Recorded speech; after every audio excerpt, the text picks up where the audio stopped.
The package in the robot's hand. That's how the hero's personal hell began, with no warning of trouble ahead. The young, handsome brunette could, of course, have left this place. However, he didn't really have any options, so he chose the lesser of two evils. The guy also said that his commander was just training on him. He told this to his robot partner. Some people had robots as partners. This robot had scanners instead of eyes and was very convenient for working in a logistics warehouse. He discovered an unregistered box and immediately went inside the warehouse, leaving his partner and interrupting the young man's story about his past life. The young man was not offended because he knew that Pax was an excellent colleague who did his job well. They would have time to chat later. A few minutes later, Pax reappeared, loaded with a new batch of boxes. After all, it was an excellent job, which the robots performed quickly and efficiently. There were no more people in the logistics center because only one supervisor was needed. The robots silently scurried around the huge hangar, distributing parcels and sending them to warehouses without causing any problems. There were two things the young man missed in this job. First, friendly human warmth. After all, robots are iron machines. And second, it was very cold in the center because the hangar was not heated, as robots do not need additional heat. But perhaps this job just wasn't right for the guy. 2 months ago, he had completed his military service and been demobilized. The whole world was open to him, and all that remained was to choose what to do in the future. The young man hoped to spend time with his relatives, whom he missed very much. However, in a telephone conversation, they informed him that they had moved to another city and left him their apartment, paying the rent for 6 months in advance. Of course, it was a strange time because the guy started living alone. He didn't have a job, although he had enough money for the time being because he had saved up while serving in the army. When the young man started looking for a job, it turned out that it wasn't easy, and finding a good position was difficult. One of his first part-time jobs was in a cafe, but the world turned out to be not as rosy as in books. Even a waiter needed work experience, so he wasn't hired without even being given a chance. Endless months of job hunting followed, and the young man began to go crazy and wonder if there was any point in life if he couldn't even get a job as a waiter. His sisters supported him in their correspondence, and at one point, one of them suggested that he contact a logistics company that delivers goods. Although artificial intelligence is used there, they still hire people. The guy went to the center without much hope of finding a job there, but as they say, he had no choice and had to grab any opportunity he could. And now he works in a huge logistics center surrounded by robots that he can't even really talk to. Or rather, he talks to the robots, but they can't answer him. Kim Jong-un would have continued dreaming about something wonderful for a long time if his boss hadn't called out to him. It was the perpetually dissatisfied manager Shin. He reported that the warehouse had run out of tuna cans, but Pax had sent a notification that there were still a few left. The manager sent Young-gyum to the warehouse to check if there was anything left on the top shelves. The young man disliked this manager, who treated him worse than robots, showing absolutely no human warmth in his communication, only giving orders. The young man entered the inner warehouses and began searching for boxes of tuna cans. This turned out to be no easy task because the warehouse was huge. But soon, climbing a ladder, the young man found a box that should have been in a completely different place. That's why it was lost. Chongyum was already descending the ladder with the box of tuna in his hands when the warehouse door slammed shut. He went down the stairs, approached the door, and tried to open it by pulling on the handle. However, the door would not budge. The young man tried to use the phone to call the manager and ask him to open the door from the outside. But it turned out that the subscriber was temporarily unavailable. This did not make the young man very happy, but he still hoped that it was just someone's joke and that he would be released soon. He thought about calling the emergency services, but he was afraid of looking like a coward because nothing serious had happened, and he wasn't stuck in a freezer.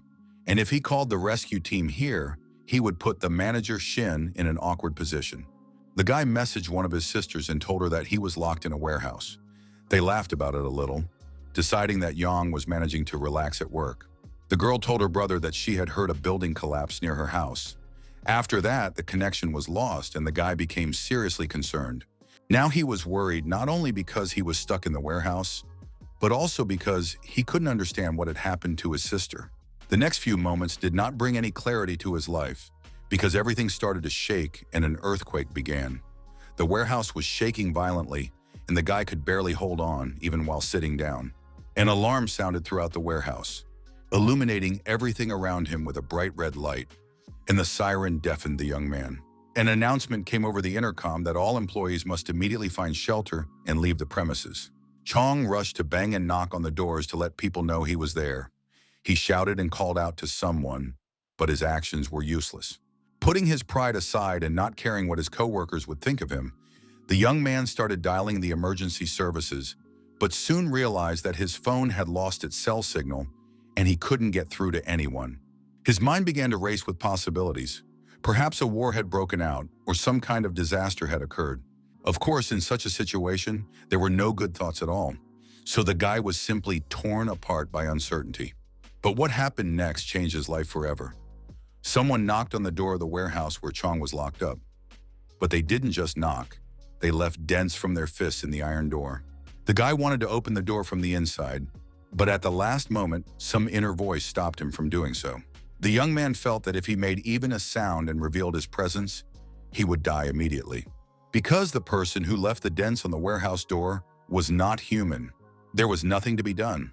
Time passed and the young man remembered that he was the owner of a precious box of tuna. It is always easier to think and make decisions when you are not hungry, and so the young man spent the next 3 days. He realized that something serious had happened outside because no one came for him or opened the door. Perhaps a war had started, but Chong was sure of one thing. This warehouse had saved his life. The blaring alarm fell silent, and the guy was even able to sleep normally. It was unclear how long he could hold out like this. His phone was almost dead, and it was unclear how he would get out. The young man hoped that the military would soon open the warehouse once they had restored order in the city, and he also really wanted his family to be safe. He was very reassured by the fact that the alarm was no longer blaring and getting on his nerves, but thoughts of what was happening outside kept him awake. Suddenly, there was an unfamiliar sound, and a screen with information appeared in front of the young man. It said that he had been chosen and needed to test his newly awakened abilities. The notification said that the guy was at the first level and could preserve any object in space.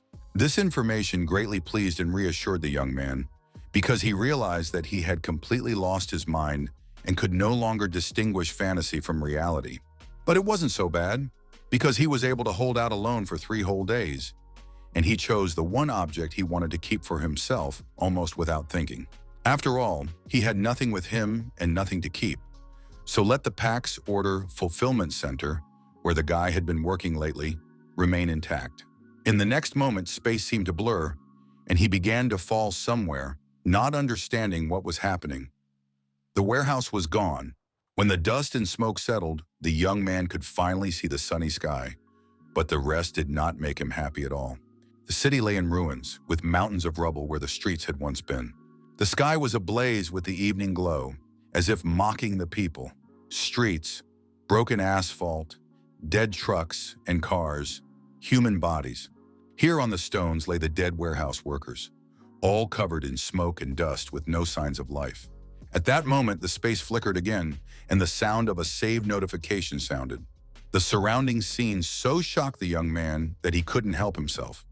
He simply felt sick at the sight of the destroyed peaceful city and the dead people.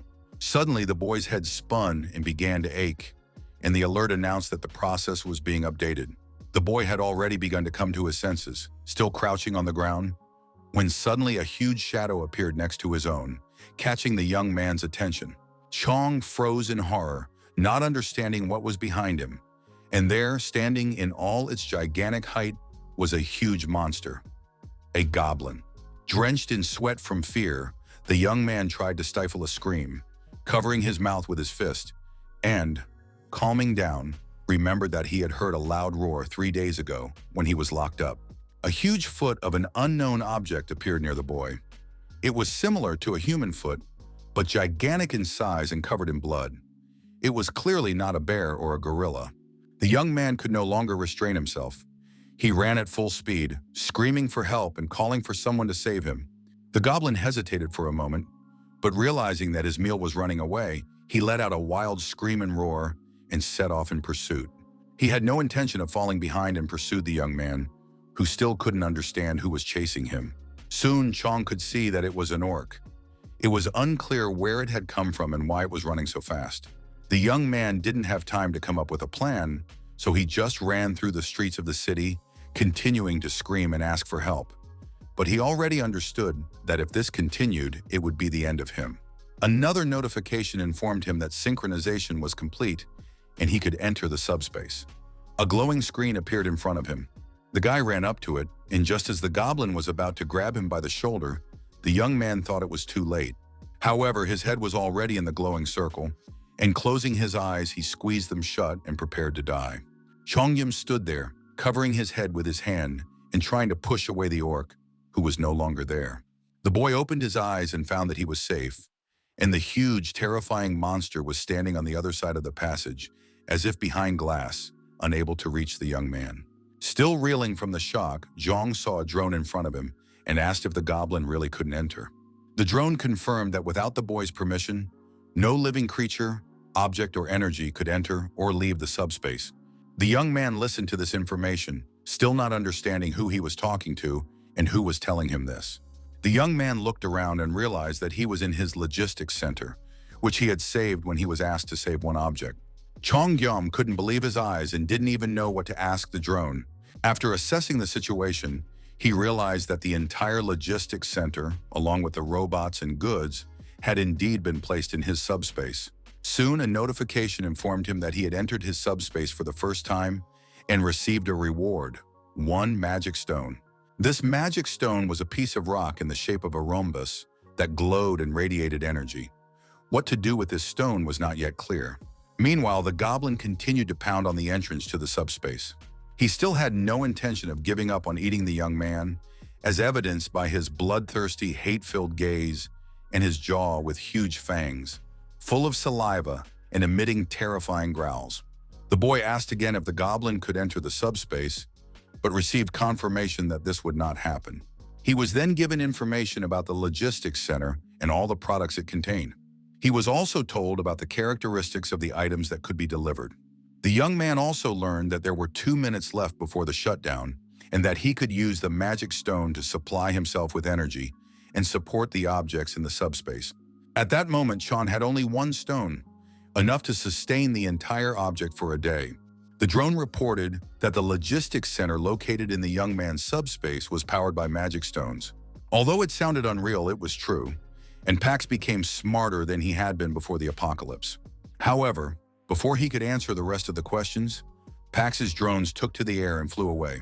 Soon the electricity began to disappear, and the facility's power supply was cut off.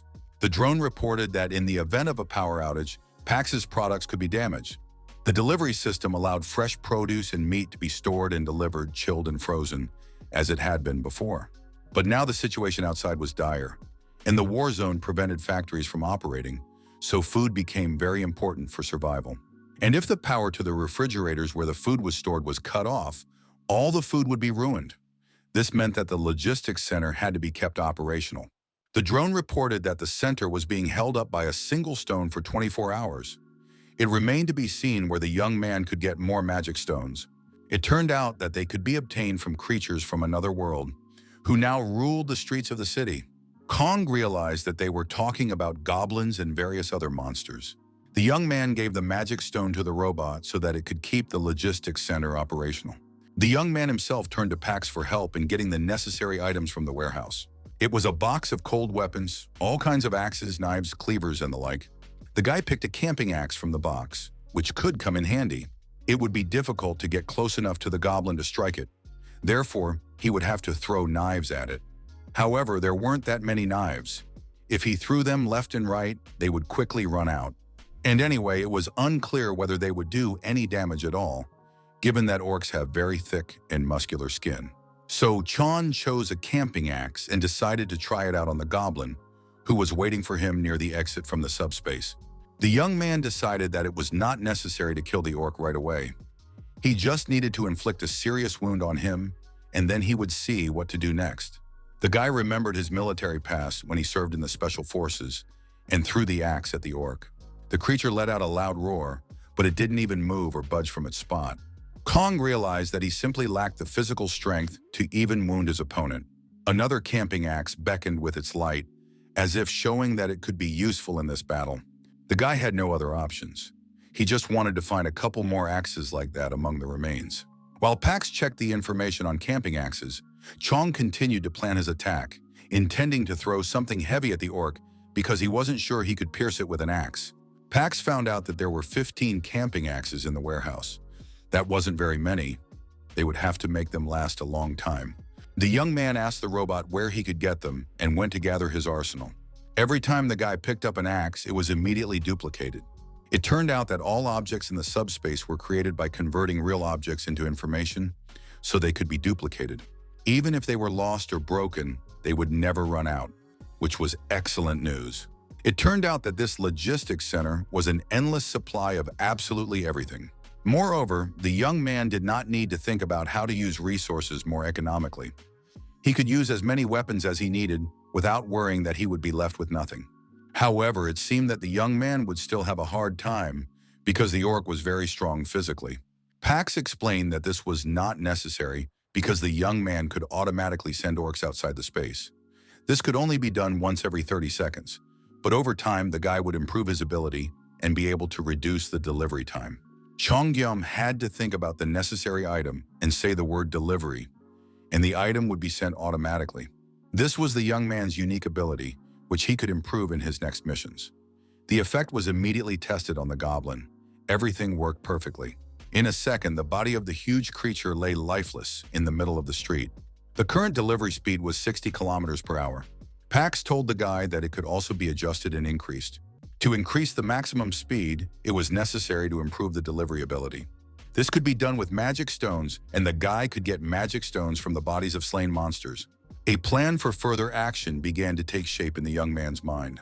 In order to collect magic stones, he needed to extract them from monsters. Only a few small details were missing. Jongyum took off his warehouse worker's clothes and asked Pax for some items. In order to walk around the ruined city without discomfort, the young man chose real combat boots that would protect his feet and not hinder his running. Then he wanted tactical combat pants with lots of pockets, reinforced knee pads, and waterproofing. The next essential item was a detailed map of Seoul. A pack of colorful markers also came in handy. After changing into his new clothes and laying out the city map in front of him, the young man circled the areas he needed to visit. He planned his route, intending to find all his relatives. He mapped out the most logical route. The young man understood that if he wanted to reach his relatives, he had to hurry as much as possible. It would be long and difficult to do this on foot, considering that the roads were broken and the streets were full of monsters. Therefore, the presence of a bicycle in the warehouse turned out to be very useful. Of course, a car or motorcycle would have been better, but in this situation, even a bicycle seemed like a great way to get around. This bicycle was equipped with an electric drive and a powerful headlight. Chong made his way to the city, mentally urging his family to hold on and wait for their younger relative. Half an hour after leaving the subspace, the young man had already killed 12 orcs. During this time, while killing monsters, the young man realized two things. Goblins and monsters always attack very aggressively, and here the young man's ability to throw his opponents away with delivery helped. The young man hid in subspace whenever he couldn't deal with the orcs right away. They were angry and furious, dripping with saliva and hatred when they couldn't get to the boy. Chong could hardly delve into studying his ability, but he did understand something. The delivery ability turned out to be very useful indeed. The young man could inflict wounds by throwing his camping axe without approaching the monsters.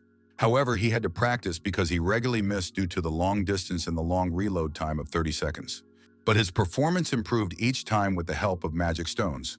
In addition, Pax's abilities were not limited to delivery. The guy sent the camping axe with his ability to the orc's head. Then, using the return function, he automatically pulled the sent item back. This was also a very useful thing. Ordinary items, such as an axe, did not need to be returned. But it was especially cool to use this ability to pull magic stones out of the bodies of slain goblins. It was really impressive. It was a pity, of course, that magic stones could only be obtained after the monster's death. The young man did not understand how the return function worked on magic stones because he did not send the monsters magic stones, but after killing them, he could obtain them. In any case, it was great that the guy had put Pax in his subspace. As long as it held, there was no risk of dying.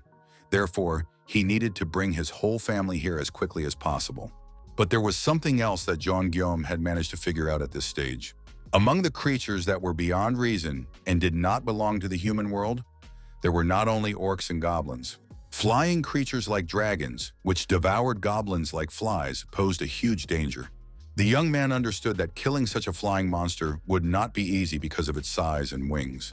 But maybe it was just his imagination painting all these horrible pictures for him, because the nasty screams of monsters were coming from all sides, and it was really scary.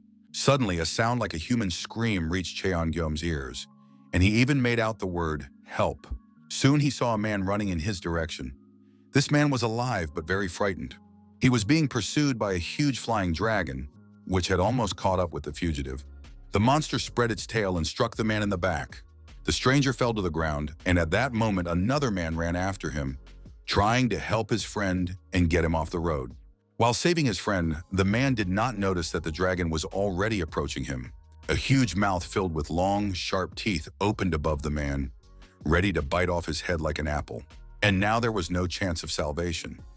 The man stood before the huge dragon and could not even move from the horror that paralyzed his limbs. Suddenly, the flying monster turned in front of the man's face and began to fly away. The man did not understand what was happening and why the monster was not attacking him. The stranger thought that the dragon's target was his companion named Choi. This was very strange because Choi was very thin. The man didn't know what to do or how to save his friend, who was already being eaten by the flying monster. The knife in his hand was shaking. But what could such a tiny knife do against a huge dragon? Suddenly, the man heard the sound of a bicycle bell and turned toward it. The light from the bicycle lamp shone in his eyes and made it impossible to see the cyclist. But in the next moment, something strange happened. Some kind of waves were directed at the dragon, and it was fatally wounded. The survivor, covered in blood, watched what was happening, realizing that today was his new birthday. The dragon flew to the side, fell to the ground and died, its paws and tail raised. And the people were able to see their enemy, with some kind of object sticking out of its head. When they plucked up the courage to approach, they saw that the dragon's throat had been cut with a camping axe. The man saw that someone had just killed the wyvern with an axe right before his eyes, but how it happened remained a mystery. At that moment, a cyclist rode up out of the darkness, glad that the monster had died from a single blow, and asked how the men were feeling. He covered the light of his flashlight with his hand so as not to shine it in their eyes, and the men saw the childish face of a young boy on a bicycle. He was very young, and his face expressed childish concern. The men opened their mouths in surprise, not understanding what they were seeing. A boy on a bicycle, capable of killing a wyvern with an axe blow, clearly not a soldier. How could this be? They would have understood if a special forces unit had dealt with this dragon, but not a boy on a bicycle. The young man realized that he had made a strange impression on the men he had saved, but he didn't know how to respond. When they came to their senses, the men began to thank him for saving their lives. They bowed and expressed their sincere gratitude. The young man bowed back and said he was glad to help. The guy said that he was not a soldier, but simply worked for the logistics company Pax. The men were surprised by this fact. They mistook him for a soldier because of his clothes and amazing combat skills. After all, not everyone could kill a wyvern like that. The stranger admitted that he too had awakened certain skills. It was just the ability to drive, but now it was completely useless because he had never been behind the wheel of a car since the apocalypse. The third man had no abilities, so he was just lucky to meet the guys here. The strangers said that many people had originally come to this part of the city where the logistics centers were located. But besides people, various monsters had also gathered here. Most of the people who came here are already dead. They were attacked and killed by orcs, and some were even eaten alive. Only 10 to 15 people survived. The survivors are in relative isolation in the underground terminal block. The men were looking for a road they could drive on, and they also wanted to find essential food. But the logistics center building suddenly disappeared somewhere. In general, the men believed that they should leave instead of standing around talking. And if the guy had nowhere to go, he could join them. They were located on the 4th underground floor, where there were no monsters. At least they could sleep peacefully there. They also had some food and promised to feed their savior. However, Jeon-gyom doubted whether he should go with strangers. He didn't need food or shelter. But the men talked about the cars they were going to drive, and they also had useful information, so it was probably worth spending some time with them. The young man thanked them for their kindness and said he couldn't refuse such a wonderful offer. Besides, the strangers were also taking a risk by inviting a stranger into their home. So soon the group set off on their journey. The young man activated his delivery ability, and a magic stone flew out of the slain dragon's body. He threw the stone into his subspace, realizing that his new acquaintances were unaware of his abilities. And if something went wrong, he could escape into subspace at any moment. The body of a huge goblin lay in a pool of its own blood, with a spear stuck in its neck. A man who looked very tired after the battle stood over the body of the slain creature. Glancing at the group that had arrived, he immediately addressed the men, asking who the newcomer was. He looked intimidating and frightening, so the young man realized that he needed to be wary of this man. After all, he had just killed a huge goblin. The monster had wandered into their territory completely by accident, and the orc hadn't noticed the people, so they managed to deal with the monster and get away easily. No one was hurt, but this place could no longer be called safe, because the next day, similar monsters could come here, and everything would not end so well. Chongyum stared in horror at the dead orc, remembering how his new acquaintances had assured him that it was completely safe here. But then the local men's attention turned back to the young man, and they demanded to know who he was. The men said that this guy had saved them from the wyvern. He used to work for the logistics company Pax and was very strong. The young man had managed to kill the wyvern with an axe, so thoroughly that not even a wet spot remained of the creature's head. This information made a huge impression on everyone. Many froze, staring at the young man, when suddenly his hand was in someone's palm. It was a short woman with a kind face. She thanked the young man for saving her two companions, Yun-Su and Ben-Chul. After that, other people began to express their sincere gratitude for saving their friends, which made Jean very embarrassed. He tried to say that he had not done anything extraordinary, but had simply done what he had to do, but the thanks continued to pour in. It turned out that all these people had been working together for over 10 years and had become like family to each other. The general manager of the Taishan Express Terminal was Li Jin Mak. The general manager bowed respectfully to the young man and thanked him for saving Yun-Su and Ben-Chul. After all the formalities were settled and the young men got to know each other, the young man was taken through the underground, where he was told and shown how they survived there. The underground was much better than the surface. They had food and water from the logistics center, as well as the opportunity to sleep while someone was on duty. The manager was absolutely sure that the food would last a long time, because they got it from the logistics center. But soon after, a report came from the guys who had returned from the city. They said that the logistics center had simply disappeared from the face of the earth. Everyone present was very surprised by what they heard and fell into a stupor because it became clear that food supplies were not endless. The manager couldn't believe what he was hearing. However, Yun-Su said that when the guys tried to look around, they stumbled upon a wyvern. No one understood how such a huge building could have vanished. But when monsters roam around, anything can happen. So they just had to accept the new reality. Of course, this situation was unpleasant, and now it was necessary to decide what to do in such circumstances. The manager announced that the guys had to clear the tunnel at all costs, because if they stayed here, things would get worse every day. There was no need to despair. It was just that the time had come a little earlier than expected, and they would have had to leave the dungeon anyway someday. The main thing was that the people had a plan. Chon listened very carefully to everything people were saying and turned to the manager to find out which tunnel they were talking about. The manager explained that before the apocalypse, everyone lived in different places and needed transportation to get to work. That's why they now had plenty of working vehicles. The problem was blocked roads.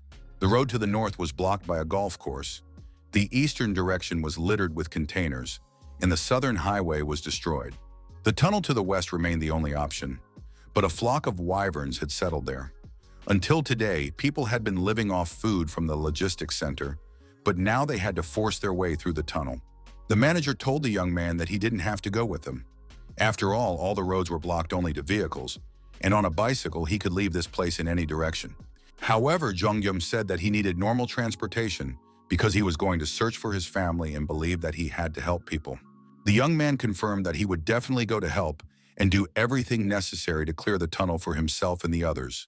But the young man did not want to show people his ability because he did not fully trust them. Perhaps they are not as kind as they seem. Of course, these people were not lucky enough to be in a safe place like Chan, and all this time they were fighting for their lives while he was simply locked up in a warehouse. They had food supplies from the logistics center, and people knew the value of food and water. However, they weren't going to share this information with others easily. And that was right. Chongyam wanted to go into the tunnel and see how many creatures had bred there. He announced this to his new companions, hoping to use his ability alone to clear the way. And maybe then, he would be able to improve some of the abilities that opened up after killing the orc. Perhaps he would be able to reduce the recharge time thanks to the magic stones. Among his abilities was the ability to send 2 items at once. There was also a mysterious automatic delivery function, but he planned to figure that out later. All he needed for all this was 10 magic stones. Chongyam wanted to face a pack of wyverns to get more magic stones and improve his abilities. Due to people's caution, he decided to go alone. Kill all the wyverns, take their stones, and improve his abilities to clear the way. Yunsu volunteered to go with him on this mission because he was being chased by a giant wyvern at the time. And besides, the guy didn't know the way. Besides, he trusted the young man and believed that he would save them even if something unexpected happened. This was slightly different from Jongyum's plan, but he did not argue and accepted the help of his new friend. Besides, Yansu wanted to test his driving ability. He had never received a notification and simply knew that he had this ability. He imagined in his head how he should operate the vehicle. However, this information did not impress the hero, who understood that this would be their first ride. The guys went out onto the streets of the city, climbing out of the underground, and Yunsu got behind the wheel of the bike to take them to the tunnel. Su's ability turned out to be simply amazing. They were racing at breakneck speed, and the wind whistled around them, not calming down for a moment. Yum was terrified. He thought it was impossible to drive so fast, because there were many abandoned cars on the road that were difficult to see. But the driver did not respond to his cries. All the young man could do was cling to the bicycle seat with both hands and pray that they would arrive safely. Yum sat on the bike with his head down, pressed into the seat and his eyes tightly closed, when suddenly the driver delivered the bad news. Ahead among the cars, a huge wyvern was hiding. The driver didn't know what to do, whether to keep going or to drive around it. The dragon had also noticed the approaching people and was staring at them with a bloodthirsty gaze. Yongsu turned to his companion, trying to figure out what to do next without slowing down for a second, which caused another wave of panic in Gyom. The young man used his ability on the fly, and a camping axe flew into the dragon's jaw. The companions sped past the dying monster at tremendous speed. Yonsu managed to steer with his foot and even get a look at the dragon. In a split second, they sped on, leaving the body of the slain wyvern behind. Jongyum used his delivery ability, warning his driver not to turn around under any circumstances, and pulled the magic crystal out of the dead dragon's body. A couple of seconds later, the guys had already reached the tunnel. Yunsu was an excellent driver, so they got there in a matter of minutes. But suddenly, he stopped the bike abruptly. He was the first to notice the horror they had fallen into. They were surrounded on all sides by wyverns, leaving them no chance to hide or avoid a collision. Yum looked calmly at the monsters preparing to attack, while Yunsu mentally said goodbye to life, realizing that even with an electric bike, it was impossible to escape from such a large number of dragons. The creatures were already drooling in anticipation of their future dinner, so it was impossible to reach a safe place. Yongsu relied solely on the abilities of his new companion, realizing that otherwise they were doomed. The boy was trembling with fear and covered in sweat. Jongyum cursed and said he couldn't hide it anymore. He activated the app knowing that his new companion would learn the secret. The young man used the remaining 5 stones to reduce the recharge time. After that, the battle with the dragon began, which opened its mouth, preparing to bite off the men's heads. The dragons began moving toward the boys almost simultaneously, leaving them no chance to hide from even one of them. Still holding the handlebars of his bicycle, Yonsu stared in horror at the open mouth of the approaching dragon. And at the moment when the man's head was about to be in the monster's jaws, the delivery ability worked, and all the dragons disappeared somewhere. Jongyum turned to his companion and said that everything was fine now, and that they were no longer in danger. After that, the young man told his new acquaintance about the subspace he possessed and the ability he used to destroy monsters. He also explained that he improves his stats with magic stones, and that in order to further reduce the recharge time, he needs to increase the level of the subspace. This can be done by destroying dragons and other monsters. Using the return spell, the young man extracted magic stones from the bodies of the slain monsters.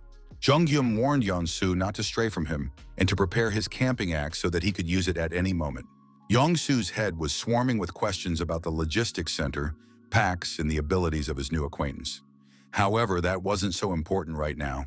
Another huge flying dragon was about to bite off the man's head, so there was no time for questions. Instead, Gyum's camping axe hit the monster's neck perfectly and killed it with one blow.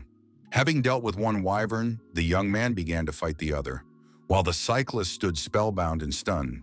He was already tired of being afraid and barely reacted to the huge jaws snapping near his ear. At one point, Yeonsu fell to the ground when the flying dragon hit him with its tail. However, these were minor incidents compared to what could have happened. Jongyum, as always, was nearby with his camping axe, ready to destroy the flying creature at any moment, and he immediately threw the axe at the approaching dragon. But this time, the monster was too strong, and the boy didn't have time to deliver the fatal blow, so he fled to his subspace, terrifying Yeonsu. Now, nothing prevented the dragon from devouring the cyclist, as his protector was nowhere to be found. However, Gyum did not lose his composure and threw the axe, using his ability to deliver it from subspace straight at the monster's head. Blood spurted in all directions, and the slain creature fell. Everything he saw made a huge impression on Yeonsu. He didn't know what to fear more, dragons or his new friend and his abilities. Yong still didn't quite understand what was going on. However, it was incredible how a guy who worked in a logistics center could achieve such heights of mastery with battle axes. But one thing was clear. These monsters were no problem for Jongyum. The young man could handle any tunnel and clear it without much effort. And with the help of the machines in the current situation, it was possible to quickly and safely reach the desired location thanks to Yeonsu's skills as a driver. After all, the tunnel was only part of the route, and there would be monsters after it too. They weren't going anywhere. But for Yeonsu, it wasn't so scary. All he needed was a car. Yeonsu envied his new acquaintance because with such an ability, he himself could quickly reach his relatives. At the same time, Jongyum needed a car and most likely had a long journey ahead of him. These thoughts filled Yeonsu's head as he watched his friend fight the dragons. Soon, one of the dragons simply flew away, considering the guy dangerous, which meant that the reptiles were smarter than they seemed. Jongyum wanted to improve the accuracy of delivery, but he lacked the magic stones that appeared in the bodies of slain monsters. Yeonsu saw a magic stone for the first time and did not understand what it was or what it was for. Jongyum explained that these stones were necessary to improve abilities. With their help, one could strengthen oneself and reinforce the protective properties of one's subspace. Yeonsu had never used magic stones to enhance his abilities because he simply did not know they existed. He admired the young man's skill with axes, throwing them with such power as if he were shooting a gun. That's how the guy managed to kill all the monsters. Gyum admitted that he didn't know if he had completely cleared the tunnel because he just wanted to explore it. He said he preferred not to show people his abilities. Yun apologized to the young man for ruining his plans. However, the boy asked him not to because without Yeonsu not knowing the way, he would not have been able to get there himself. Gyum suggested returning to the dungeon because the dragons had retreated for now, but could return and attack at any moment. After that, Yeonsu asked another personal question. How far was Gyum going to travel if he needed a car so badly? The young man replied that he was going to where his family was, in Gangnam, and his final destination was Yeongdongpo. Yeongsu admitted that he needed to go to Indeokwan. It was on the way, and perhaps they should travel together. This option was ideal for both of them. Yeonsu wasn't sure he would make it home even after passing through the tunnel. His ability was related to driving. He was an excellent driver, but alas, he was not a fighter. The young man, on the other hand, knew how to fight monsters.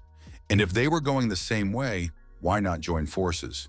Gangnam was far away, but Yeonsu would get the young man there quickly. He understood, of course, that he was just a driver, but he promised not to be a burden to Gyum. Besides, he had a small supply of food that they could share. The idea didn't seem so unreasonable, since Yeonsu's driving skills were beyond doubt. Jongyum really wanted to hide his abilities from the other players because he couldn't imagine how they would react if they found out the truth about him. They might force him to do something against his will, such as not giving him the car keys until he fulfilled their demands. The young man wanted to trust Yeonsu because he had gone with him, risking his life, even though a monster had recently been chasing him. The guy confirmed his agreement, saying he was ready to team up with Yeonsu and drive together to his relative's house. However, he insisted that he would clear the tunnel alone and did not want anyone to interfere or learn about his ability. Yum asked that no one interfere with him and allow him to clean up the tunnel alone. Yongsu, putting his hand on his heart, promised that people would not be stubborn and interfere if he asked them not to. Upon arriving in the underground, Yonsu gathered all the residents and announced that they would soon be able to escape through the tunnel. Jonggyum would clear the passage using his newly awakened ability, and the people would have to wait outside until he was done. He added that he couldn't explain what this ability was because it was a secret. All they could do was trust that Gyam would succeed. It seemed unthinkable. He had revealed someone else's secret to everyone. The people were so surprised that they couldn't believe what they had heard. It turned out that their new acquaintance would clear the tunnel on his own, and they just had to wait until it was over. Yunsu even promised to tell them exactly how the young man would do it. The situation was deteriorating before their eyes, because they were already wary of the young man, and now their trust could disappear altogether. The manager looked at the young man with a puzzled expression, not knowing what to do in the current situation. Gyum also realized that it was too late to back down, so he announced that he would clear the tunnel by tomorrow morning so that everyone could pass through. And although it all sounded fantastic and unlikely, the people had no other options. Food supplies were running low, and the tunnel needed to be dealt with as soon as possible. Manager Chin Mok said he would not ask about his abilities, as he saw no point in it. The main thing for him was that the tunnel be cleared. Perhaps the guy decided to do this out of sympathy for the people. If it was easier for him without helpers, they would not get in the way. However, the manager asked the young man to accept the food and drinks that the people had collected because he would need strength to clear the tunnel. The young man risked his life for all of them, and the only thing that people could do was share their food with him. Especially since he was going to clear the tunnel alone. People began to bow to him, expressing their sincere and heartfelt gratitude. They regretted that they could only thank him, and although the young man tried to explain that this situation was beneficial to him, they did not listen. He asked them to leave the food for their families and not give it to him. But the people showed sincere, heartfelt kindness and asked the young man to simply accept the offering, because his refusal could offend them all. After all, the young man had a family somewhere he was going to get to, so he would be able to treat them to these supplies. At the word family, images of his parents, 2 sisters, and brother appeared before Guillaume's eyes. The people were happy that the tunnel would be cleared and they would finally be able to get out of the underground, and that meant it was time to open the hiding place. The stash turned out to be beer, and the people began to celebrate the happy event, hoping that everything they had planned would come true, and their loved ones would be happy to see them. There was not much alcohol, but it was enough to drink to the safe arrival and reunion with their beloved families, as well as to the safety of everyone and their young savior, Jonggyum. The next day, the weather was wonderful. The sun shone softly, breaking through the fluffy clouds, and the blue sky seemed peaceful and serene. In front of the tunnel entrance, Gum sat on his bicycle with a camping axe in his hands. The faces of those seeing him off were filled with concern about the upcoming event. However, the young man asked them not to worry and confidently said that he would accomplish the task at hand. Leaving the people at the entrance, the young man rode his bike to the tunnel to improve his skills and clear the passage for everyone. His face was focused and showed no fear or confusion. The young man rode with the firm intention of doing his job well. Entering the tunnel, the young man stopped his bike and assessed the scale of the disaster. The entire ceiling was littered with wyverns waiting for prey. The boy's thoughts turned to his childhood, and he remembered himself as a boy who was often beaten. One eye had swollen shut from a blow. His rival and main tormentor was his older sister, who constantly picked on her brother, although she denied these accusations. They constantly complained to their father, who had to judge between them, but the quarrels between them occurred regularly and always ended in fights. Despite the fact that they often hit each other, bruised each other, and pulled each other's hair, the brother and sister remained very close and dear to each other. And maybe now they even hate each other, but one day they will realize how important family is.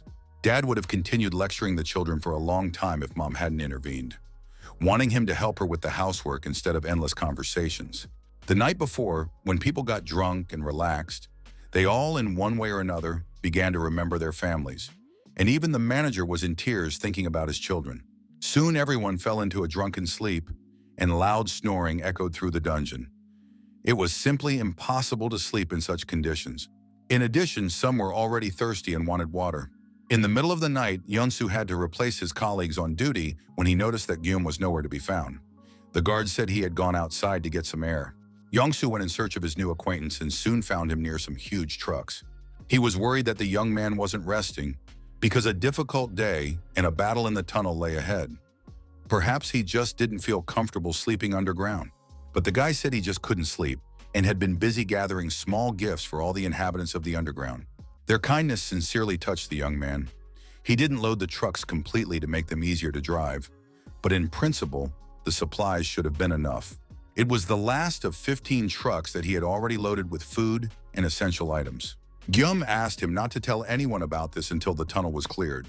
Yong-soo didn't understand how the guy could give away food left and right and who he was anyway, if he could afford to do so. Meanwhile, in the underground, the work of clearing and destroying the dragons continued as usual. Jong-gyam destroyed wyverns using his delivery ability without even putting in much effort. He thought about how he would like to put all the people in his subspace to protect them. However, at this stage, it was impossible for him to do so with his abilities. If he could improve his subspace by a couple of levels, he might be able to accommodate up to 20 people there. But to do that, he would need to collect even more magic stones. There weren't that many dragons left in the tunnel. In addition, some of them flew away alone or in pairs, so it was unlikely that he would be able to raise the level significantly. But thanks to the upgrade of his precision delivery ability, the guy managed to kill quite a few lizards. Without this improvement, nothing would have worked. If he wanted to settle his family in the subspace, he would need huge dragons with powerful magic stones. And now one of these creatures was looking intently at Jong-gyam. People stood excitedly and impatiently near the cars, waiting for the guy to appear. Some believed in his abilities, others doubted and were genuinely worried.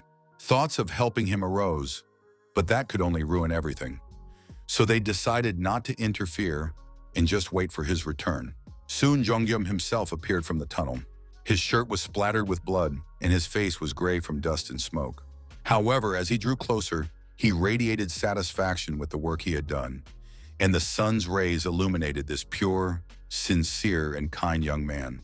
People rushed to cheer and praise the young man, who not only returned alive from the tunnel, but also did a great deed for all of them. After that, the manager gave a speech of gratitude to his employees and wished them a safe journey home. The employees also thanked the manager for everything he had done and wished him a safe journey. After that, Gyum told the people that if they ran into any problems along the way, they could look in the cargo compartment. There they would find something that would be useful to them. Everyone got into their cars and hurried to their families. The road was difficult because there were abandoned cars lying in the middle of the highway, but the trucks slowly moved in the right direction. After passing through the tunnel, they said goodbye to each other, and each went their own way to meet their loved ones. Jong-gyam enjoyed the ride, but he couldn't stop thinking about the last dragon he hadn't fought. The wyvern disappeared too quickly without giving him a chance to get a good look at it. The young man was almost certain that the monster was a wyvern. However, it looked different and was enormous in size, and perhaps it was the leader. Or maybe it was just an adult specimen that produced ordinary, already quite common dragons. Gum was thinking about all this. Suddenly, a sound caught the young man's attention. The car had stopped in the middle of the city. Everything around was still eerie. The bodies of dead soldiers lay scattered, weapons nearby. It was clear that the enemy was stronger than even the national army. All this made the men think terrible thoughts about how they had no choice. Corpses, monster carcasses, and overturned cars were scattered everywhere, and there was not a single normal road. But this was happening everywhere they went, and they were equally frightened and horrified by what they saw. The fact that the bodies of soldiers remained lying in the streets suggested that the situation was even worse than people could imagine. Jong-gyam thought that if he had stayed in the army longer, he might have ended up in the place of these soldiers, abandoned to be torn apart by monsters. Soon their path was blocked by a wire fence topped with barbed wire, and it was clear that it was impossible to pass. This fence was intended to block the path, but it could only be used against humans, as winged wyverns and huge orcs paid no attention to such barriers. The barbed wire was most likely installed by the military. It seemed that they were trying to block something. They could have looked for another road or tried to cross another bridge, which might not have been blocked yet. But Jong-gyam did not listen to his companion because he saw something at the end of the bridge, giant wolf-like monsters.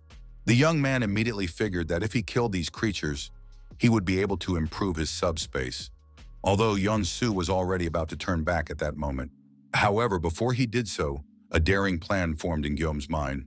The young man suggested trying to cross the bridge in one place. He asked the driver if he could drive the truck on the sidewalk. Of course, it was a bit narrow, but there was still a chance. With a satisfied smile and confident in his strength, Guillaume declared that he had come up with a good way to get through the barrier and demanded that the driver not turn the truck around. It was decided to make their way through here. While the guys were discussing the details of their future journey, new participants appeared before them. A giant orc who was tearing wolf-like monsters to pieces. But within a few minutes, the battle took a dramatic turn.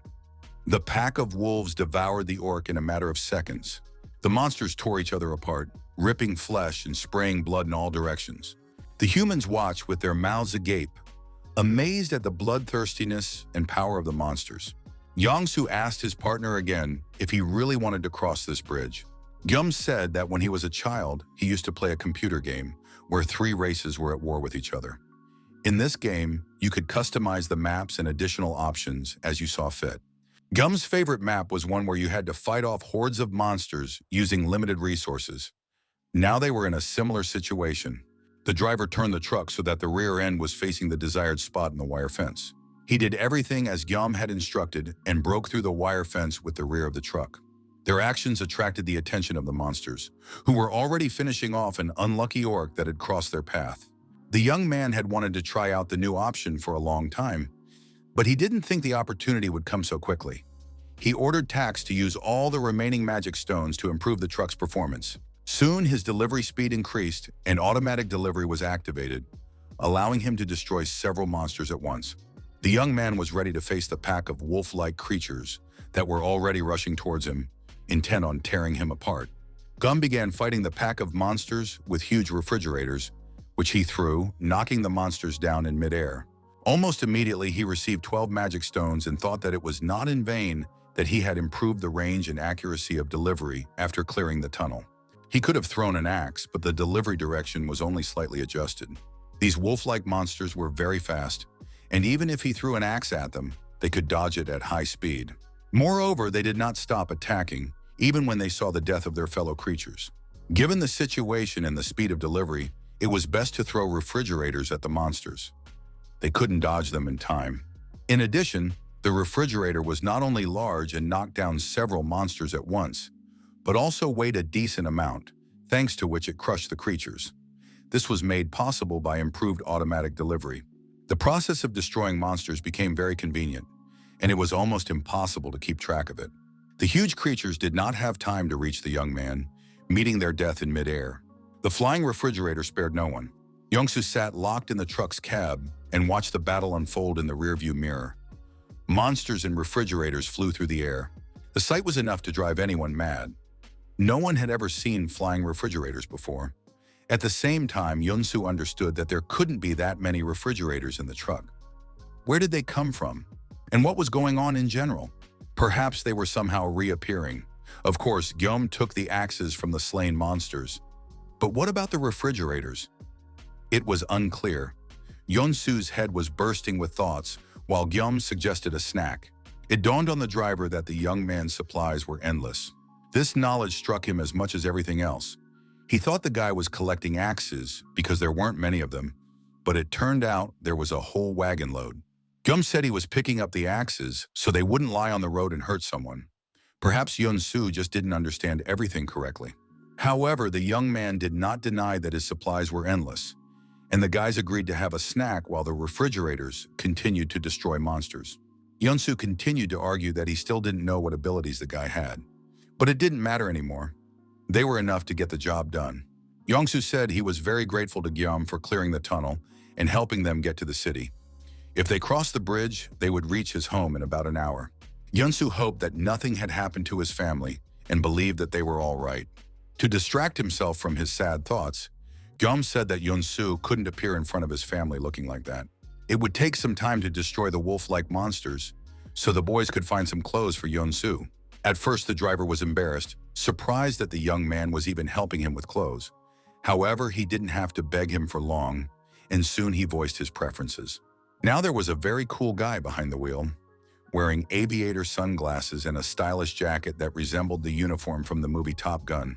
Having received his new outfit, the driver felt like a real pilot and said that since almost all the problems had been solved, it was time to get going. Gum watched what was happening with apprehension and understood where this was leading. However, it was too late. The truck took off immediately at breakneck speed.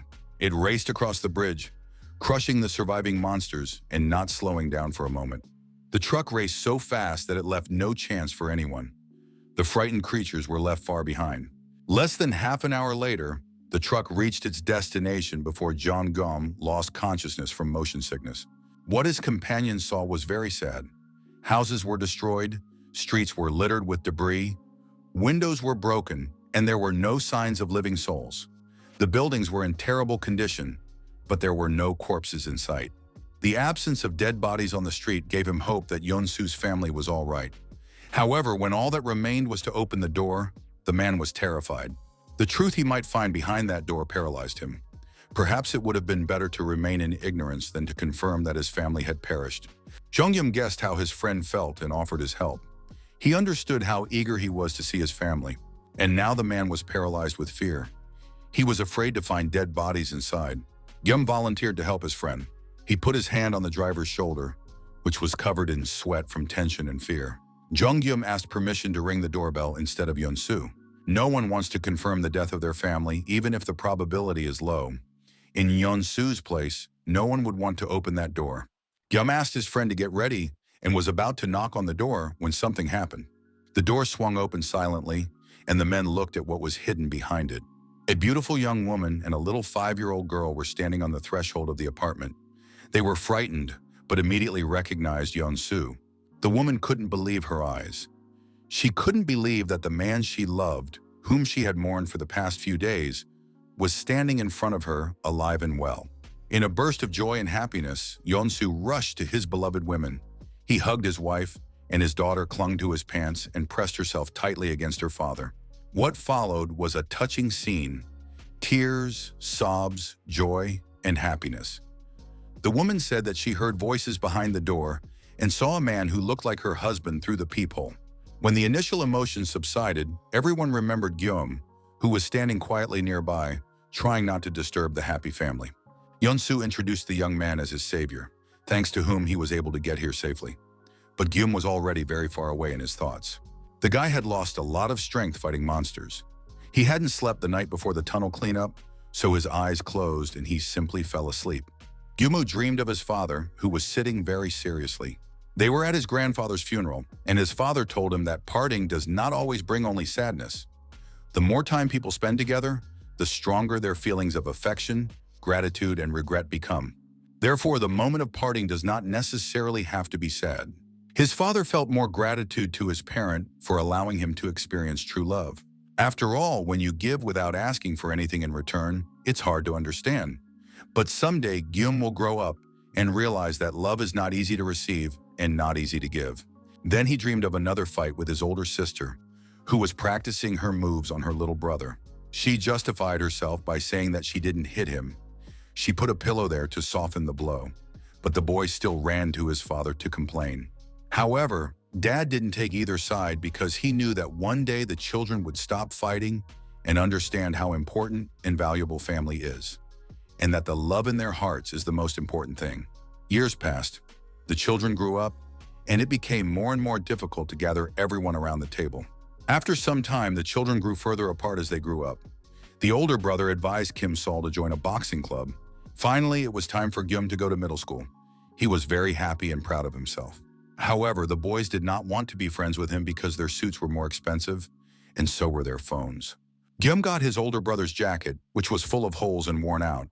That's why no one wanted to be friends with him. Instead, his classmates enjoyed practicing their punches on him.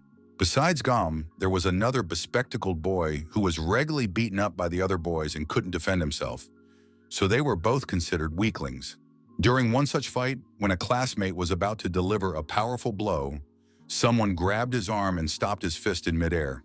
It turned out to be his older sister, who had been practicing her moves on her brother for many years. Kim Sol announced that from now on, Gyum would train with her in the mornings. This marked the beginning of another hell for the boy, because his sister exhausted him with physical exercises and continued to tease him, just like when they were children. Several more years passed, and Gyum was now a high school student. No one dared to bully him because he had become physically fit and strong. Soon, the family received wonderful news. His older sister, Ju Young, had been accepted into medical school. Time passed, and soon there was news about Gyum himself, which his parents had been eagerly awaiting. By that time, the young man had grown into a strong and handsome guy, capable of protecting himself and others. It was a letter confirming his enlistment in the military. His parents and Kim Seol saw off the young man, who was about to become not only a strong defender, but also a professional warrior. His parents wished him not to lose heart and to take care of himself. With that, the young man's childhood came to an end. Together with other young men, he left to serve in the army. The young man woke up lying on a bed in an unfamiliar place. He couldn't understand where he was or how he got there. He assumed that he had fainted and lost consciousness. Gyum remembered how Yeon-soo met his family. But after that, there was only silence and darkness. An unfamiliar voice called out to him, greeting him just as he was about to use his camping hatchet. He saw a woman and a girl sitting at the kitchen table, eating their dinner with gusto. Nearby, exhausted from the long journey, driver Yeon-soo was sleeping on a mattress. The woman explained that Gyum had lost consciousness and then immediately fallen asleep, so they had put him to bed and tried not to wake him. Gyum looked in horror at the axe he was still holding in his hands and realized that he could have accidentally used it against these defenseless people. He immediately put the weapon away in his subspace and asked how much time had passed and how long he had been asleep. The woman said that only 3 hours had passed, but she wanted to thank him for what he had done for her family. Her husband told her that they had only been able to get there thanks to Gyum's strength, and now finally their family was reunited. At that moment, Yeon-soo woke up and said that the young man had saved his life many times, and that his help with driving was nothing compared to what Gyum had done. The woman assumed that the young man was hungry and suggested that the men eat first before continuing their conversation. Yeon-soo did not want to eat without his friend and waited for him to wake up so they could share their food. The woman prepared stewed fish, just like Gyum's mother used to make. The young man was sincerely touched by this situation and the hospitality shown to him by this family. He said that it was his favorite and most luxurious dish. The woman and the girl had already eaten and left the men so that they could enjoy their meal and talk in peace. It was the most delicious food Gyum had had since he left his parents' home and went to serve in the army. The delicious lunch was eaten. Nostalgic feelings overwhelmed the young man. He remembered his family and the food his mother used to cook for him. When lunch was over, Yeon-soo got down to business and said he wanted to take Gyum to his relatives. This proposal surprised the young man, but Yeon-soo insisted that he had already discussed everything with his wife, and she supported his decision. Gyum tried to stop Yeon-soo, saying that the nearest town, Gangnam, was not the final destination of his journey because he was going to travel further and would need a car. Yeon-soo understood all this and said only one condition. First, he wanted to talk outside. Standing by the car, the guys continued their conversation. Yeon-soo was going to drive the truck to the nearest town, Gangnam. Then he wanted to leave the truck with the young man and get an electric bike from him in return so he could return to his family himself. He planned to ride the bike back home very quickly. It all seemed convenient, of course, but suspicious Gyum immediately had questions. Of course, Yeon-soo was an excellent driver and could outrun any monster, but even with his driving skills, it was very dangerous. And since Yeon-soo had already met his family and even brought them supplies, there was no point in taking the risk again. After all, the man had come all this way for his wife and daughter, and now he was ready to take the risk again. Gyum asked directly why Yeon-soo was trying to help him. Scratching behind his ear, the driver said that he just wanted to repay his savior because he felt he owed him his life. This answer seemed very strange to Gyum, and he hesitated, wondering whether to accept Yeon-soo's help. Of course, if it weren't for Gyum's help, they would all have died in that tunnel. And now Yeon-soo was simply trying to help as best he could. They were both in the same situation. Their normal lives had collapsed, and now each was struggling in their own way. And even if Gyum had awakened good abilities, that didn't mean it was easy for him. The world had become cruel, but everything was held together by thoughts of family. And now Gyum was also worried about his loved ones, and it was very difficult for him. Therefore, it would be better if comrades helped each other survive. Although it seems presumptuous from the outside, Yeon-soo promised to run away if the situation became really dangerous. He wasn't stupid enough to risk his life and family. Gyum remembered how he left early in the morning to clear the tunnel, leaving his friends outside. Near the tunnel, he saw a car with the key still in the ignition. This key gave him great hope that the young man would be able to take the car and get to his family. With this in mind, he drove into the tunnel, determined to return to find his family. Gyum began to explain to his friend that nothing could penetrate his subspace ability without his permission, and as long as it was maintained, all goods could be copied. Gyum was ready to accept Yeonsu's help, but he also had a condition. He asked the driver to accompany him the entire way, not only to the nearest town, but to all 4 towns where his family members were currently located. In addition, the young man wanted to strengthen his subspace so that other people could stay there, and he could settle Yeonsu there with his wife and daughter. Therefore, if Yeonsu was going to go with him, he would need to take his whole family with him. And thanks to the capture of the mutants, the young man would be able to increase the level of the subspace in time. And while Yeonsu would help search for the young man's family, Gyum in turn would be able to protect the driver's family. Yeonsu enthusiastically accepted the proposed plan and immediately went to find his wife and daughter. Gyum had enough stones to raise the level of the subspace, and now other people could be there. However, the price of his service became significantly higher, but the guy decided to take care of that later. Gyum allowed strangers into his subspace, and Yeonsu's entire family appeared at the logistics center. They were all simply stunned by what they saw. Before them lay a huge logistics center, its shelves filled with goods of all shapes and sizes. Moreover, there were no monsters nearby, and the area seemed completely safe. Gyum introduced the family to Pax, a robot that would help them if necessary. He could check the availability of necessary items and bring whatever was needed. In addition, this logistics center had a lot of fresh produce, so the woman had access to all the ingredients. She could take any food and items she wanted. The guy explained that the supply of food and items was endless.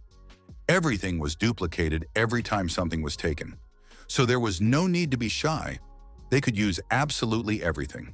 Gyum suggested that everyone rest, because in half an hour they would have to set off and use their abilities. The whole family was speechless, unable to express their impressions. They were surprised and happy at the same time. Chongyum decided to check what new abilities he now possessed. His main ability was a subspace into which he could send anything at any time and access the object at any time. No one could enter the subspace without the young man's permission. When the logistics center entered his subspace, the artificial intelligence Pax and the operating system merged, resulting in new functions, such as delivery, which threw out goods at tremendous speed. After the merger, the capabilities of the subspace became simply fantastic, and now the young man didn't even have to control some of the functions. It was very impressive, and it seemed that the level of new abilities could not be increased any further. However, this turned out not to be the case. The young man could now store items right in front of him, as well as create a laboratory capable of combining and transforming goods in space to create new items. In any case, it became clear that as he leveled up, he would gain even more powerful abilities. However, this was not yet possible due to a lack of magic stones. Suddenly, a bold idea popped into the young man's head to put the entire planet Earth into his subspace. But at this stage, this function was unavailable. The subspace tried to execute the command, but nothing happened. The target was outside the range of the ability, and the young man suspected that it would not work, because the idea itself was too bold and even terrifying. At that moment, Yeonsu approached the young man, having studied the city map and looked up the route to the Gangnam district. He suggested a different route, saying he thought it would be better. Gyum was surprised that the driver was already busy planning his future trip instead of spending time with his daughter. But it turned out that the girl was fine.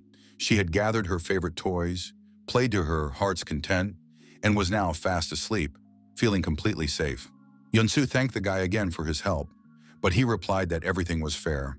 They had helped each other, and there was complete balance between them. When the guys were sitting in the car and started their journey, Gyum had a bad feeling because the driver suddenly became very serious. Yeonsu said that he could only help in one way, by driving the car, but he would do it faster than anyone else. And although Gyum hinted that it was possible not to drive too fast, it was useless. The driver was already speeding at a tremendous speed. Soon they left the city, and the landscape around them changed. The streets and roads became completely deserted. The driver said that he had deliberately chosen routes where there were fewer monsters, because they usually gathered near people. For Gyum, this was a completely unfamiliar place. The road was bumpy, he felt very sick, and all he wanted was for the journey to end as soon as possible. Suddenly, they drove up to a completely empty area and saw that the road was blocked by a barrier. These were military barricades with iron spikes, which were impossible to cross without damaging the wheels. The guys didn't know if there were any soldiers nearby who had left these barriers.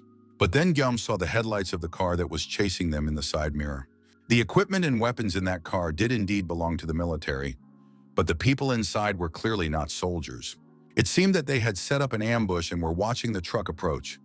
Gyum knew that it would not be easy to get out of this situation.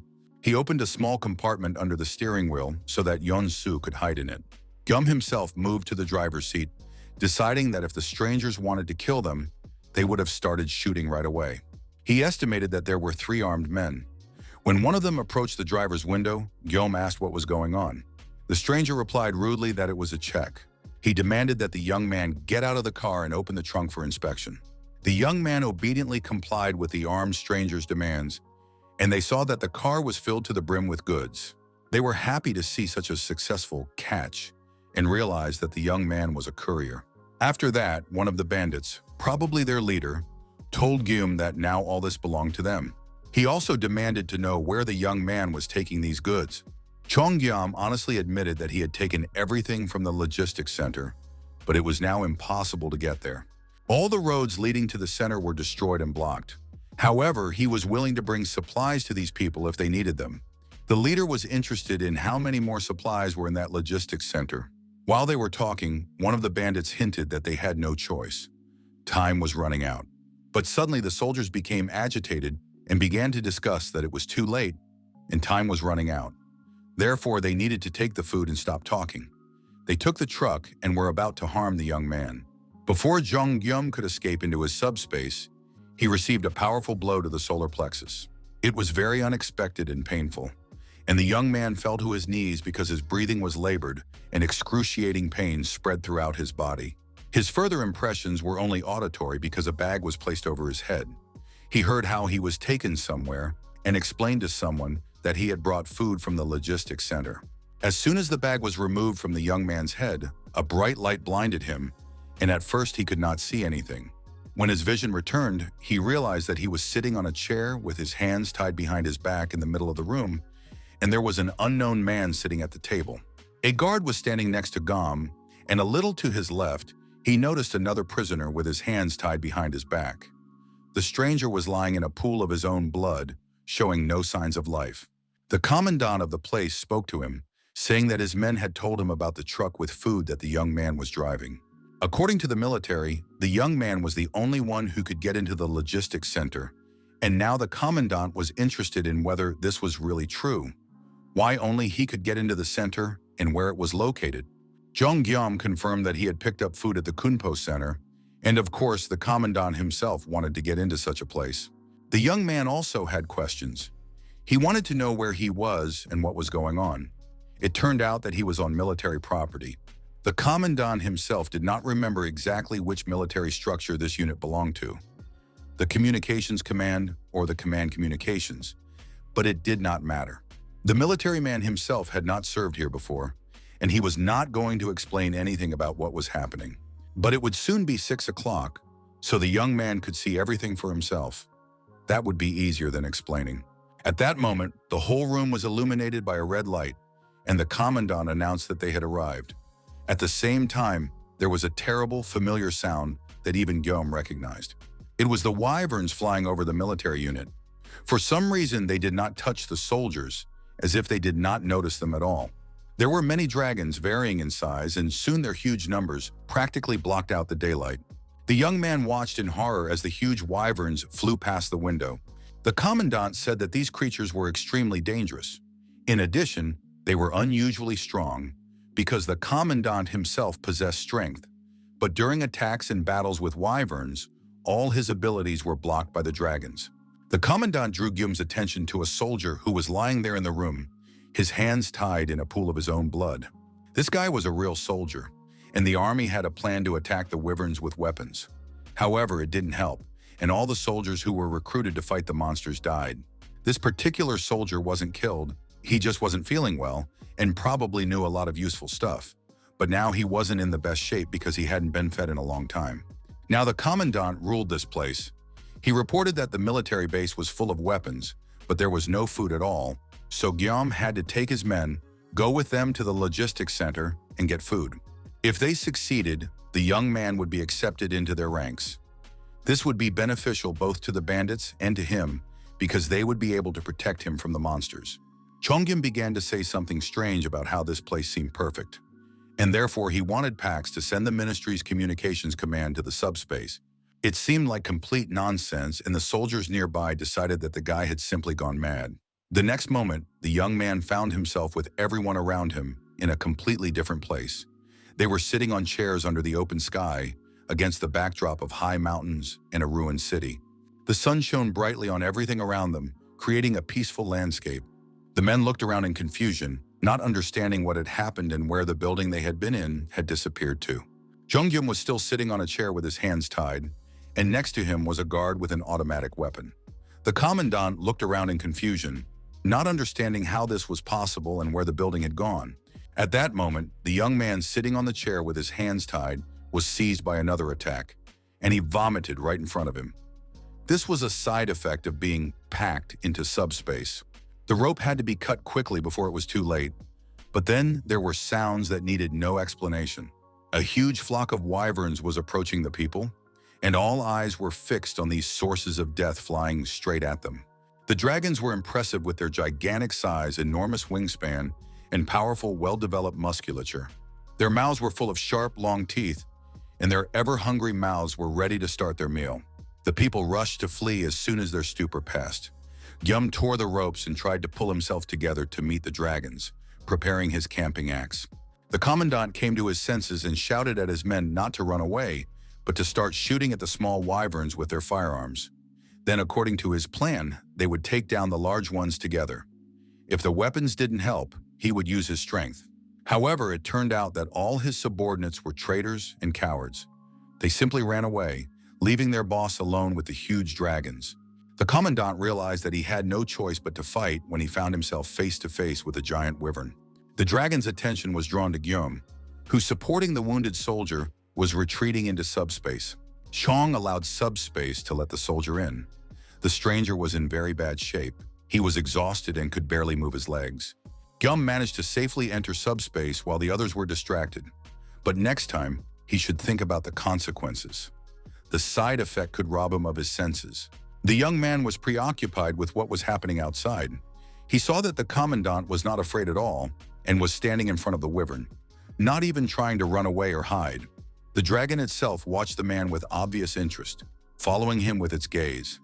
It seemed as if the monster was thinking or remembering something, as if it possessed a mind. At that moment, the commandant punched the wyvern in the chest, and the monster finally turned its attention to what was happening right in front of it. The commandant shouted that he had already raised his level and was no longer as soft-hearted as before. Besides, he was not a coward who ran away. The last thing Gyum saw from his subspace was the wyvern devouring the commandant, despite all the man's abilities. Once he got to his logistics center, Gyum was able to catch his breath and said he felt fine. But the unfamiliar soldier was in very bad shape. He seemed to be a military officer. The bandits had tortured him, so the man was in serious physical condition. He needed at least a little rest before he could say anything or explain what was going on. It seemed that the soldier had no serious injuries or bleeding, but it remained unclear what exactly was happening to him and what his condition was. The man was fast asleep on the bed. His condition and weakness were caused by prolonged starvation. As soon as he wakes up, he will need to be fed. Jonggyum warned Yunsu that another building would soon appear in the subspace. It was very strange and interesting, as well as unexpected. The guys had never seen anything like it before. From the outside, the building looked very large and resembled a military base. Gyum said that he himself had no idea that it would be so huge, because he couldn't estimate its size while standing with a bag over his head near the building. Yunsu was already tired of being surprised, so once again he just stood there with his mouth open, staring at what was happening. Gyum warned his friend that he wanted to check something, and Yunsu had to look after the sick soldier who was sleeping on their bed at that moment. It was just incredibly strange that Gyum had transferred an entire military base into his subspace and was now going there to check something. He said that there must be many useful things at the military base, so he hopes to find something necessary. Bases usually store weapons, ammunition, explosives, strategic materials such as gas masks, and a variety of military equipment. All of this is essential for survival in an apocalyptic world, but using these items will be more difficult than using the resources of the logistics center. Pax is in charge of everything at the logistics center, and he can deliver the necessary items. But at the base, among the warehouses and arsenals, he will have to find everything himself. In addition, the problem was that Yun-Su was not a military man and was unlikely to know how to handle weapons. But he was willing to learn, as he had already spent too much time at the logistics center. It is important to note that supplies at the military base are not unlimited, as they are at the logistics center, so weapons should be used less often and more reliance should be placed on one's own strength. While Guillaume was thinking about this, a drone appeared above him and explained something about subspace. It turned out that subspace was programmed by the Pax logistics system, and the newly annexed sector should also be considered a type of logistics warehouse operating on the same principles. It turned out that as soon as the classification of all goods from the newly annexed sector was completed, they could be used in the same way as goods from the logistics center. This meant that all weapons, rifles, and ammunition could be copied and sent again. It was so astonishing that the young man couldn't believe what he was hearing. The only problem was that it would take time to complete the classification, as the current progress was less than 1%. It was difficult to give an accurate estimate of the time it would take to complete. It all depended on the specific item. Guillaume already wanted to get firearms, ammunition, grenades, vehicles, and fuel. The drone promised to assign codes to these items first, so that the young man could use them immediately. In addition, it turned out that Guillaume could restrict the rights to order these goods. It was not a matter of distrust of Yun-Su or his family, but there was still an unfamiliar military man in the subspace. This was very reasonable and logical, and now that the boys had weapons and vehicles, the situation outside should become easier. With all these weapons, it would be easier to deal with the beasts and monsters that had taken over the outside world.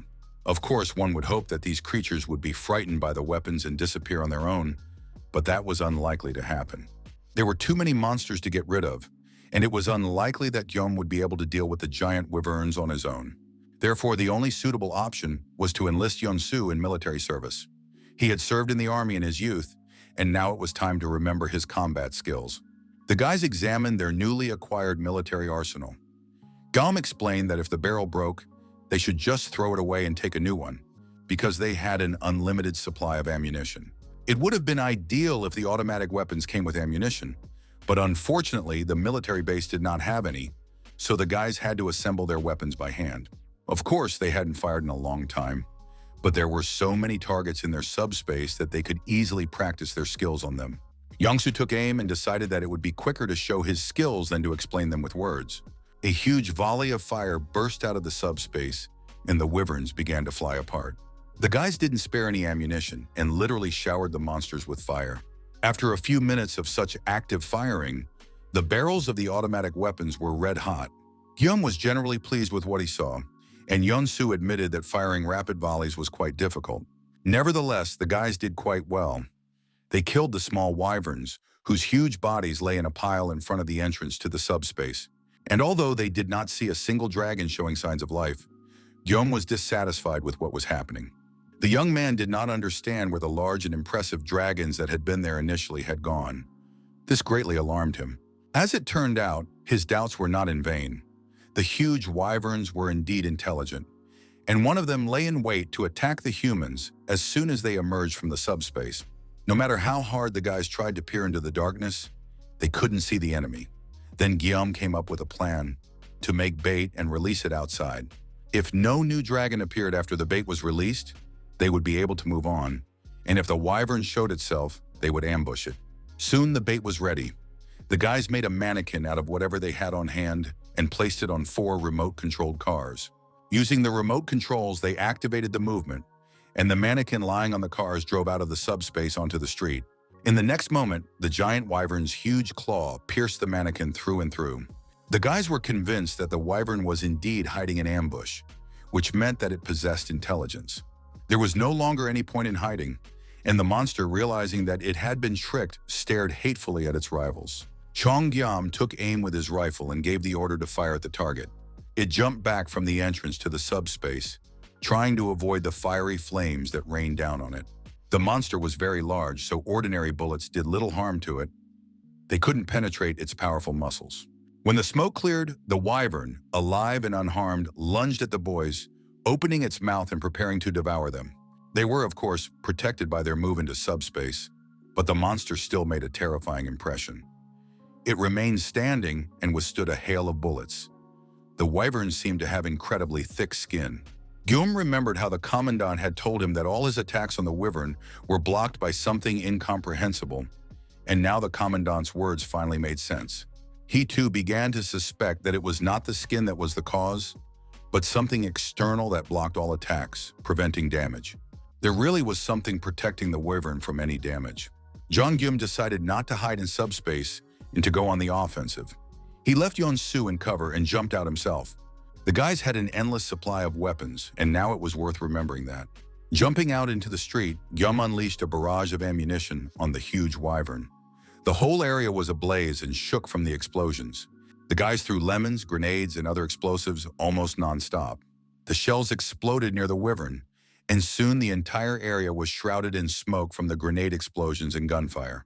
Both attackers' hands were numb, and their shoulders ached with fatigue when they finally stopped firing.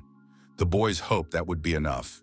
The smoke began to gradually dissipate, and the dragon reappeared before them, intact and unharmed, staring with an unblinking, meaningful gaze. It understood everything, and the expression on its face was conscious. The wyvern tried to break through into subspace with its claws, despite the fact that the boys had unleashed an entire arsenal of explosives on it. But suddenly something distracted the giant monster. It turned its head toward the source of the sound. In the next moment, the flying monster flapped its wings and left the area, leaving the guys alone, but without answering any of their burning questions. The guys came out of subspace and assessed the extent of the destruction. Huge craters covered the entire area. It was clear that the monster had escaped. That meant it was time for them to leave too. They jumped into the car and hurriedly left the place. Two guards drew attention to themselves with a noise that sounded after the protective wall of cars was blown to pieces by some force. It became clear that something dangerous was approaching. After all, the wall of cars was very sturdy and could not have collapsed just like that. The fact was that a new projectile, created in Guillaume's subspace, had been fired at it. When the smoke cleared, the guards saw the headlights of a rapidly approaching vehicle. It was military equipment, and it was unclear what to expect. In addition, the car was traveling at tremendous speed, so the guards did not even have time to think about what to do. It was clear that the driver was extremely aggressive. The guards looked at the people who had come to them, trying to figure out if they were dangerous or not. And since they only had sticks and batons at their disposal, there was little hope for the best. The passenger window of the car rolled down, and a young, handsome guy appeared in front of the men and asked if Nurse Kim Ju-young was there. In their distant childhood, when Guillaume's middle sister was practicing her skills on him, they both made a terrible noise and disturbed their older sister. The girl was preparing for her medical school entrance exams at the time. Kim Sol thought that her sister was sick because she suddenly started studying hard instead of playing. The younger siblings decided that something was wrong with their older sister and that they needed to tell their mother about it. Ju-young was 8 years older than her brother, and when she suddenly changed, deciding to get her act together and start studying hard, the whole family was alarmed by this change. However, the girl explained that she had a dream, which is why she had changed her habits so radically. One of the fiction books she read during that period made a huge impression on her. The beauty decided that even if the end of the world came tomorrow, she would continue to care for the sick and suffering until the very end. Her younger relatives did not understand her actions and her desire to become a nurse. But soon her efforts were rewarded. Her aspiration turned out to be more than just a childhood dream. The girl's grades improved, and she was eventually admitted to medical college. And now this young, beautiful girl in a medical uniform was standing on the street, not believing her eyes. Tears of joy and happiness streamed from her eyes when she realized who she was looking at. Questions poured out one after another. Where was he from? How did he find her? Why hadn't he shown up before? Jean Guillaume couldn't hold back either. He cried with happiness and relief, thanking heaven that this meeting had finally taken place. His older sister Ju-yeon was standing in front of him, alive and unharmed. They embraced each other tightly, covering each other with kisses and telling each other how scared and lonely they had been, how they had feared they would never see each other again. When the initial emotion subsided, Guillaume introduced his friend, saying that it was this man who had helped him get to his sister. In turn, Kim Joo-yeon thanked Lee Soo-yeon for helping her brother and took a chocolate bar she had stashed away for a rainy day out of her pocket to share between the men, knowing that food was now worth its weight in gold. Jung tried to say that there was no need to treat them. He had something more important, namely a patient who needed medical attention. Joo-yeon immediately got to work, demanding that the patient be taken out of the car immediately. However, it soon became clear that the patient was not there. He was in a subspace that could only be accessed with the help of Gim's power. The nurse realized that her brother had awakened, and although this surprised her, such cases had become common recently. Gim did not want to open the subspace in front of strangers, as he did not intend to tell anyone about his abilities. But Joo-yeon noticed that there were too many prying eyes around, and that it was impossible to act openly. Led by the nurse, the guys went around the hospital to find a secluded room where they could safely enter the subspace. Once they reached the logistics center, the girl could no longer contain her emotions. Everything seemed simply amazing and unreal to her. In addition to the logistics center, her brother also controlled a military complex with an entire arsenal. Gum promised to tell her everything later. They immediately brought the medic to the soldier, who was still lying on the same bed, showing no signs of life, but not dying either. He seemed to be in a deep, lethargic sleep. Joo-yeon asked how long the man had been in this state, but no one had that information. Jung had found him unconscious, and it seemed that he had been tortured before that. It was unknown how long he had been unconscious. The doctor's verdict was harsh. She announced that the soldier would not live long. The situation was very bad, but there was still something that could be tried. It soon became clear that Joo-yeon also had powers that had awakened after the apocalypse, and she became a healer. Her power was still at a low level, so treating the soldier would take a long time, and it would be difficult to cure him completely. However, he would definitely not die, and the girl placed her hand on the patient's body. Soon she said that it was necessary to stop the treatment because the man was severely malnourished. His malnutrition had become more dangerous than his wounds. Therefore, he needed time, and with proper nutrition, he would recover much faster. Gum remembered how his sister had said that even if the end of the world came, she would still take care of the sick. The young man admitted that he now remembered her every word because he realized how important family was in a person's life. After the treatment was over, Joo-young asked her brother to tell her about his powers and his life. The story was a bit long, so they decided to talk over dinner. It turned out that Yeon-soo's wife had taken up cooking and baking bread out of boredom, so the group moved to the kitchen. Gom began to tell his sister how he got out of the locked warehouse and realized that he had become the owner of a logistics center. Then he rescued Yeon-soo and met the other residents of the town, whom he helped to return to their homes after clearing the tunnel. He told her all this while his sister devoured her food with gusto. She listened very attentively, even though her jaws were working non-stop, and the young man continued to recount his adventures. The girl thanked Yeon-soo's wife for preparing such delicious food. She also said that she had prepared a restroom on the first floor for her sister, and that the girl could stay there. After that, Gum told how he brought Yeon-soo's family to his warehouse. Now the guy's main goal was to bring his whole family to this place, and since his older sister was already there, he would calmly go to the next city to pick up his middle sister, who was in the city of Yeoljiro. And then Joo-young surprised her brother by saying that she would not stay in this place. Although she feels very comfortable here, he must understand her. The fact is that there are a lot of people in the hospital, and there are patients who need constant monitoring or medication. However, that wasn't even the main problem, because other nurses could take care of the patients. The problem was something else entirely. The buildings around the hospital looked completely abandoned and deserted. At that moment, the man was looking into the night and listening to his subordinate's report. He was told that there were two strangers, that there was a loud noise, and that the protective wall of cars collapsed, and then a military vehicle arrived. According to the guards, they were not special forces, and one of the men in the vehicle turned out to be the younger brother of nurse Joo-young. It seemed that the men were not hostile to the doctors, and that they had nothing to worry about. The head of the hospital department, Jin Seong-hak, believed that the strangers had come to eat and spend the night at the hospital.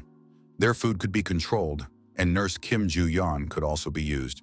In any case, no matter how strong these men were, they were clearly not stronger than the man the doctor had spoken to. The huge bruiser, whose neck was no smaller than a bull's, said that it was indeed unlikely that anyone could be stronger than him. Sun-hak instructed the strong man to first warmly welcome the strangers and pretend to be nice. The Hulk said that he had already repaired the broken wall and even made it higher. Gom listened to his sister's story about how people changed overnight. Most likely it was either poisoning or withdrawal syndrome. It turned out that Sun Hak, the head of the infectious diseases department, was using his position to poison people and control them. It could be said that all those who had awakened had died, except for his sister. In essence, they were all drug addicts. The doctor guarded his food and magic stones. The girl did not know why the other nurses had not become addicted. She gradually stole the magic stones to strengthen her abilities. If she raises her level a little more, she will be able to cure people of their harmful habits. She agrees that her brother should go in search of their entire family, while she will try to survive here somehow. She demanded that her brother leave and not interfere because the situation is very dangerous and she is worried about him. But Gom said he was not afraid at all because the only weapon the manager had was food.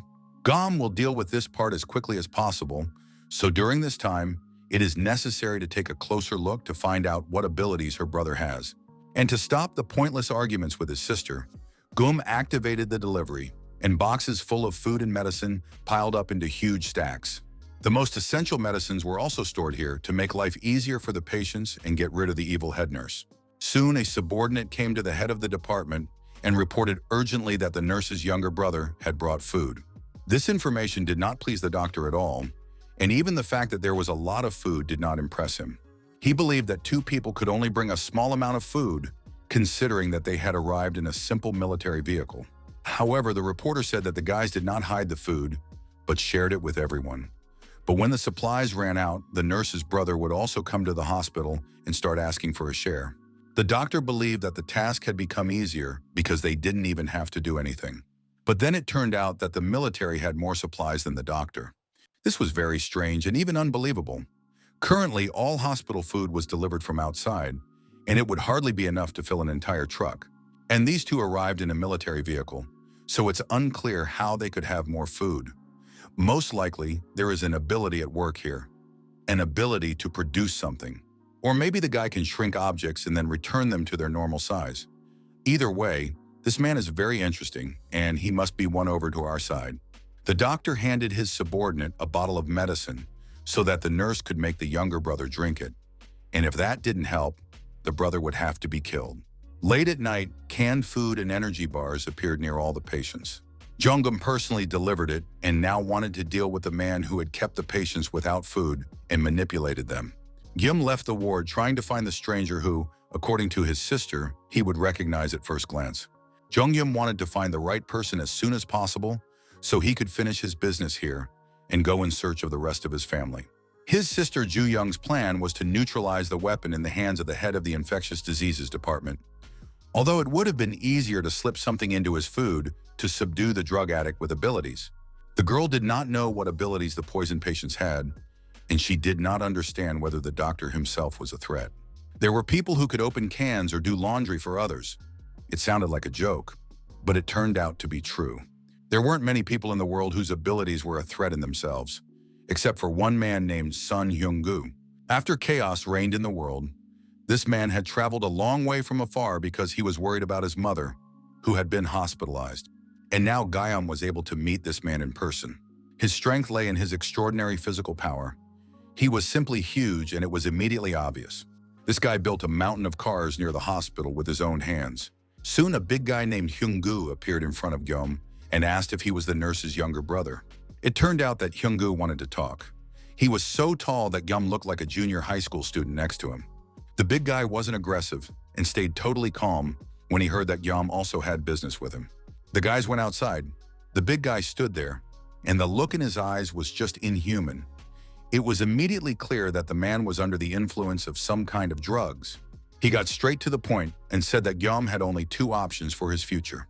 Either he would drink the medicine right now and then live happily ever after with all the other patients in the hospital, or he could refuse and die immediately.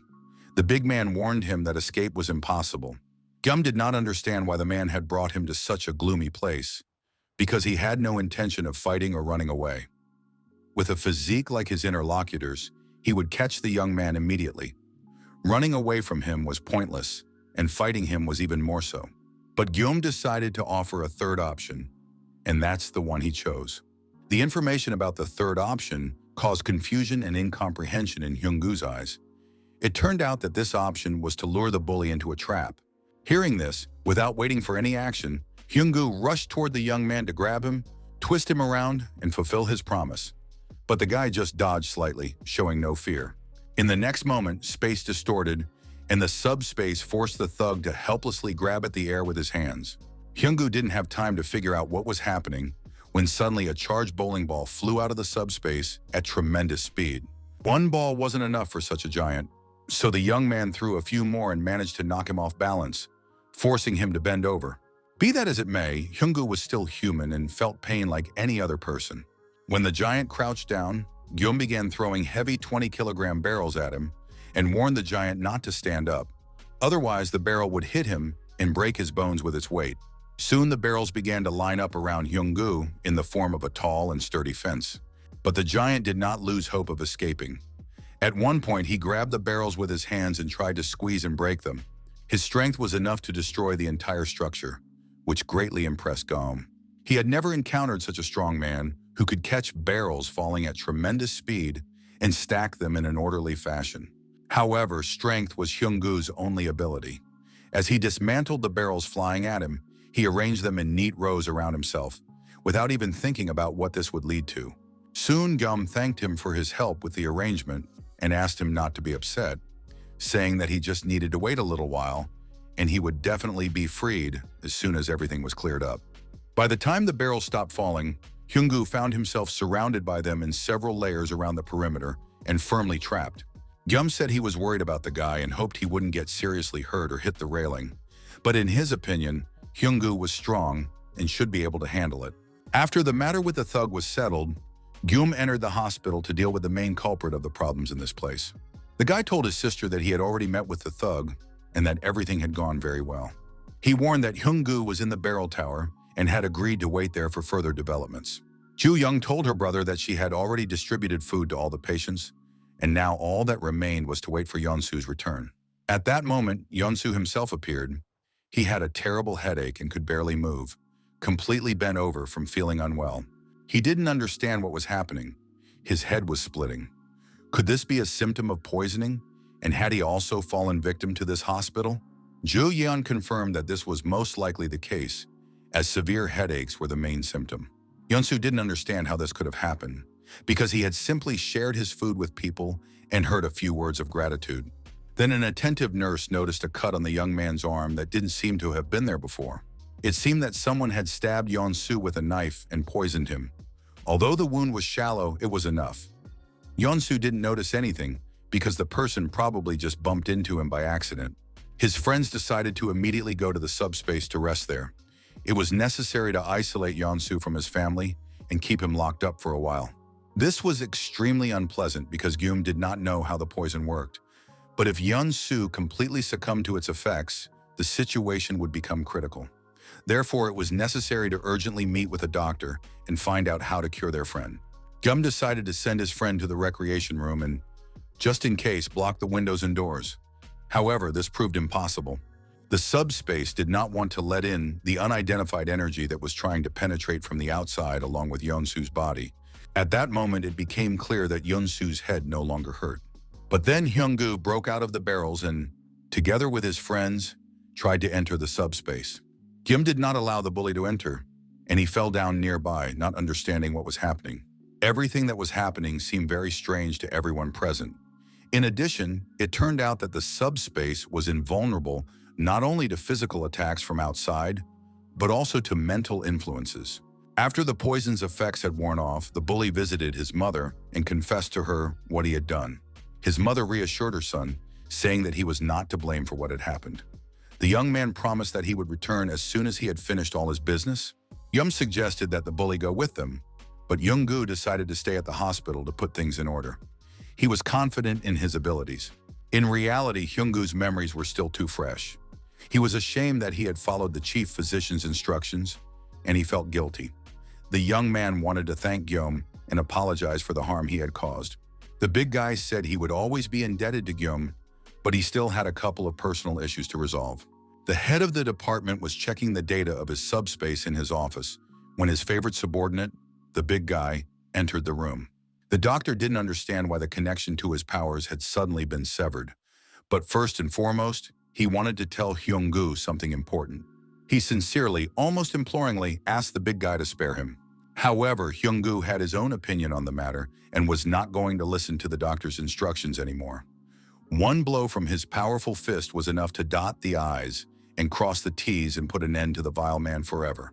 After Sun Hyung-gu went to deal with the doctor, a small meeting was held where friends discussed how to help patients overcome their addiction. Gyum suggested first determining which of the people were truly addicted. To do this, they needed to be placed in a subspace and their reactions observed to understand each person's condition. Once all the patients had been tested, they could develop a plan of action to treat their addiction. However, the friends did not even have time to start implementing the plan when strange things began to happen to the hospital patients. One of the patients suddenly came to his senses, got to his feet, and began to realize that he was a normal person, understanding that he had been out of his mind all this time. Now everything was fine. The man realized that he had recovered, and it seemed that the effects of the drugs had completely worn off. Just then, Hyung-gu approached his friends, his hands and clothes stained with blood. He announced that he had finally figured everything out. Then, bowing his head low, he thanked his rescuers for himself, his mother, and all the patients in the hospital. Yum understood how the bully had taken care of the doctor, and thanks to that, the people had recovered. Now there was no need to waste time treating them. After that, it was Gyum's turn to apologize for being too harsh with the guy and throwing heavy bowling balls at him. Hyung-gu admitted that he was amazed. He had seen many monsters and strange phenomena, but he had never seen barrels and bowling balls falling from the sky. The big guy joked that no monster could match Gyum in strength and tenacity. This made everyone laugh, including the young man himself, who still didn't fully realize his abilities. Hyung-gu turned to the young man again and asked him to stay in the hospital, even though he knew it sounded too selfish. But Gyum told him about his plans, which he had to carry out. He wanted to meet the rest of his family, and it seemed that he would have to leave soon. Hyung-gu said that he felt it was his duty to express his desire to keep Gyum there, but he understood his desire and hoped that he would be able to meet his family peacefully. Gyum said they were heading to Yuljiro, and Hyung-gu, a native of that town, warned that it would be extremely difficult to get there. The next day, huge supplies of food and provisions were delivered to the hospital, for which Hyung-gu never stopped thanking his rescuers and promised to repay them with kindness. The men shook hands, promising to meet again and spend time together. After that, Gyum and his loyal driver got into the car and set off on new adventures. As they drove away, the driver asked what obstacle the big guy was talking about. It must be something serious and probably related to someone's ability. Gyum also hoped that they would be able to meet the right person, otherwise it would be impossible to overcome the obstacle. According to Hyung-gu, a huge wall had grown between the cities. It was hard to believe, but according to him, a stone mass had indeed risen from the ground. When the giant fled his hometown in search of his mother, the wall already towered above the ground higher than a skyscraper, and movement on land became impossible. Destroying this wall was also unrealistic. In addition, Hyung-gu learned that the types of monsters that inhabited this area in Yuljiro were very different. Their skeletons, which Gyum had never even heard of, were the main threat. Now the bruiser called them Undead.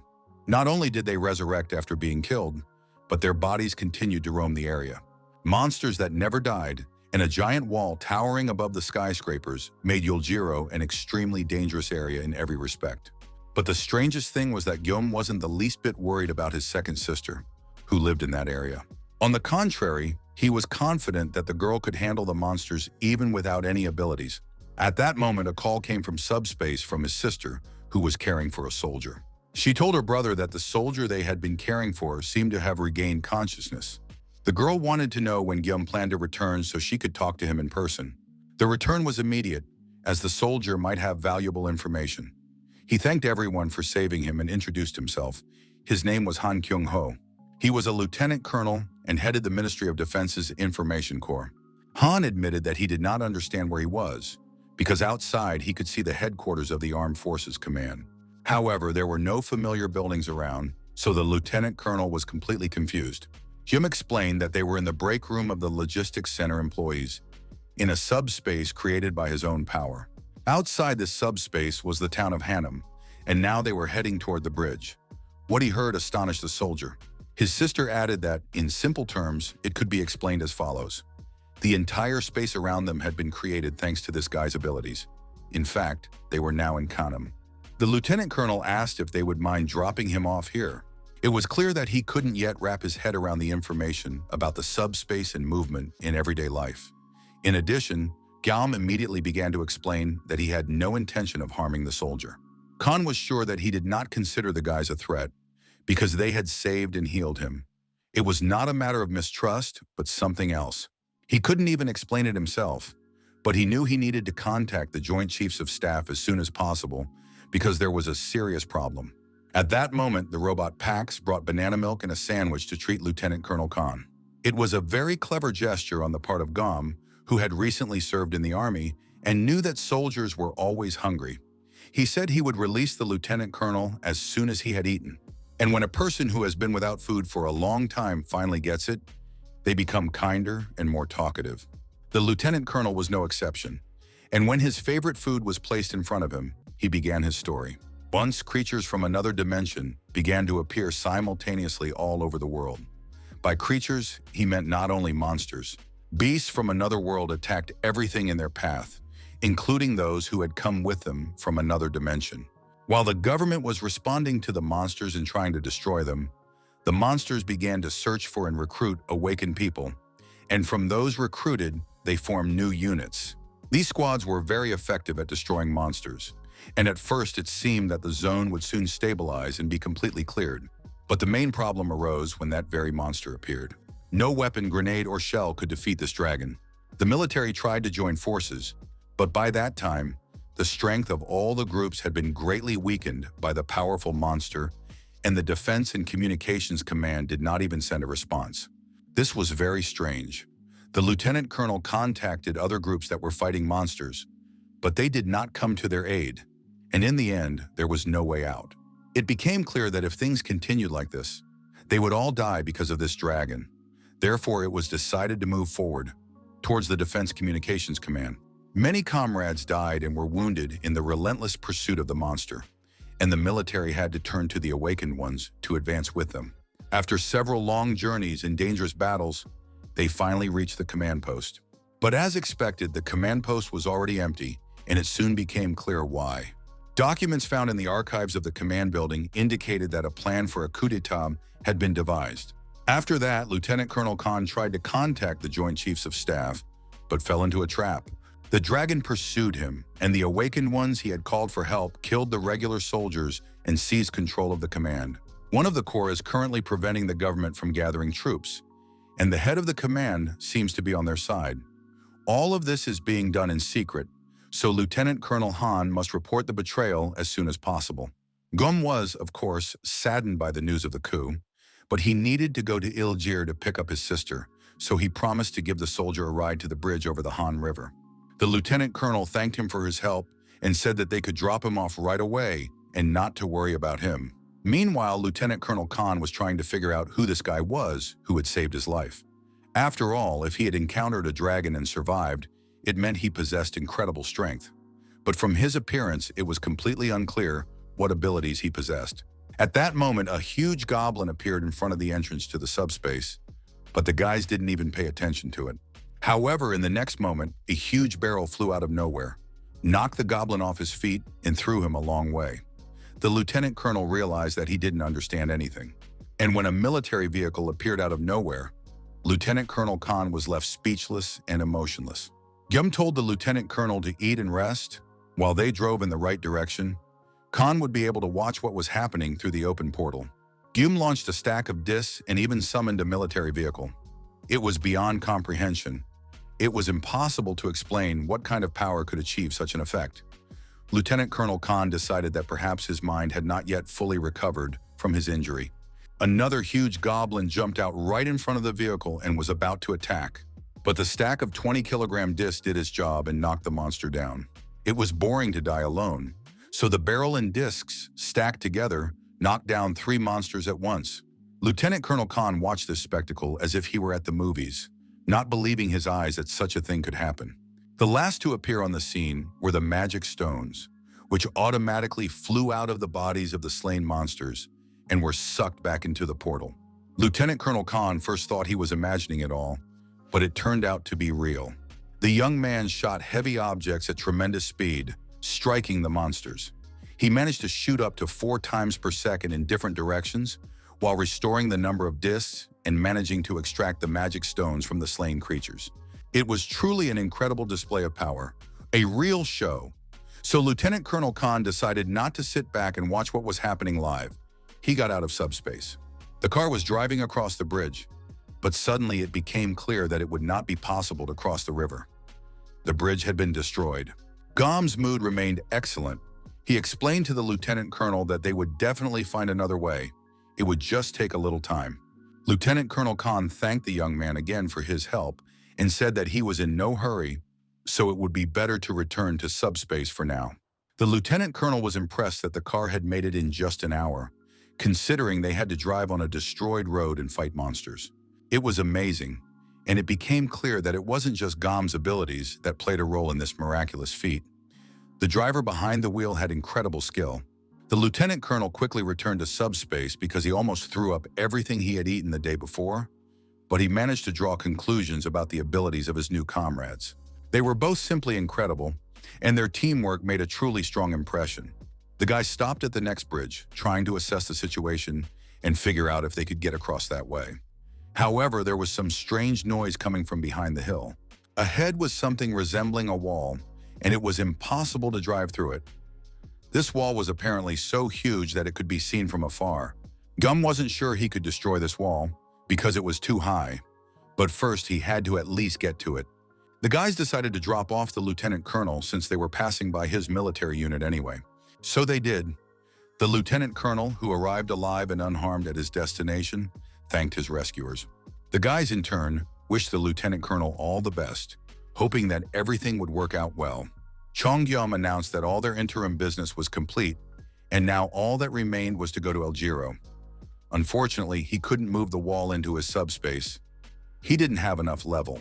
The young man continued to analyze and count the number of magic stones he had already obtained, estimating how many more he could get in the near future, when suddenly someone knocked on the driver's window. Lieutenant Colonel Khan addressed them again, saying that he was inviting the boys to come with him. He had something that might interest them. It turned out that the government provided magic stones to the awakened and supported their early growth. If the young men became subordinates of the government, they would receive serious support. Yum thanked him for the honor, but said that his family was his top priority right now.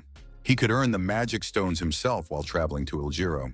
Lieutenant Colonel Han was a little disappointed that he couldn't get the guys interested in the magic stones, when suddenly Guillaume had a new idea. After all, the government surely had helicopters, and that was exactly why the young man was willing to stay in this place a little longer. The atmosphere in the commander's office was gloomy. He understood that many of his subordinates and units had already been killed or were missing in action. He stood near a map of the area and tried to figure out which units were performing best and what could be done in the current situation. This would determine whether the government could still be considered to exist or whether it had been completely left without an army. With each passing hour, the situation became darker and more depressing. His thoughts were interrupted by his secretary, who announced a visitor. The visitor turned out to be the sole survivor of the First National Defense Information Corps, and he had urgent news. The very fact that the commander of the National Defense Information Corps had appeared was a miracle in itself. The men greeted each other, unable to believe their eyes that they had finally managed to meet. Lieutenant Colonel Khan handed over an important document that he had obtained during his mission. The commander read the plan to overthrow the government and was horrified by what he saw. However, according to Lieutenant Colonel Khan, all was not lost. He had brought people who could be useful to the government right now. The commander personally went down to the street and thanked the men for their help and the tremendous work they had done for the country. Lieutenant Colonel Khan told the commander about the men's abilities and also conveyed Gom's request to exchange the helicopter for ammunition and food. Of course, helicopters are strategically important assets, but given Gom's abilities, such a request could be considered. However, the commander had one condition. He wanted the men to become soldiers. Everyone knew that the government was having a hard time dealing with the situation. But if the guys joined the army, maybe they could find a way to fix things. Yum tried once again to explain that at this stage of his life, the most important thing was to save his family. The commander sincerely understood the young man's feelings and supported his decision. But it was difficult for him to simply give a helicopter to a stranger. Gyum understood the refusal, wished everyone luck, and hoped that the situation would change for the better and people would be able to return to normal life. The young man got into the car, buckled up, and asked Yeon-soo to start the engine and drive off. A new knock on the window interrupted their departure. The commander made a personal request. He promised to provide a helicopter if the guys helped him with one mission. Soon, a convoy of trucks accompanied by Gyum and his driver set off through the streets of the city. The commander said that military reserve forces were gathering at the train station in Seoul and that they were still in contact with them. The problem was that skeletons were blocking the road. These were not just monsters, dangerous because of their strength. These creatures were extremely annoying. There were an incredible number of them. Each skeleton had a core in the lower right part of its chest. If this core was not destroyed, the skeletons would continue to respawn.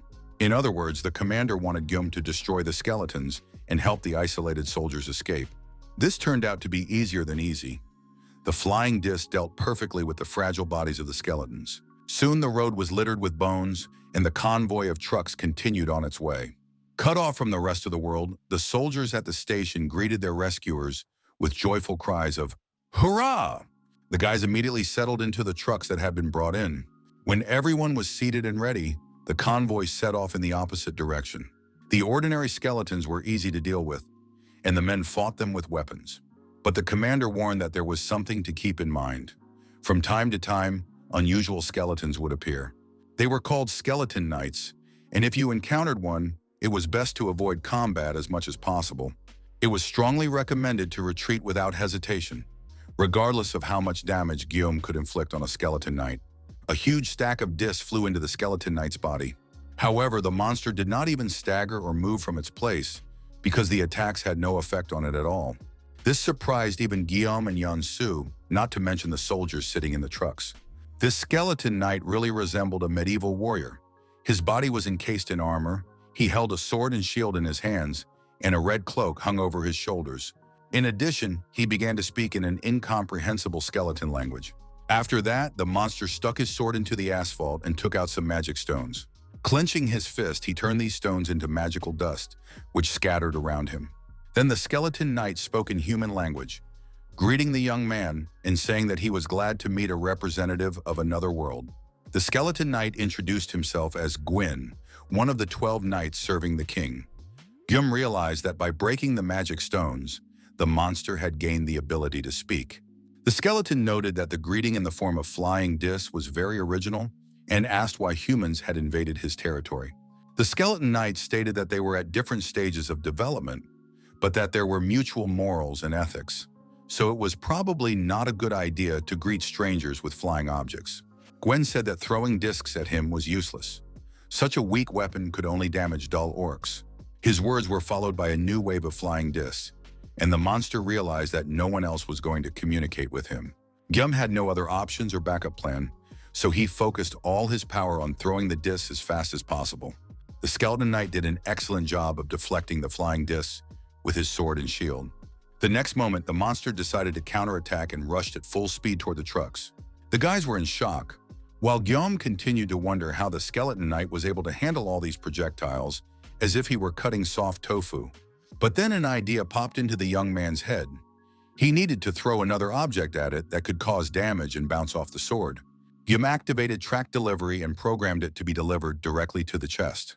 Another batch of discs was released from subspace in the direction of the skeleton knight. Now they weren't just flying, they had a guided trajectory. No matter where the knight dodged, the delivery had to be made. And so it happened. A huge stack of discs knocked the skeleton knight off his feet. The monster quickly recovered from the blow and was eventually able to deflect the discs, although it sustained minor damage. But the next blow, delivered with pinpoint accuracy, proved to be much more dangerous. This time, the object had to be delivered directly to the skeleton knight's eye to blind him. The bowling ball did an excellent job of this task, and one ball was followed by others, giving the skeleton knight no time to recover. Gyum purposefully sent the balls to specific points on the head, directing the continuously flying balls to the back of the head, the top of the head, and the left, right, and front parts of the head. The young man set the sequence of actions that Park Soo now had to perform so quickly that his jaw even started to ache. The boys could only watch as their instructions were carried out, And Yeon-soo, drenched in sweat from fear, once again thanked Guillaume for saving him. This knight was clad in armor, and therefore represented an even stronger version than the giant dragon. He was armed with a shield and a sword, which made him more dangerous than a wyvern. It was unknown how long it would take to break his head, but while he was busy, the people had to be escorted to their destination. The skeleton knight continued to take blows, demanding that they stop immediately and calling Guillaume a goat and a dimwit. It didn't seem like the skeleton knight was going to die because he didn't stop talking. So the young man followed up the bowling balls with stacks of discs, hitting him from the left, right, front, and back at the same time. After a while, a powerful explosion rocked the spot where the skeleton knight had been standing, lighting up everything around it with fire. The skeleton knight's skull crumbled into separate bones, but he managed to say that he would not die, even if he fell apart, because everything in his life was for the king. After these words, separate pieces of the skeleton knight's armor rolled across the asphalt, and he was gone. A large pile of large magical stones remained at the site of the battle. These magic stones rose into the air and transported themselves into the young man's subspace. The soldiers who witnessed this battle could not believe their eyes. The young man had destroyed the skeleton knight, who had withstood several shots from a tank. Joyful cries rang out from all the vehicles. Jean Guillaume had defeated the skeleton knight. The commander reminded them that when they encountered the skeleton knight, he had ordered them to retreat immediately, but they had destroyed it, and that seemed impossible. The commander again asked the boys to join the armed forces and the army. He asked Guillaume to think about the offer again after meeting with his relatives, because the guys were reliable allies and together they could do a lot for the people. After that, the commander led the boys to the promised helicopters, but Guillaume's thoughts were preoccupied with the battle with the skeleton knight. The young man understood that he was now a hero to the soldiers, having defeated an invincible enemy. But all this seemed meaningless, because if there had been 2 skeleton knights, there would have been nothing left of the soldiers. The biggest problem was that there were at least 11 more such knights. It was unknown who their king was, but he was most likely much stronger. Even carefully prepared heavy shells did not cause significant damage, but a bowling ball managed to crack the armor, which meant that the ball was stronger and heavier than the shell. The commander reported that he had received news from Lieutenant Colonel Han. He reported that the young man was going to Iliguro. According to available information, a high wall had appeared in that city. The military had gone there on a reconnaissance mission, but contact with them had now been lost. The military periodically conducts aerial reconnaissance of the interior of the wall and can confirm the activity of people inside the city. Members of the unit inside report that it is safe, so the commander is confident that Guillaume's family is also fine. The young man remembered his sister and did not ask for details, nor did he worry about her because she herself would give any monster a run for its money. Recently, reconnaissance discovered something unusual. The upper part of the wall, which had grown, gradually narrowed as if forming a roof, and it was unknown whether it would be completely closed. Now the commander could lend Guillaume a helicopter, the technical condition of which immediately made the guy's jaws drop. It was just a rusty metal box with a propeller. Guillaume couldn't understand how it could even take off, and even if it didn't fall apart during takeoff, it would be a miracle. But it turned out that the young man was simply looking in the wrong direction. Their helicopter was very close by. It was a real beauty, completely intact and shiny with perfect propellers. The commander proudly showed the machine to the guys and said that it was the most reliable equipment because he was lending it to his future allies and didn't want anything to happen to them. Yong-soo looked with delight at the Black Hawk, which he was now supposed to fly, and already anticipated sitting at the controls. The commander wanted to clarify who would be the pilot, because according to his information, Yong-soo had never flown before. This was true, he had never flown a helicopter before, but the driver looked at his abilities. He found out that he would be able to fly the helicopter using 50 magic stones. Yong-soo only needed to register before taking the controls of even an unfamiliar vehicle. It seemed that his task was not related to leveling up. It was enough to simply obtain a driver's license. This was excellent news. He didn't need to level up, because the problem of the lack of magic stones still remained. But then the commander asked him to wait a minute. He left the guys to guess what he was doing and headed for the crashed helicopter. Inside was a box full of magic stones that the military had collected while destroying monsters across the country. There were about 200 magic stones in this box, a gift from the army to the guys. At first, the commander wanted to surprise them and hide the stones on board the helicopter, but now they needed them more. This was followed by an exchange of thanks and mutual bows. Yongsu told his comrade that he only needed 50 of them, and Gyum could use the rest as he saw fit.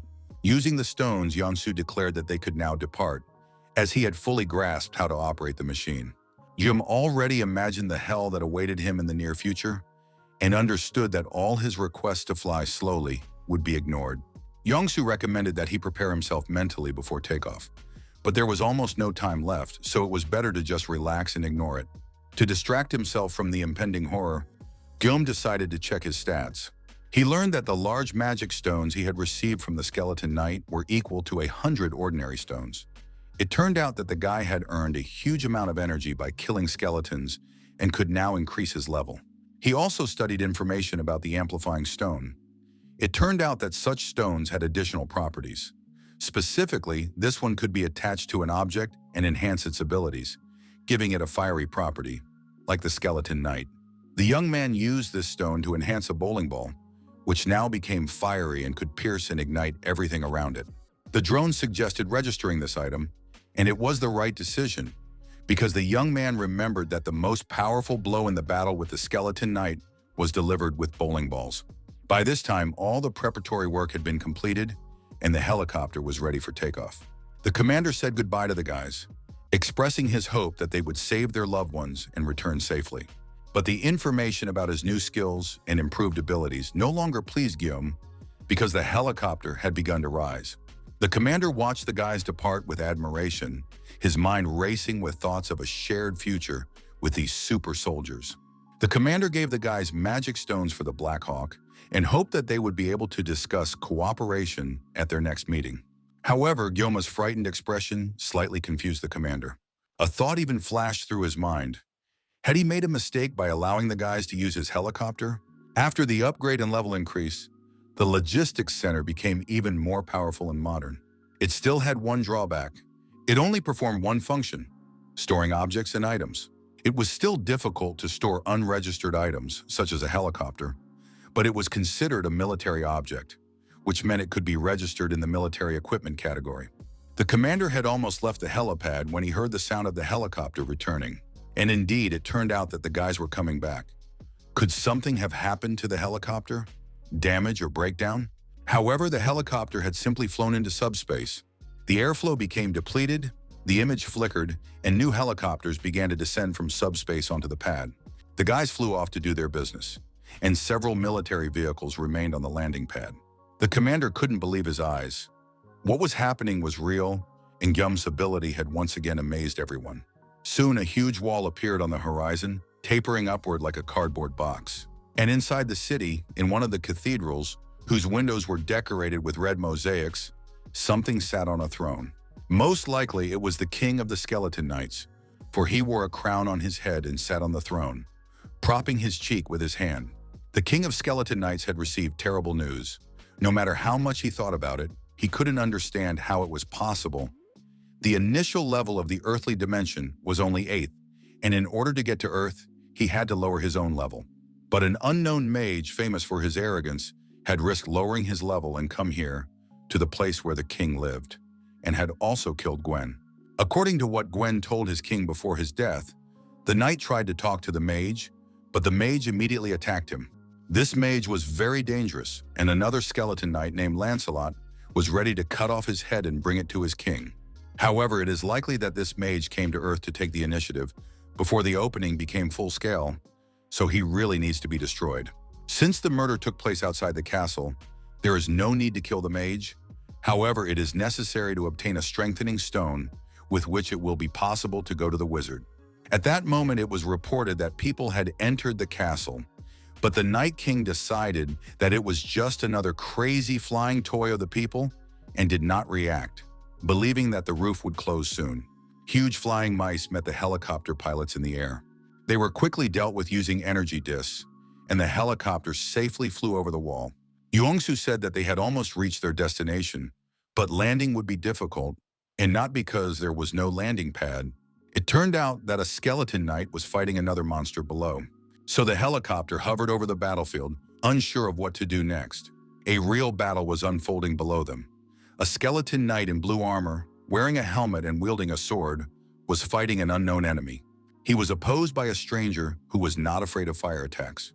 His hands were like steel, and his fists were strong and unbeatable. The stranger threw a fireball at the skeleton knight, knocking the monster off its feet and throwing it a considerable distance. The boys watched the battle with fascination, and Yeonsu noted that both opponents were magnificent. If they landed the helicopter now, they would have to deal with two monsters at once. Gyum asked if his friend really saw two monsters there, and when Yeonsu confirmed it, the young man announced his verdict. One of the creatures fighting the skeleton, the one who had just blown up the skeleton knight, turned out to be Kim Jong-gyum's sister. It was strange, of course. The girl looked at the skeleton knight's body, not understanding why he was still alive. All her life, Kim Sol had fought and loved combat. She enjoyed spending time in front of the TV when mixed martial arts matches were broadcast. Soon she realized that she had a younger brother she could practice on, because he always wanted to play with her. She didn't understand why the matches on TV lasted so long, and her younger brother was always lying beaten up. The girl didn't have time to feel like a winner. She was not attracted to defeating weaker opponents, so Kim Sol went out into the yard and took on not only the neighborhood children, but also their parents. Her father recognized his daughter's talent and enrolled her in a sports club. Having experienced the pain of her first defeat, she did not weaken or give up, but realized that she had something to strive for. Her competitive spirit was awakened, and her natural strength and unquenchable passion came to the fore. The girl no longer had any rivals, even in sports circles. She trained with insane determination, sparing no effort. At one point, it reached the point of absurdity. Kim Sol suffered a serious injury. Her ligaments were torn. However, the girl resumed training without waiting for a full recovery. She suffered more injuries but increased her workload and continued to train hard. Finally, last year, Kim Sol made her debut in the professional arena. Yum asked his friend to lower the helicopter. The guy wanted to throw a bowling ball. Meanwhile, the battle continued below. The skeleton knight had fully recovered from the explosion that had caused him some damage. He asked his opponent why his attacks were not hitting their target. The girl explained that the skeleton knight was too slow. The monster objected that he was not slow at all, unlike others, and that it was not a matter of speed, but rather the technique that the girl possessed. Kim Sol tried to explain that it was not a matter of technique at all, but rather the incorrect position of his shoulders, waist, and feet. The knight replied that the basics were indeed important, and he was always happy to learn something new. If it weren't for the hierarchy, he would have lost long ago, but the girl, by raising her rank, could become the best knight. This seemed like complete nonsense, and Kim Sol did not understand what he was talking about at all. At that moment, the knight announced that he would let the girl go because there was little time left, and if she did not leave the castle, her death would be inevitable. He promised to talk to the king and beg for permission for her, because he would not have done so if she had not shown respect and taught him the basics. Kim Sol did not hear his last words because all that remained of the knight was a pile of scattered pieces. A powerful explosion tore him to pieces, and where the skeleton knight had stood just a moment ago, there was now a bowling ball. A bowling ball as a weapon was very strange. Moreover, it was this very ball that was able to destroy the knight that Kim Sol had been unable to defeat. One oddity followed another, and what was happening became less and less understandable. But then, in the place where the skeleton knight had been blown apart, magical stones appeared.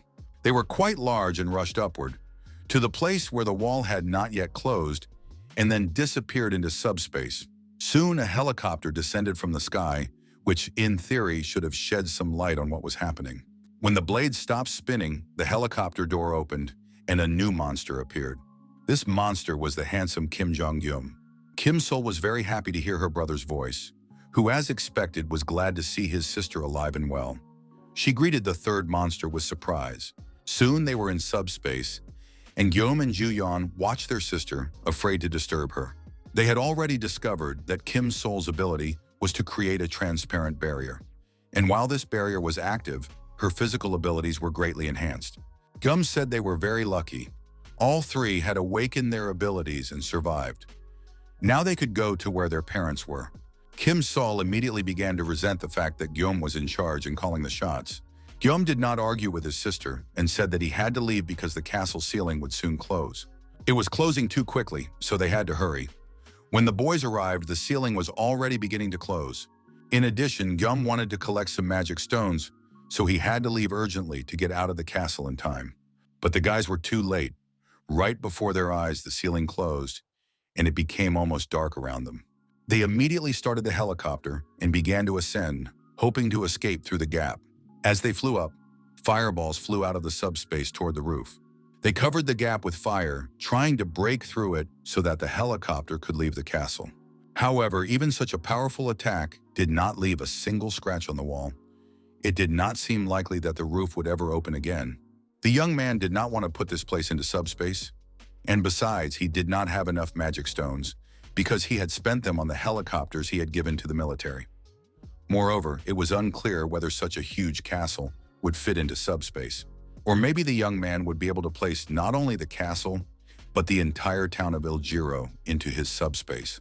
At that moment, Kim Sol realized that the knight she had fought with seemed to have been telling the truth. He said that she would die if she stayed in the castle, so he wanted to spare the girl and give her a chance to leave. He didn't have time to say anything else because he was killed by a bowling ball. There was very little time left, and the king of the skeleton knights himself was in Iljiro. Guillaume couldn't think about anything else because his comrade Yun-Su had activated his driver ability. The helicopter began to turn at breakneck speed and rushed across the city in a different direction. Meanwhile, at the castle of the king of skeleton knights, it became known that Lionel had died without landing a single blow on his opponent.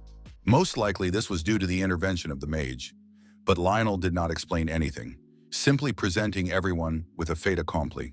The king realized that the mage was interfering in his affairs and trying to prevent the harvest. If this was indeed the case, there was no point in waiting any longer. However, circumstances were such that there was no need to even go looking for the mage. He was approaching on his own. At that moment, the sound of a flying helicopter could indeed be heard outside the castle windows, and soon it appeared in the windows. The king of the skeleton knights managed to make out the silhouette of the person inside. The sight of this man horrified the king. He was pale and, judging by all appearances, belonged to a species of undead. Of course, this mage saved the king from having to search for him and moreover came alone. But the skeleton king did not want to go that far. After all, these mages could be dealt with by the hands of the guys who had already been hired and scattered around the neighborhood. At that moment, the doors flew open, and a man appeared in the doorway, white and terrifying, with white slime dripping from his mouth. He spat and muttered that he would never get into a helicopter again because his vestibular system couldn't handle such overload. An orc immediately pounced on him, opening its mouth wide and preparing to devour the man. A powerful blow from the sister's fist knocked out the monster's jaw. The ensuing fire attack completed the clearing of the room. The brother and sister entered the palace hall, ready to face new monsters. It was suspiciously quiet around them, but Kim Sol understood that someone was ahead. In the distance, she could see a red glow and hear strange snoring. A flying mouse lay on the carpet, struck by Kim Sol, and behind it were many eyes of similar creatures. Guillaume sent the driver into subspace, deciding that it would be unsafe for him here. Yun-Su didn't even argue.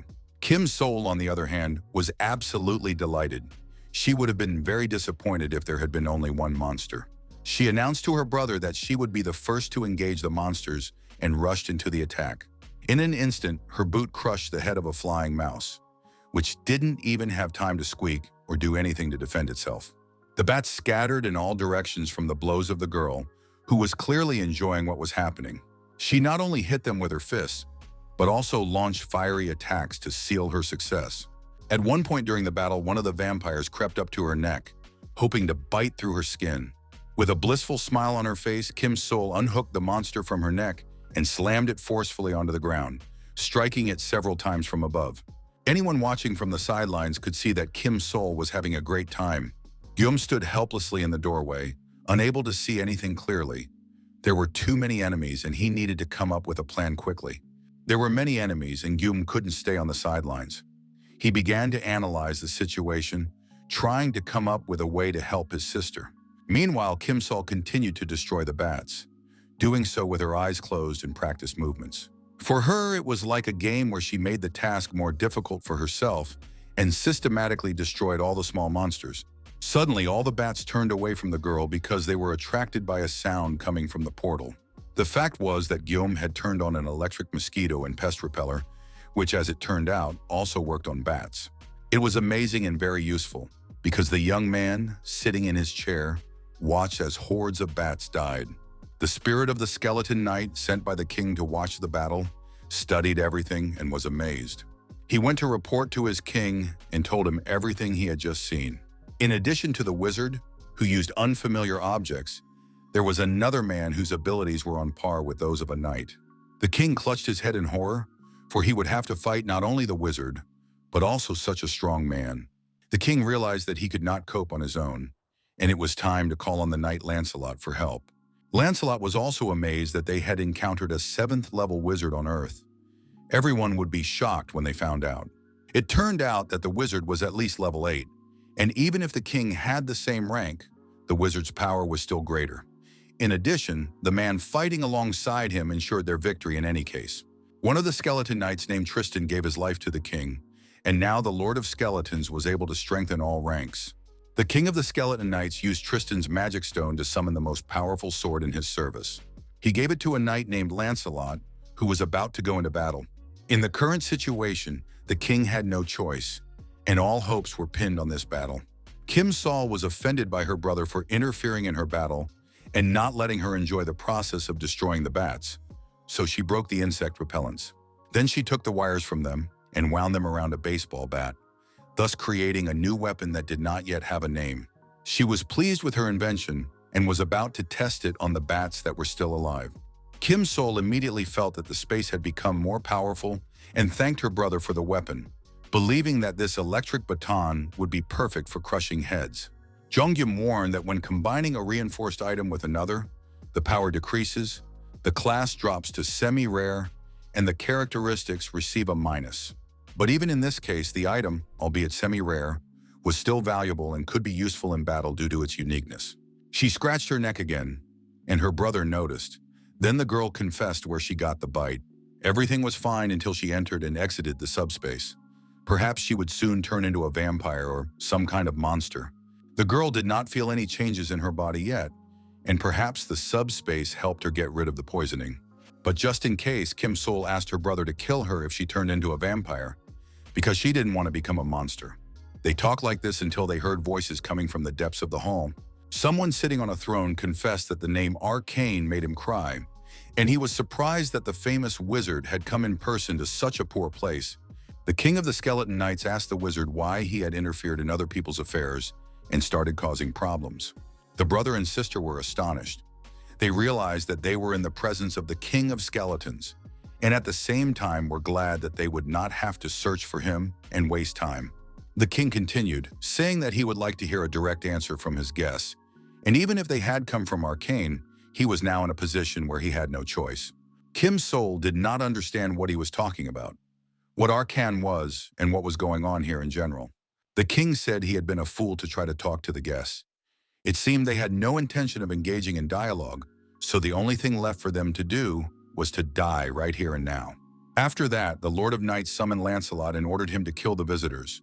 The appearance of an opponent made Kim Sol very happy. She wanted to test her new electric baton.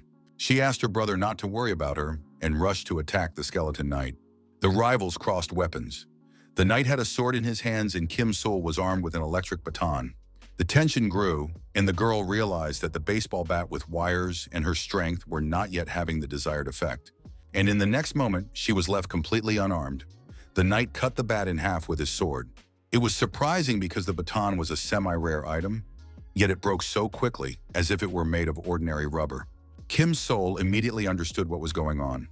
The problem was not the fragility of the bat, but the fact that this knight was really very strong. Gyum knew that his sister rarely called anyone strong, which meant that the opponent was truly worthy. In addition, Gyum had run out of magic stones because he had used them to create the baseball bat. Meanwhile, the skeleton knight was advancing on his opponents, intending to destroy them on the king's orders. Gyum launched a volley of fireballs which flew toward the knight at tremendous speed. But strength and a sturdy sword once again came to the aid of his opponent, and he chopped the fireballs flying at him like grapes. His strength and speed were enough to repel absolutely all attacks. But while Knight Lancelot was busy with the bowling balls, Kim Sol rushed to attack. She figured the knight's attention was distracted by the balls and hoped she could land a precise blow. And that's exactly what happened. Her fist slammed into the knight's head with full force. Lancelot swung his sword in response, but the girl was very quick and managed to crouch down to avoid his attack and not be hit. The next moment, she jumped in front of the knight and hit him in the jaw with a low hook, then followed up with a blow to his left side. By that time, the fireballs had also reached their target, and Knight Lancelot was knocked off his feet and flew to the side.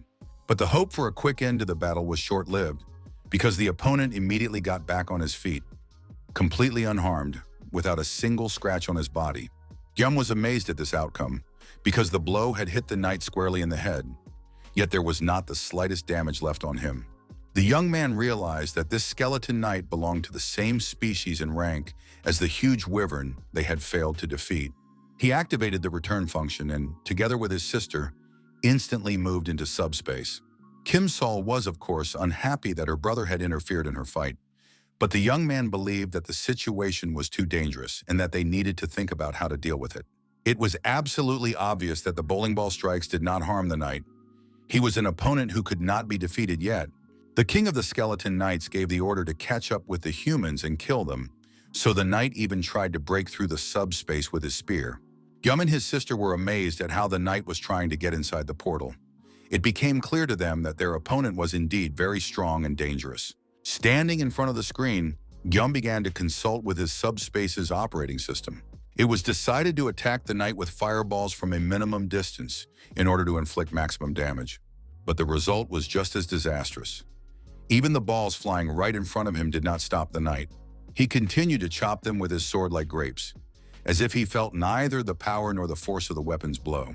The Skeleton King, watching this battle, analyzed the enemy and realized that he was hiding behind the gates of dimensions and only using items. Such a strategy and tactics could be justified if the opponents were equal in strength and trying to avoid defeat. But the mages were indeed very strong, and Lancelot was a 7th level knight, invulnerable to attacks. The king summoned only one fighter, so no penalties were imposed on him, but he felt that his end was near, for the king had invested all his resources in coming here. If he hadn't summoned Lancelot, he would have already died and lost all his property. And since he was destined to die, it was better to receive punishment from the Chamber of Commerce. However, he was disappointed by the pitiful spectacle that this battle now presented. If the king had known that everything would turn out this way, he would never have summoned Lancelot. The Skeleton King watched the battle and wondered how many items the enemy had. Moreover, the enemy did not use magic, which meant that he obtained items by some other means. Instead of wasting items, it would be much more effective to use magic. So why wasn't this wizard doing so? Gyum continued to watch from the portal as the Skeleton Knight dealt with his attacks, trying to figure out what to do next, perhaps using his new abilities. Usually, creating new items required a lot of magic stones, but perhaps due to the current high level of the subspace, his abilities had expanded, and the young man would be able to create weapons without worrying about the consequences. After all, he had to deal with enemies using what he already had in stock, and the most powerful weapon at the moment was still the fireball for bowling. But the problem was that this fireball was useless. The boy tried to figure out whether it was worth continuing to hide in the subspace, because if the knight killed him in front of the portal, he would be able to get inside and heal himself. But suddenly his further reflections were interrupted. The Skeleton King himself addressed the young man. He said that he understood. He was not facing a mage, but a human. And if he was a human, then he was capable of duplicating objects. This Skeleton King turned out to be not so foolish after all and managed to figure it out by watching the battle. Indeed, it was impossible for a mage to have come to such a place. It seemed that the young man simply did not realize what power he now possessed. The king ordered Lancelot to put away his sword because his opponents were not mages. Now they were on the same side and could even become partners. The brother and sister listened to the king's speech, trying to connect the dots and understand what kind of partnership he was talking about. The Skeleton King realized that the humans still knew nothing and decided to start with explanations, telling them everything from the beginning. The people met the Skeleton Knights on their way to this city, killed them, and obtained the strengthening stones. These stones can only be created in the castle. To be precise, the castle is called Camelot, and it is capable of creating power stones in exchange for living beings. Enhancement stones are mainly used to enhance items and increase their stats, but they are also used for artifacts with special functions. If such a stone is used in Camelot, 12 knights belonging to the castle can be summoned, including Lancelot, who is now standing before them. The enhancement stone is a valuable commodity, but the boy is capable of copying objects, so the Skeleton King offered a partnership to create copies of the stones. It is strange that no one has offered the young man anything like this before. Perhaps it will take some time at first. Due to the nature of the item, which absorbs living beings in the castle to create the strengthening stone, they will have to wait. But as soon as the stone is ready, the king guarantees that everything will go smoothly. In addition, any requests the young man makes in the future will be carried out by the knights without question. At this point, Yum interrupted him, saying that the idea of cooperation was indeed excellent, and he was grateful for it. Thanks to the king's advice, everything worked out perfectly, and Pax moved Camelot into subspace. The King of Knights did not expect this at all. It turned out that the castle he had built no longer belonged to him. At one point, the Skeleton King saw the moon in the clear sky and realized that his castle, which had protected him on all sides and hidden him from the outside world, was no more. The Skeleton King still could not understand what was happening. Soon he was struck by the size of the diminished Camelot. The castle looked like a toy house that children play with. It fit in Guillaume's hand and glowed like a magic stone. At that moment, the Skeleton King let out a wild cry, accusing the young man of daring to steal royal property. But then a huge, sturdy bowling ball appeared in his armored hand. Filled with fiery energy and magical power, the bowling ball flew toward the Skeleton King. There was a powerful explosion, and everything was engulfed in flames and smoke. Guillaume turned to the Skeleton Knight and asked his name. He asked if Lancelot would kill the king of the Skeleton Knights. The answer came immediately, and Lancelot said he would carry out his master's orders. The King of Knights tried to prevent this, but realized that along with Camelot, the young man also controlled all the knights. This meant that Lancelot now obeyed Guillaume. There was absolutely no point in fighting Lancelot, so the end came very quickly. Where the king had stood just moments before, a large purple magic stone split apart. When the smoke and dust settled, everyone saw the shreds of armor and the crown lying on the ground. The large yellow magic stone went to Guillaume, along with all the king's knights and all the power he possessed. The young man was amazed at the number of magic stones he now owned. Of course, he didn't count how many creatures he had killed. But then his sister intervened and spoiled her beloved brother's joyful mood. She reminded him that if he had a conscience, he should give her at least a third of the stones because she had saved his life by destroying the goblins. Guillaume sincerely thanked his sister for saving him, but said that a third of the stones was like extortion, because he had spent his stones when he made a special weapon for her. The brother and sister continued to haggle for a while, but soon they noticed that Lancelot was watching them, waiting for a decision on his fate. Indeed, something had to be done about their new companion, the skeleton knight Lancelot, who was ready to serve and obey his new master. Lancelot reported to Guillaume that he had broken the neck of the King of Knights, as he had been ordered, and had also brought the king's magic stone. No one knew how to interact with the skeleton knight, so at first he became a horse for Yonsu's daughter, who enjoyed riding on his shoulders. The girl was bored in the subspace, so she quickly befriended the skeleton knight, and now her parents didn't know what to do about it. Lancelot was happy because he believed that by helping his lord's companions, he was also helping him. The skeleton knight showed remarkable care and even held the girl so she wouldn't fall and hurt herself. Everyone liked such an attentive and caring person. In addition, he fought well for his young age, and Guillaume realized that his sisters treated the skeleton knight as a human being. In any case, Guillaume was going to leave for the Dobong area because there was a house there that he wanted to visit. The young man wanted to get there as soon as possible because he was still worried about his relatives. But his older sister, a nurse, showed concern and said that her brother had hardly rested in the last few days. She didn't want him to faint from exhaustion, so she suggested that he stay and sleep in the subspace with her that night. Such care touched the young man deeply. Besides, it was more dangerous to travel at night, and Yonsu's daughter had not yet finished playing with Lancelot. When everyone went to rest, Guillaume decided to prepare a place for Sir Lancelot to sleep. First, he needed to study the data on Camelot. It turned out that this castle could be expanded to different sizes, but the young man did not understand how many stones he would need to expand the castle to the right size for 12 nights. He spent 300 magic stones and the castle became quite large, but something eerie appeared in the subspace. Guillaume wanted to know if all the knights could live together in this castle. Lancelot said that it was not a problem for him, but it was too small for the king. Kim Sol was very surprised and began to calculate how much the Skeleton King had spent on building a castle that covered the entire space up to the sky. Lancelot did not know the exact number, but he estimated that it was at least tens of thousands of stones. After that, while the young man was busy calculating and planning, Kim Sol turned to Lancelot with a personal request. She had been watching the knight for some time and was impressed by his sword skills. Now the girl wanted Lancelot to teach her this technique. Even through his helmet, it was clear that the skeleton knight was flattered by such a request and gladly agreed to do so. In return, he also dared to make a request of his own.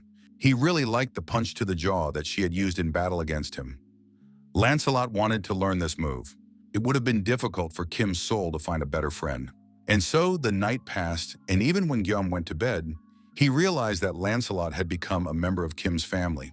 The next morning delighted everyone with wonderful sunny weather. There was an armed patrol on the streets of the city, carefully inspecting the area.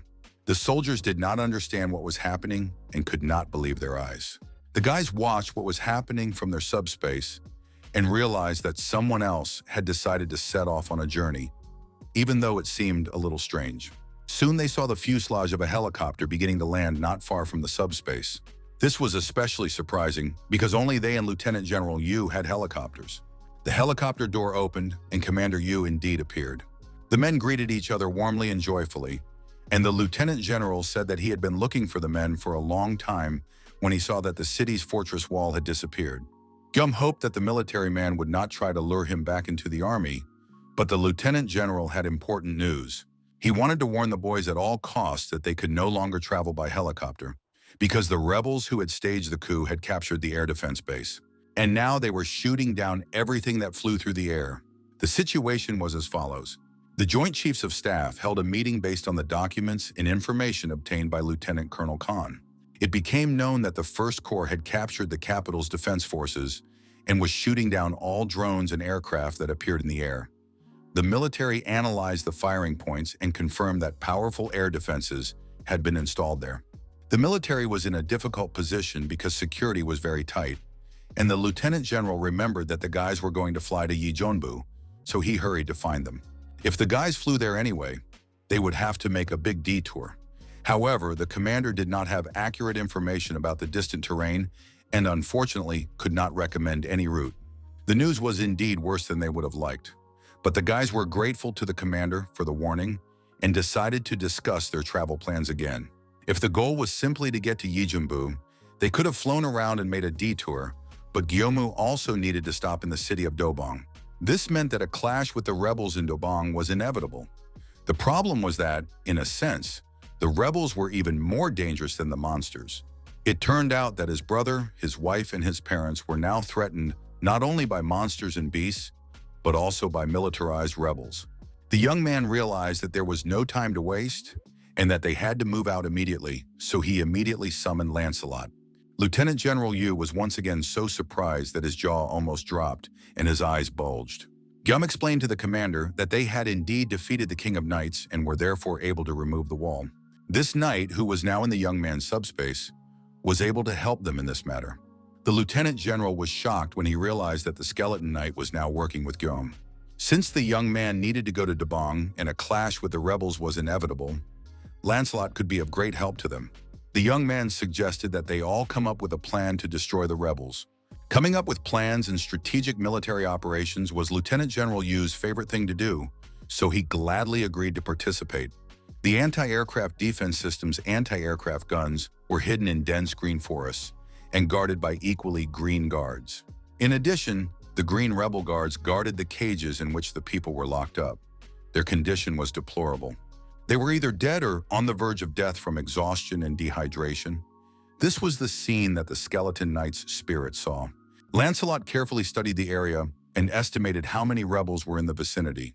One of the green goblins had officers' epaulets, and the creature looked like a mixture of a human and a green goblin. The knight spirit watched and listened very carefully to everything that was happening at the base.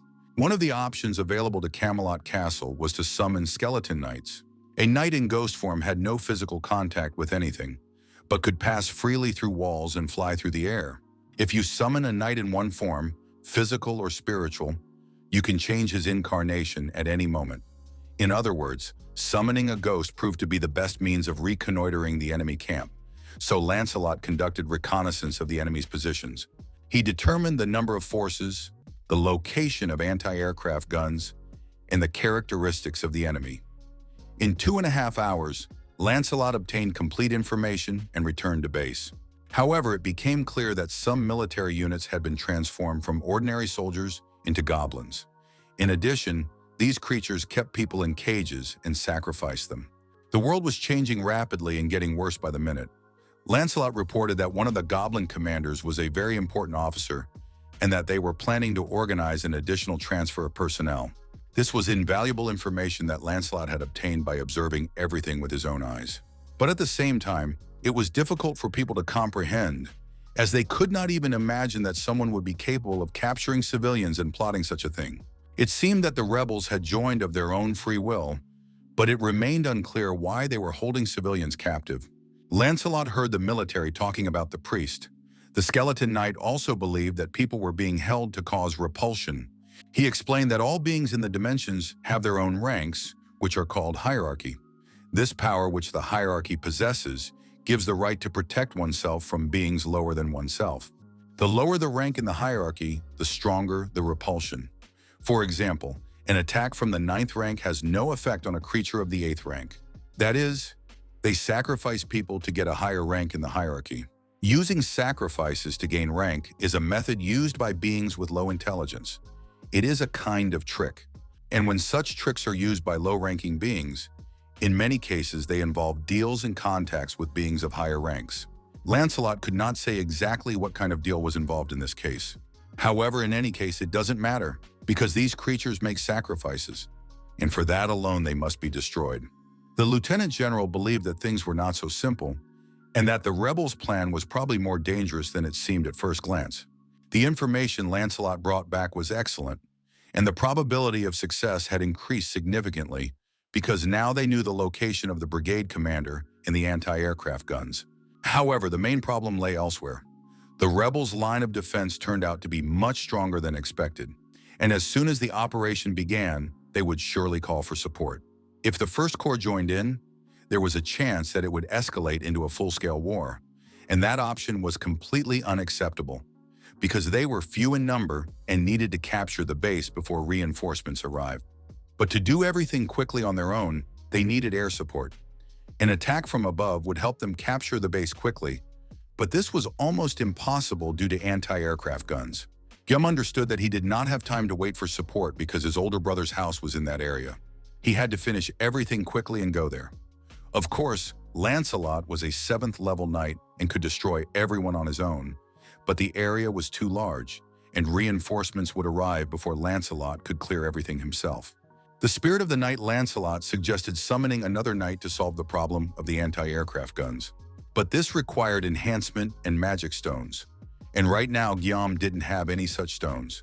He could have cancelled Lancelot's summoning, taken the enhancement stone, and summoned him again, but there was no point in doing so because it wouldn't increase his power. Besides, Guillaume couldn't even imagine how he would communicate with some other knight instead of Lancelot, who had already become a member of the family. It would have been nice to copy the strengthening stone, but unfortunately the young man did not know how to copy magic and strengthening stones. Lancelot's spirit reminded him that by defeating the King of Knights, he could obtain an enhancing stone. And indeed, with all the commotion, Guillaume had completely forgotten that after the death of the King of Knights, he had received a yellow magic stone. Everyone looked at Guillaume, not understanding how he could have forgotten about such a treasure. Now it remained to choose which knight to call to Lancelot's aid. Lancelot said that absolutely all the knights possessed skill and loyalty, so people would not be disappointed no matter who was summoned. However, it seemed to him that a knight named Bedivere would be the most suitable. This knight was so good at long-range attacks that he was once called the greatest archer of all time. At the rebels' secret base, even the pleasant sun did not look very pleasant because it had to be viewed through the bars of a cage. The girl sat with her legs tucked under her and tried not to look at the people around her. Most of them were already dead, and the same fate awaited the girl. Suddenly, she heard footsteps and then a whisper directed at her. One of the mutants, a military rebel, was standing near the cage. He said he had a business proposal for the girl. The freak offered to help her escape if she was kind to him, and fulfilled one personal request. The girl did not even have time to think about such an ambiguous offer when the mutant's head flew off his shoulders. It happened so quickly that the captive didn't even have time to react or scream. She was numb from what she had seen and watched what was happening. A skeleton knight passed by the cage in which she was held, cutting off the heads of goblins as he went and breaking the locks that secured the cages. A few seconds passed and the girl was free, not understanding who had saved her. However, there were no guards around, the cage was open, and she could go in any direction. As she looked around, trying to see her savior, a fiery bowling ball flew past her at tremendous speed. The goblin warriors were also interested in the flight of this unknown flying object, trying to figure out what was flying in the sky. But they couldn't make out the object because its rapid approach meant that death was flying toward the goblins at the speed of a fiery bowling ball. Along with the goblins, the bowling ball tore the anti-aircraft defense installations to pieces. Without any enemy approaching, and for reasons that were completely unclear, the anti-aircraft guns were destroyed in all locations where they were deployed. The skeleton knight's hand clamped down on the fireball because it posed no danger to him and was not hot. After that, the ball was placed in a special slingshot-like device and sent with a precise strike at the intended target. At the last moment, Lancelot remembered a small detail that everyone needed to be warned about before offering Sir Bedivere for restoration and summoning. Sir Bedivere was one-armed. Despite this, he was a brilliant archer of his time and shot with only one hand. It was an old story. Long ago, Bedivere served as a knight under the command of a duke, and the commander, jealous of the young man's talent, cut off his arm. Since then, the knight has held a thick leather strap in his hands instead of a bow, and used it to throw stones and spears. He became one of the Knights of Camelot, and this is a very short but sad story. Guillaume doubted that a one-armed knight could destroy the anti-aircraft guns. However, Lancelot had no doubts about his abilities and combat skills. Therefore, Lancelot was confident that Bedivere would be enough to accomplish this mission. Guillaume once again trusted Lancelot, and the task of destroying the anti-aircraft guns fell to the one-armed skeleton knight. Bedivere did an excellent job, and his fireballs, launched with one hand, miraculously blew up the guns and destroyed the goblins.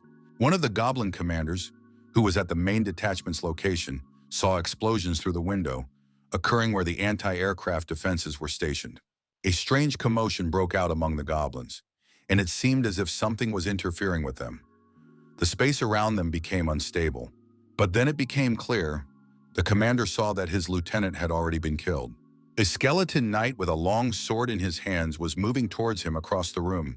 The goblin understood that it was impossible to get to where he was just like that, which meant that this knight was no ordinary monster. At this time, Guillaume was studying his profile, trying to figure out the number of stones and the possibilities available to him. The speed at which the number of magic stones was increasing was simply astonishing, and Guillaume even broke out in a sweat from the tension. Of course, this was very good, but even Yonsu was surprised as he watched what was happening. Fireballs flew out one after another at tremendous speed. After that, they all exploded together, leaving no chance for anyone to survive in this fiery hell. And in the end, a fiery flower bloomed in the sky. This was the signal that the knights were to give if all the anti-aircraft guns were destroyed. Apparently, it happened very quickly. Lancelot's tactics and Bedivere's skill proved to be just perfect, so the guys could be immediately enrolled in the special forces. The guys really turned out to be excellent knights, and Yum could now advance to his destination without fear of being ambushed. Bedivere was trying to read the instructions at that moment to understand where to go next. He had already destroyed everything that needed to be destroyed and even sent a signal. But now he didn't understand where Lancelot had told him to go. The knight stood at a crossroads and did not know which direction to turn, so he decided to go where his intuition told him to go. Meanwhile, Lancelot was dealing with the goblin commander. It was very difficult for the knight to control his power. He wanted to hear the truth from the goblin before accidentally killing him. Lancelot wanted to find out from the goblin who had trained them in the art of war and sent them here, where their leader was, what their plans were, and how many soldiers were in the First Legion. The goblin noted that the knight knew too much about them. He agreed to tell the whole truth that the skeleton knight had asked him about. Their commander's name was Tonatiuh, a creature of such magnitude that the skeleton knight, who was 8th in rank, was not even fit to be his footstool. Lancelot had never heard of such a creature. He wanted to know what Tonatiuh's plans were. The goblin admitted that he knew nothing about it and begged not to be beaten because he was old and sick. While the knight was thinking, trying to remember the name of this creature, the goblin began to slowly crawl away. And as soon as he felt that he needed to seize the moment, the goblin jumped to his feet and rushed to the window, breaking the glass and flying down from a height. The goblin commander landed badly on the asphalt. He twisted his leg and could no longer run. His subordinates ran up to the goblin general, and he gave the order to bring his motorcycle immediately. At that moment, Lancelot also jumped out of the window after his captive. However, his body was completely unharmed, and he declared that it was useless to run away. The goblin subordinates rushed to defend their general from the skeleton knight, Lancelot. They selflessly stood up for their general, sending him to safety while they stayed behind to delay the night. This behavior surprised Lancelot.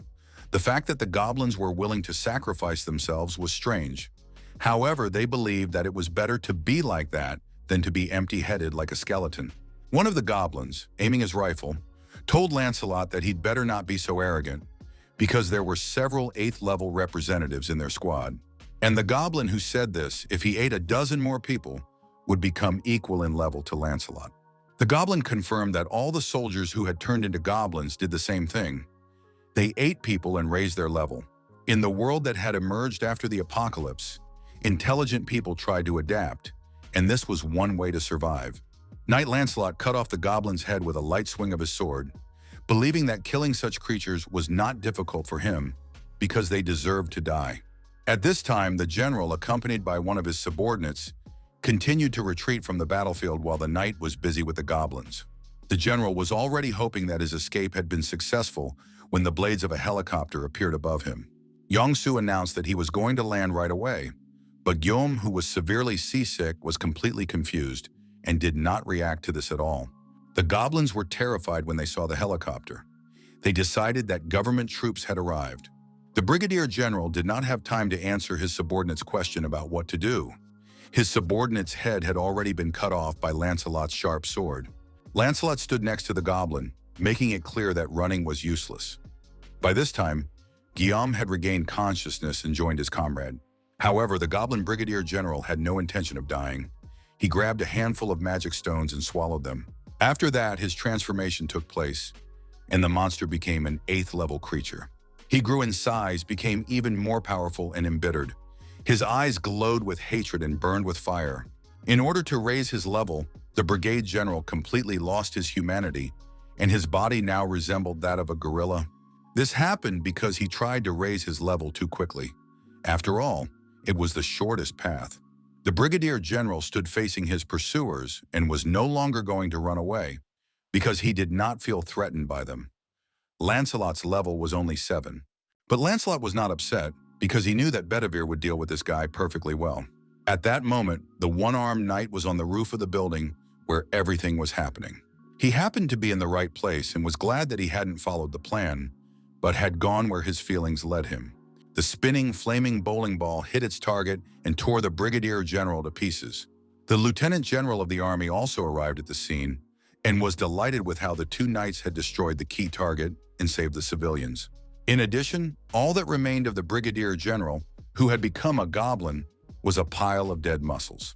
Unfortunately, Lancelot was unable to learn anything about the rebels' plans, except for the fact that they had a high-level creature giving them orders. This creature is called Tonatyu, and Knight Lancelot himself heard this name for the first time. This was another mystery, but Lieutenant General Yu suggested looking through the documents in the building where the brigadier general was located. Lancelot reported that the room they needed was on the 4th floor of the building, but the scale of the work was enormous because there were so many documents there. The lieutenant general thanked him for his help and said that now the military would take care of sorting through the papers, since the knights had already done so much. But then Guillaume asked Pax to classify all the documents and maps as military, because sorting them would require 120 magic stones. Guillaume told the lieutenant general that Pax would take care of it and that the military would not need to waste time on paperwork. The young man himself wanted to go in search of his family as soon as possible. Suddenly, a notification came from Pax. Documents that did not fit into the military category had been found, and he was asking for instructions on what to do with them. It turned out to be a spatial being registration form, a document that could increase one's rating. Lancelot stated that the document written correctly was official, and the one in poor condition was a forgery. It turned out that the military was turning into goblins by using fake document registration methods. The documents stated that magic stones in an account were required to register one's existence in the dimension. However, unlike the usual dimension, the current dimension of Earth was just beginning to develop, and at present, there was no one who could meet these conditions. The only person who met the conditions was Gyum, because he killed an 8th level creature that already had an account in the dimension and got it. In any case, such a document should not exist on Earth. But since Gyum now has this document and meets all the conditions, why shouldn't he register right now? If the young man fills out the official application form, he will not become a goblin. The registration application form is adapted to each dimension. Therefore, it was written in plain language. Chongyum carefully reread the application form and saw that 1,000 magic stones had to be paid for registration. The young man signed his name, and the registration of the spatial being was complete. As soon as this happened, Lancelot began to explain to his lord how to send this document. At that moment, one of the goblins who had been sent to fetch the motorcycle finally returned and began apologizing to his commander for the delay. He found the brigadier general in terrible condition, practically smeared across the asphalt. The one-armed knight Bedivere was sitting on the roof admiring the surroundings when he heard voices coming from below. He looked down in surprise and saw a motorcycle on the asphalt, and next to it a couple of goblins who, in theory, should no longer have been alive. At that moment, Pax finished registering the documents. It turned out that there were more than 40,000 papers related to the military. Gyum left all these documents with Lieutenant General Yu, as he was in a hurry to find his family. It was known that the Dobong area had been captured by rebels, so Gyum decided to drive the car himself. It was too dangerous to trust the wheel to Yonsu. The young man was going to take only the skeleton knights with him and planned to travel in a regular vehicle. However, a new problem arose. The entire transport fleet consisted exclusively of military vehicles. Gyum wondered what to do now. He hadn't thought to acquire civilian transport after all that had happened. In the end, the young man decided to ride an electric bike for now and find a normal car in time. Of course, the journey would take longer, but he had no choice. Someday, he would definitely have his own comfortable car. Gyum and Lancelot left the building and were stunned to see the second knight. The one-armed man was sitting on a fancy motorcycle. Gyum tried to find out where Bedivere had gotten the motorcycle, but as it turned out, sometimes it was better not to know the truth. The knight admitted that this iron horse belonged to a red-haired goblin. He thought it was funny and simply took the trophy for himself. In short, it was the brigade general's own motorcycle. The orcs guarding the perimeter of Dobong City noticed the approaching noise. They saw a motorcycle riding toward them on the road. It seemed like nothing unusual, but the guards had not been warned that guests were expected. Therefore, they decided to greet the uninvited visitors with gunfire. After all, this was not a place where one could just show up. However, at that very moment, a fiery bowling ball hit its target, destroying one of the goblins forever. The second guard didn't even have time to understand where his partner had gone before it was his turn to die. Lancelot, without slowing down, cut off the goblin's head with a light movement of his sword. The perimeter guards were dealt with, and the two motorcycles rode unhindered into the city blocks. In the silence of the abandoned city, the sound of rattling motorcycles carried far, and the nearest goblins immediately reacted. Soon the group reached the right house. The area looked gloomy. The walls were cracked, the streets were deserted, and the asphalt was broken.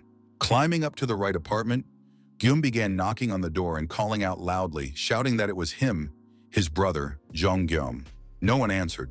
The young man decided to go in himself, feeling sweat running down his body. He was afraid to see what he feared most. However, there was no point in delaying any longer, and the young man entered. He was met by an empty, abandoned apartment with signs of a hasty departure. Fortunately, he did not find any dead bodies, which meant there was still hope. The apartment did not look ransacked. Most likely, the owners had left voluntarily to hide in a safe place. The young man's attention was drawn to a neatly folded envelope. His brother used to leave him notes just like this when they were children. The letter said that the phones in the city weren't working, and Hyun-soo had left the note in case any of his relatives came looking for him. His brother wrote that they had decided to go to their parents' house because it was too dangerous to stay there. He warned them not to go to Uijeongbu because soldiers were kidnapping people right on the streets. Inside the city, everything was calm, but there was nowhere to hide from the soldiers. My brother wrote that the soldiers were dragging away adults and children, regardless of gender or age. so it was extremely dangerous to move around. He assured Guillaume that he and his parents would survive and asked Guillaume not to risk his life, but to stay safe. Guillaume realized that his brother and his wife had managed to escape before the rebels captured the city. He gave the note to Bediver and asked him to show it to his sisters in the subspace. It was unknown when exactly his brother had written this letter, but Guillaume guessed that the first rebel corps would soon reach the city where his parents were hiding. Therefore, he decided to leave immediately and ordered the knight to prepare for the journey. The knight understood that his master was very upset and did not want to let him drive in such a state. Guillaume and Lancelot ran out of the entrance, but an unpleasant surprise awaited them. A helicopter hovering directly in front of the house and a machine gun aimed at them.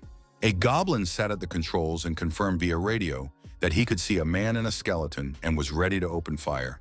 A second later, a hail of bullets rained down on the street, sweeping away everything in its path. Machine gun fire literally sprayed everything around, leaving no chance of survival. Soon the entire street was covered in smoke. Visibility was completely lost. Guillaume froze in shock for a moment, realizing that he had miraculously survived in such circumstances. He ordered Pax to keep the Black Hawk in the military items category. The goblin at the helm was stunned when he saw that the young man was alive and well, despite the heavy fire. He was even more surprised when he realized that the helicopter was no longer beneath him. The goblin screamed and crashed to the asphalt, while Guillaume hurried his knight along.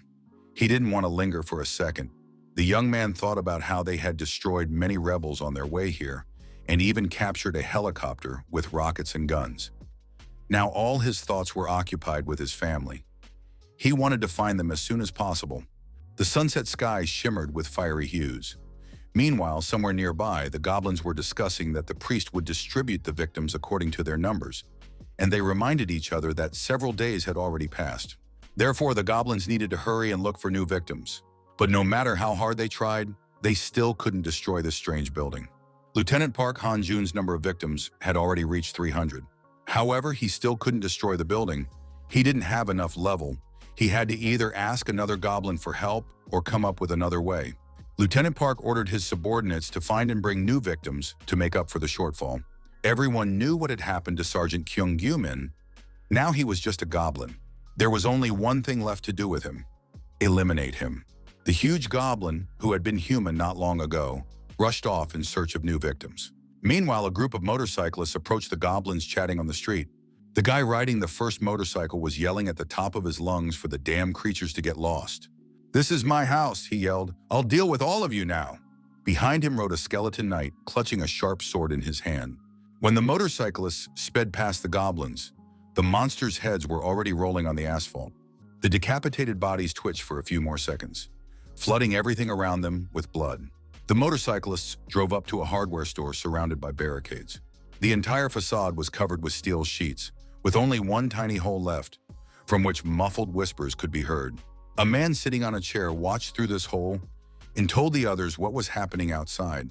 He sat on a makeshift shelf made of chairs and said that motorcycles had appeared on the street, and one of them was carrying a skeleton, all of which seemed extremely strange. He suddenly remembered his grandfather's funeral. At that time, his grandmother said that good and bad things only happen where there are people. Over the years, these words had taken on meaning. Even when a person experiences misfortune, they still have a chance to experience happiness. Thanks to those who are close to them, thanks to love. That is why children need to be raised with faith and love, because it is the most important thing. While the children were growing up and arguing, their father was dreaming. He wanted to build a large, cozy house where the whole family could live together, but it turned out to be much more difficult than it seemed in his dreams. The costs were enormous, so the dream remained just that. But the children grew up healthy, and the future seemed bright, until the monster appeared. Fortunately, the man worked in a hardware store and managed to fight off the goblin with improvised weapons. But then things took a turn for the worse. They had to conserve water, search for food, and constantly hide. There were looters everywhere. Soon their eldest son and his wife came to live with the parents, and now they were all hiding together. The daughter-in-law's alchemy abilities awakened, so the family didn't have to worry about water. Soldiers began to turn into monsters, and instead of patrolling the streets, they started kidnapping civilians. They dragged people out of their homes regardless of gender or age, and took them away to an unknown destination. Therefore, the parents decided to isolate themselves completely. The man wanted only one thing: to make sure his children were safe. And that's when his ability awakened. He became an architect capable of building anything. Thus, his long-held dream came true. Thanks to the powers of his daughter-in-law and father, the family was able to survive. He built a completely self-sufficient house that was impossible to break into, and his daughter-in-law supplied everyone with water. Now the father watched through the peephole. Several soldiers were wandering in front of the house, and then they brought a huge monster with them. They decided to destroy the dwelling. His father had expected this day to come, so he had made a detour in advance. Now he quietly told his relatives to get ready and go out into the hallway. His son did not want to leave without his father, but his father was not sure that the emergency exit was still safe. He believed it was better than sitting inside the building and simply waiting for death. The father promised that he would also leave the house, but would be the last to do so. But then the sound of a motorcycle was heard outside, and everyone started moving, so there was no time, and the father ordered everyone to leave. He understood that the monsters were going to evict him from his own home. However, something strange began to happen on the street. Everyone was alarmed and did not understand why their father had fallen silent and what had happened. And then his father announced that Jong-gyum had returned. He had arrived on a motorcycle with a skeleton. The young man looked at his house but did not recognize it because now it was some kind of steel box, protected on all sides. It was unclear where the iron sheets and bars had come from, but it didn't matter. The main thing was that at least someone from the family was inside the house. Suddenly, the door flew open, and the young man saw the most pleasant sight he could have hoped to see. His father, brother, and mother, all shocked and surprised, looked at their beloved son and couldn't believe their eyes. It was not for nothing that Jong-gyum was the youngest child in the family, so he could always shed tears without fear of being judged. The young man rushed into his parents' arms, and the main goal and dream of his last days came true. His parents looked apprehensively at the two skeletons accompanying their child, but Guillaume immediately explained everything and introduced his parents and the knights to each other. After that, the young man opened a portal and showed his two sisters, who were having dinner at the table at that moment, and more tears of joy flowed from the eyes of everyone present. When the hugs were over, Cheon-gyum took all the relatives into the subspace, and they sat down at the common table, began to eat together, and celebrate their happy reunion. Only Mom remained tense because the food turned out to be very tasty, which meant that she would have to prove her culinary skills. 2 women in one kitchen was too much. Grandfather decided to get to know the knight better. He was no longer afraid of him. Lancelot introduced himself by name, and Grandfather immediately asked if the skeleton knight knew how to play changi. It turned out to be a Korean chess-like board game. The knight noticed that the inhabitants of his hometown were famous for dismembering the corpses of monsters, but his grandfather did not understand the humor, and besides, he was hard of hearing. So he suggested that Lancelot bring some chairs and set out to teach him how to play the changi. Hyunsu's older brother held a magic stone in his palm. He showed it to Guillaume. It turned out to be an amplifying stone with a fire option. His brother told him how he got it. Once he saw a monster rhino and a monster griffin fighting. The monster griffin defeated its opponent and ate it, and this stone was lying where the monster rhino had been killed.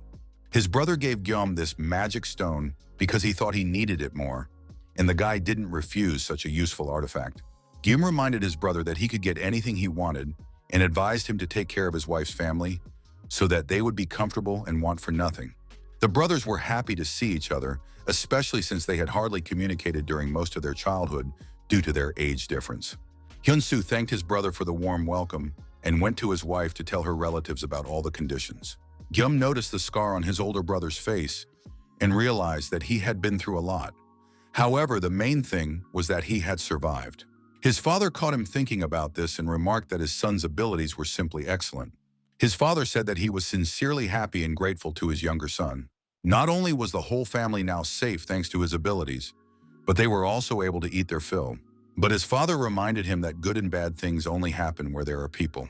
Jong-gyum remembered this phrase very well and understood that he could not have done everything on his own, even with his unique powers. When he first started helping people by clearing the tunnel of wyverns, he wondered why he was doing it at all. Hyunsu then told him that even if his ability had awakened, it would still be very difficult in the end. And then Guillaume realized that the main reason he helped people and others helped him was this. Everyone wanted their families to be safe, and the young man was sure that his family also needed help. He hoped that someone would help them just as he helped others. Regardless of our abilities, we are all the same. Each of us suffers and fears death, but we live in the same world, so we help each other. Otherwise, it would be too heartless. And the ability to empathize is one of the main distinguishing qualities of a person. After these words, his father realized that he had raised a truly good person, and he was very proud of him. At headquarters, the military was sorting through classified documents. Half of them had already been sorted. Everyone worked diligently, and it was time for a break, as their eyes were already popping out of their heads from fatigue and tension. Suddenly, the secretary knocked on the door and reported to the lieutenant general that a one-armed skeleton knight had come in. Bedivere asked him to convey that his master Guillaume had left for the city of Haju. The lieutenant general understood who he was talking about, but did not know why the young man had gone there. The lieutenant general's mind quickly raced, and he realized that the first rebel corps was located in that area. The young man had gone to fight them alone. The setting sun pleasantly illuminated the road, glistening on the knight's armor and motorcycle bodies. The young man was traveling with his chief assistant, the knight Lancelot, because the main goal of his journey had been accomplished. He had gathered his family and ensured their safety. Kim Sol was completely focused and absorbed in her training. She pounded the punching bag, practicing her moves and feeling no pain. Soon another bag was torn to shreds. After that, the bag flew into the far corner of the hall, where it joined a pile of other torn-up bags. The girl ordered Pax to bring another sandbag immediately, and to do so as quickly as possible. Her father watched his younger daughter's behavior from afar and did not understand what was going on. Her older sister, Ju Yun, said that Kim Sol was upset with her brother for not taking her with him on the mission. Of course, the girl was very talented, but guns and tanks were too dangerous. So now she was training on sandbags to relieve the tension. Her family understood the girl's behavior, who, despite the danger on the streets, wanted to get out of the safe place. She had always been like that. Ju Yun noticed that her brother had a large scar on his face, but the young man did not want to talk about it. He said that it did not bother him at all. If you did not touch it, everything was fine. The sister healed her brother's scar, as she had healing abilities, and told him how she worked in a hospital where the head doctor used his powers to poison the staff and control them by brainwashing them. It was very scary, and the girl was afraid that she would be exposed to the drugs and become like everyone else. But now she didn't want to think about it anymore. It was lunchtime, and Yeonsu's wife tried to gather everyone in the kitchen. At that time, Yeonsu himself was entertaining his daughter, and his father was playing the role of a devil. Grandpa refused to eat because he was engrossed in playing Changi. Although Mr. Lancelot was playing this game for the first time, he quickly figured out the rules, and now Grandpa couldn't figure out how to play, so he waited for Lancelot to ask for advice. Tanks were racing down the roads at tremendous speed. It was unclear who they belonged to, the rebels, government troops, or perhaps they were Guillaume's tanks. Suddenly, shots rang out, and huge streams of fire rushed toward the tanks. Guillaume stood in his subspace and sent winged missiles at the tanks. They belonged to a rare class, causing powerful explosions and penetration, carrying hellish fire with them. The tanks suffered exactly what was expected. They were blown apart by the winged missiles. The young man was pleased with the results of the test. He deliberately did not use weapons of excessive force so as not to harm people. The spirit of the knight Lancelot had conducted reconnaissance the day before and learned how the first corps of rebels had spread out across the area. The rebels were hiding in the same place as the civilians and the main enemy forces. Therefore, according to Lancelot's plan, he himself was responsible for rescuing the hostages. Chongyam was supposed to stop the attack of the main rebel forces. In other words, there were no civilians in the tank battle zone. In addition, the Black Hawk helicopter was equipped with missiles when it entered the subspace laboratory. The young man used the power stone his brother had given him. In addition, he strengthened his basic movement ability, which he had previously postponed, increasing its range and maximum speed. All this led to the powerful rocket being further enhanced, and now Guillaume could collect magic stones in the shortest possible time. To advance to the 4th level of the subspace, it was necessary to collect 10,000 magic stones. Now the young man had about 2,000. The young man realized that for some reason, the magic stones had stopped gathering, even though he could clearly hear the sound of their delivery. After checking, he found out that these stones were credited to a subscriber named Tonatiuh. It turned out that Tonatiuh was from the Mesica dimension and was the very same priest, Kim Bon-su, that Lancelot had told him about. This news literally stunned Guillaume, because a quarter of his income was going to the enemy. At that moment, Lancelot returned from his mission and reported that all the rebel camps had been destroyed. Bedivere also arrived, having stayed behind to help the people. But then Lancelot noticed that the young man looked anxious and preoccupied. He thought the boy was wounded. Guillaume reassured the knight, saying that everything had been difficult and hard, but he was fine. However, the young man wanted to ask him about the high-ranking being who had made contact with the rebels. The young man said that Tonatiuh and the priest Kim Bon-su were intercepting his magic stones from the Mesica dimension. He did not understand what this dimension was, but the knight explained that it was the name of Tonatiuh's home planet or civilization, just as the dimension where Lancelot's master lived was called Earth. It turned out that priest Kim Bon-su was no better than a traitor who sacrificed people to other worlds. Priest Kim studied Guillaume's data because he had seen him recently shedding tears when he met his family. And the very next day, the speed at which magic stones appeared in his account became very high. But before that, the most powerful explosions imaginable occurred, although Goblin did not hear anyone firing weapons or machinery. It was unclear where all this firepower came from. First of all, it was annoying that no one had come forward to report it yet. Where was everyone and what were they doing? At that moment, a powerful blow knocked Goblin off his feet, and he flew across the hall, scraping his back on the ground. Guillaume barely caught his breath after climbing the steps and wanted to know who this goblin was that they had just knocked down. But then a red and black mist began to appear over the goblin's body lying on the ground, and the wounds on his body began to heal before their eyes. Guillaume had never seen anything like this before, and Lancelot explained that it was a process of self-healing and restoration of the body. Lancelot said that he had already seen this dark red smoke rising above the entire camp, and now he understood what it was. And now the huge and powerful goblin, Priest Kim, stood whole and unharmed again, a mountain of muscle equipped with sharp teeth and long claws. Priest Kim was also surprised by the alliance that stood before him, a skeleton knight and a human. He understood that the knight was infinitely devoted to his master. The goblin, who spoke human language, surprised the people, and the priest explained that his soldiers had hastily eaten magic stones, which is why they had turned into goblins. This was a side effect that occurred if the bodies were not given time to adapt. The priest personally gave them instructions, but the people were greedy. He knew that Guillaume was 8th rank, judging by the fact that he had an account, and therefore offered cooperation. He wanted the young man and the skeleton knight to stop destroying everything and leave the area. Then Priest Kim would not harm them. As they had already seen, they couldn't kill the priest anyway, and he in turn could kill Guillaume and the knight. He was sparing their lives for one reason only. If they were gone, the goblin would also suffer losses. Fighting now would be a waste of time, and he was making good money by receiving a portion of the magic stones from the exchange. Knight Lancelot was sure that the priest Kim couldn't even hurt them, let alone kill them. Guillaume tried to figure out what the goblin was thinking and why he was suddenly offering peace. He needed to understand whether the young man really couldn't kill this monster, and if not, then most likely because of the smoke. He needed to find out where the smoke was coming from. Maybe it was caused by the sacrifices. The young man had already seen it in prison, but he didn't understand how it was formed. Soon the sky behind Priest Kim turned black and scarlet, and smoke began to gather high above. Meanwhile, the sky gradually turned burgundy, and something completely incomprehensible and unprecedented began to happen. Suddenly, the sky seemed to part. The clouds moved aside, and a huge eye, glowing from within like the sun, looked down on the earth. This heavenly eye looked simply unreal, and young Guillaume realized that he was looking at a being of the highest level.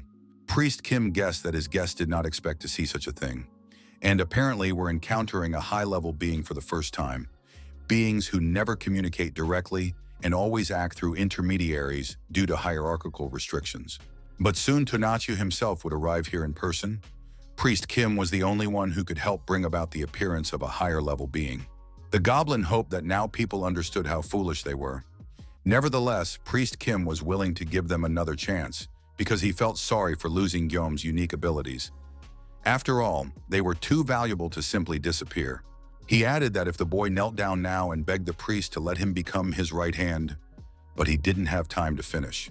The skeleton knight Lancelot was offended that some goblin dared to try to subjugate his master, and with a slight swing of his sword, Priest Kim's head rolled away. Priest Kim's severed head began to scar in the neck area, and red and black smoke lifted it off the ground. In the next moment, the head clicked back into place, and the huge brute, Priest Kim, was once again ready to face his opponent. He seemed to have become even broader and more powerful. At this time, the eye of a higher-level creature continued to watch the participants of the duel from the sky, and against its backdrop, the priest looked like a real demonic creature. Knight Lancelot was upset by the goblin's behavior, but he was determined to fight, even though he knew that the battle was essentially meaningless. But for any knight, it was a matter of honor to serve his master.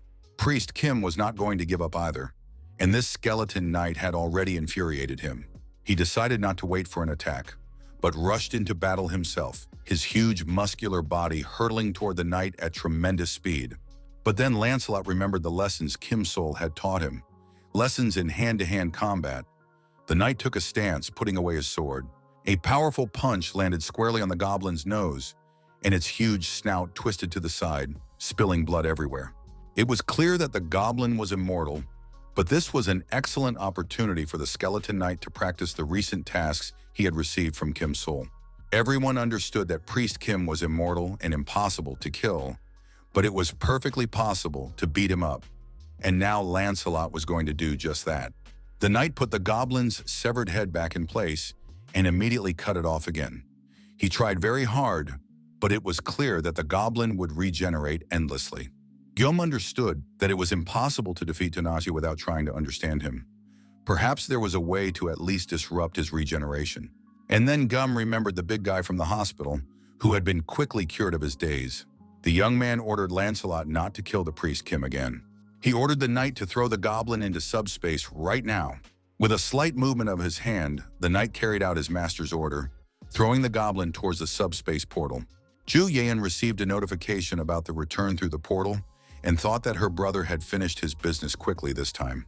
However, she read that an unidentified energy had attempted to penetrate and had been blocked. In the next moment, the girl almost lost her voice and nearly had a heart attack from fright. Before her stood a terrifying, dead, emaciated goblin, wailing pitifully throughout the subspace room. Before it could do anything, a strong female hand grabbed the monster by the snout. Kim Sol's younger sister turned out to be just what was needed. She wanted to understand what kind of creature it was, because it clearly didn't look like their brother. Soon she saw Guillaume, who watched with satisfaction as his sister dealt with the uninvited guest.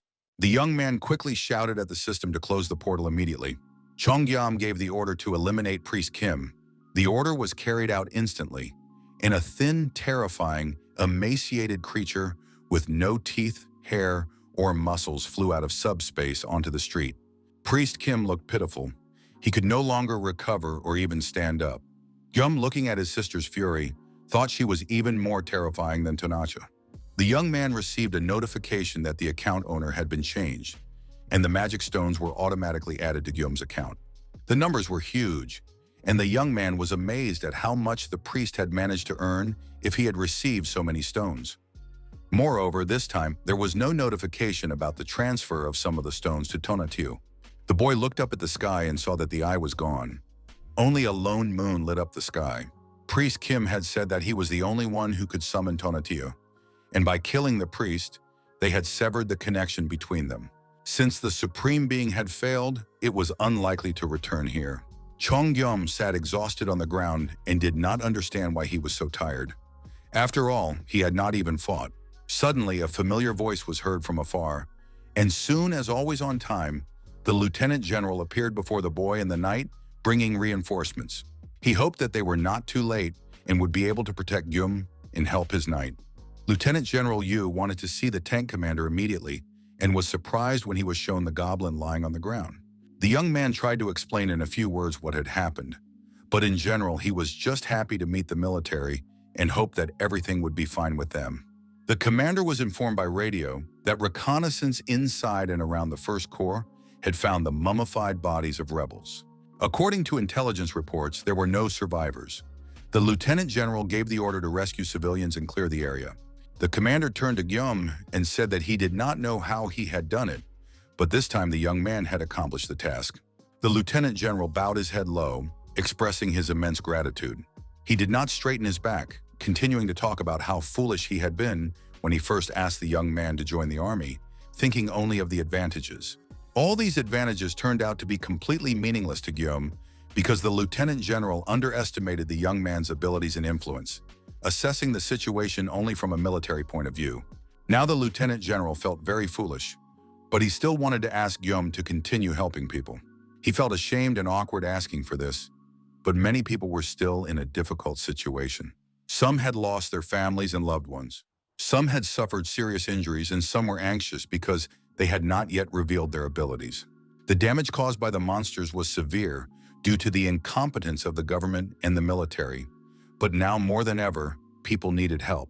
Guillaume said he was ready to continue helping people, not for the sake of a deal or magic stones, but simply for the sake of doing good.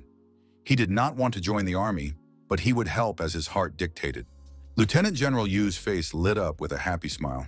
The men shook hands as a sign of respect and mutual trust. The Lieutenant General promised Guillaume that he would be able to receive help from the military at any time, at his first request. In addition, he announced that Kim Jong-guillaume would be awarded the title of Honorary Colonel for his great contribution to strengthening the armed forces and neutralizing the rebels. From that moment on, all military personnel, without exception, were to treat Honorary Colonel Kim Jong-gyo with courtesy and actively cooperate with him when necessary. The young man was simply speechless at all this pompous and, in his opinion, unnecessary ceremony. Then the Lieutenant General wished him a speedy recovery and promised to organize everything as quickly as possible. Guillaume was very tired and wanted to leave as soon as possible, taking Lancelot with him, who had also had a hard time during the fight with Priest Kim. Lancelot reminded his master that something had to be done about the Knight Bedivere. Guillaume activated the item search function to find the one-armed knight faster, but the attempt failed. The item was too far away. The guy figured out how this function worked and decided to try again. He remembered how his sister had thrown the goblin out of the subspace and realized that the system did not always work the way he wanted it to. Since the item search didn't work, Guillaume decided to team up with Lancelot and go look for the one-armed knight, leveling up packs along the way. Meanwhile, on the street, the military was trying to organize the civilians and distribute humanitarian aid to them, water and food in the necessary quantities. But while the soldiers were helping the citizens, it was unclear what the Knight Bedivere was doing. At that moment, he was at military headquarters and accidentally stumbled upon a registration form for a spatial being. The knight decided it was a great idea. Who would have thought that he would find such documents simply out of boredom? He was sure that his master would be delighted when he received these papers. All that remained was to find out where exactly he had found them. It turned out to be Kim Bon-su's office, and the one-armed knight handed the documents to his patron. The young man thanked the knight and began to think about how to make the most useful use of this information. Soon Kim Sol approached him and said that she had been waiting for him impatiently. The older sister allowed her younger sister to deal with her brother for letting the goblin into the subspace and scaring Ju-yeon. But instead of becoming a punching bag again, Guillaume showed Kim Sol a piece of paper. It turned out to be an application form for registering a spatial being. Guillaume explained that he had forbidden Kim Sol from going out not out of stubbornness, but out of fear for her. If she filled out the application, she would be able to fight alongside her brother without fear. He didn't want to tease her or lock her up. The application stated that the girl needed her own account. Guillaume had, of course, forgotten about this, and his sister's fist landed squarely on his jaw. With her next blow, she knocked her beloved younger brother into the far corner of the subspace.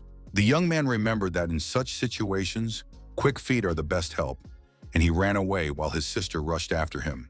Ju-yeon warned the knights not to even think about interfering, because this is what love looks like for older sisters who worry about their brothers. As the girl spoke, the knights standing nearby began to tremble. After a while, they were already shivering and were practically exhausted. Guillaume ran up with Kim Sol, but no one understood what was happening to the knights. Suddenly, his whole body began to itch wildly and then hurt. He admitted that he had been feeling itchy for some time, but now it had become unbearable. The nurse began to think about what disease could cause such intense itching and pain. Kim Sol remembered that her neck had also been itchy, but before she knew it, the itching had gone away. Jong-gyeom tried to understand how this was possible, how someone could make a full recovery after such a serious illness. Guillaume understood that the subspace life support system had enhanced the therapeutic effect. He did not want to send the knights out of subspace, but Lancelot noted that he felt much better in Camelot. They had to move back inside Camelot Castle. Inside the castle was a huge white magic stone. The stone seemed to have fallen from the roof of the building and bounced loudly, hitting Lancelot's helmet. Guillaume and his knight assistants learned that this white amplifying stone that had just fallen looked as if it had been specially created. Its main property was resistance. It penetrated objects struck by electric current and was almost identical to the blue amplifying stone. It turned out that the blood sacrifice worked automatically. The young man had previously thought that this skill was always active, but it turned out that it had to be activated manually. The young man did not feel any burning sensation and did not understand why the owner of the item did not receive the effect of the blood sacrifice. Knight Lancelot began to apologize to his master for showing weakness. He realized that he had been indifferent to his people all this time, and now he was glad that the knights were much better off inside Camelot Castle. It was decided that when the knights returned to the subspace, they would be in Camelot. The knights thanked their lord for caring for their health. In their castle, they sincerely appreciated the attention and support. Guillaume was surprised to discover that the subspace life support system and the use of Camelot's life force were two different things with opposite characteristics. However, together they created fantastic harmony and gave a feeling of infinite power. The amplifying stones could be created endlessly. The scale of the constant growth of abilities increased, and the abilities themselves were strengthened, expanding the possibilities of their application. However, even with such powerful strength, Guillaume understood that he was still not ready to go and fight Tonayu. The young man realized that he needed to become stronger. To do this, he needed to study his abilities well and learn how to use them. He raised the level of the subspace, and now he had to figure out the new functions. The colonel figured out what had happened recently and realized that the rebels were pretending to be the national army, hanging up government flags and luring people in for sacrifices. The more people they attracted, the more magic stones they got as a reward. If Colonel Kim hadn't figured everything out in advance, the coup could have actually succeeded. The colonel ordered the necessary troops to be selected and the rest of the soldiers to be sent back. Now he intended to find out everything about the additional supplies of food and equipment that might be needed. The bright light caught the lieutenant general's attention. He had been working so hard that he hadn't noticed how time had flown by. Soon the soldier received a notification about the increase in his abilities. However, the lieutenant general was not at all pleased with the notification he received. Kim Sol also received reports on the state of Earth and space. It became known that, in accordance with the strategy of openness, auctions would be held for all regions of Earth in a week. Residents of other dimensions would take part in the competition, select representatives for each region, and then compete with each other for potential profits. It turned out that the winner from another dimension would receive the right to establish their own portal in the region. If the inhabitants of Earth win, they will be able to receive separate awards. Detailed information about the event by region was to be provided within 24 hours. It seemed that representatives from other dimensions wanted to hold a competition in order to get Earth as a bonus. It sounded like a joke, but unfortunately it turned out to be true. In that case, the monsters were sent by these representatives and were now planning to take over Earth. The bidding competition was a kind of game with set rules, and Yum received a notification that he was the representative of Seoul and would participate in the bidding. It seemed that humans would have to compete with alien life forms from other dimensions. Yum had to agree to become a representative in the bidding competition in order to be able to select up to 100 participants, including himself. The lieutenant general couldn't believe that such an absurd situation was happening to him and hoped that it wasn't true. Jongyum confirmed that he had become the representative of Seoul, and now he had to assemble a team to confront the alien forces that were about to invade the capital. At the moment, the young man had included his sister Imsol on the list, as well as knights capable of fighting. Just in case, he registered his family members from the subspace, and there were about 80 spots left. He approached the colonel, who had already learned about the competition from the announcement. Colonel Kim was also supposed to take part in this competition. However, before agreeing, Colonel Kim handed the young man a notebook that he considered necessary for study. It contained a list of awakened people and their abilities, determined by the Joint Committee of Chiefs of Staff. From this list, suitable candidates could be selected.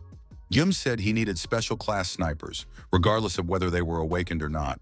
The young man already knew who his rivals would be, because when he agreed to be a representative, he learned that these creatures worshipped the goddess Emis.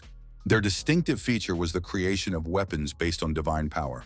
According to the preliminary notification received from the dimension of Ems, Everyone knew exactly what their representatives would look like. The goddess Ims radiated her love brightly, so her followers considered everyone else to be uncivilized barbarians. They had at their disposal a sacred hammer filled with the light of the goddess. The knights of Eames were clad in shining armor and well-armed. It would be extremely difficult to fight this alien race. Only a few details of the upcoming event were known. An hour before the battle, both sides had to take their positions and wait for the battle to begin. During the waiting period, a protective barrier was created and neither side could attack. This waiting period was a stage of preparation for battle. As soon as the contest began, the core of the gate would automatically awaken, and within 12 hours, the condition for Earth's victory was to destroy the core before it was fully activated. If the Eames dimension won and their gate core hatched, they would take over Earth. In other words, the condition for victory for the Earthlings was to destroy the core, which their opponents would not simply guard.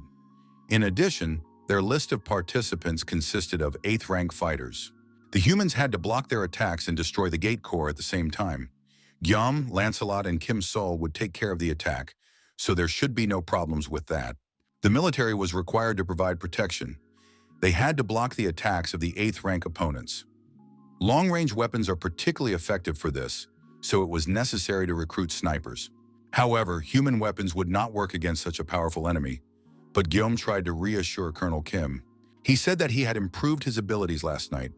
The young man understood that he needed to become stronger and study himself well.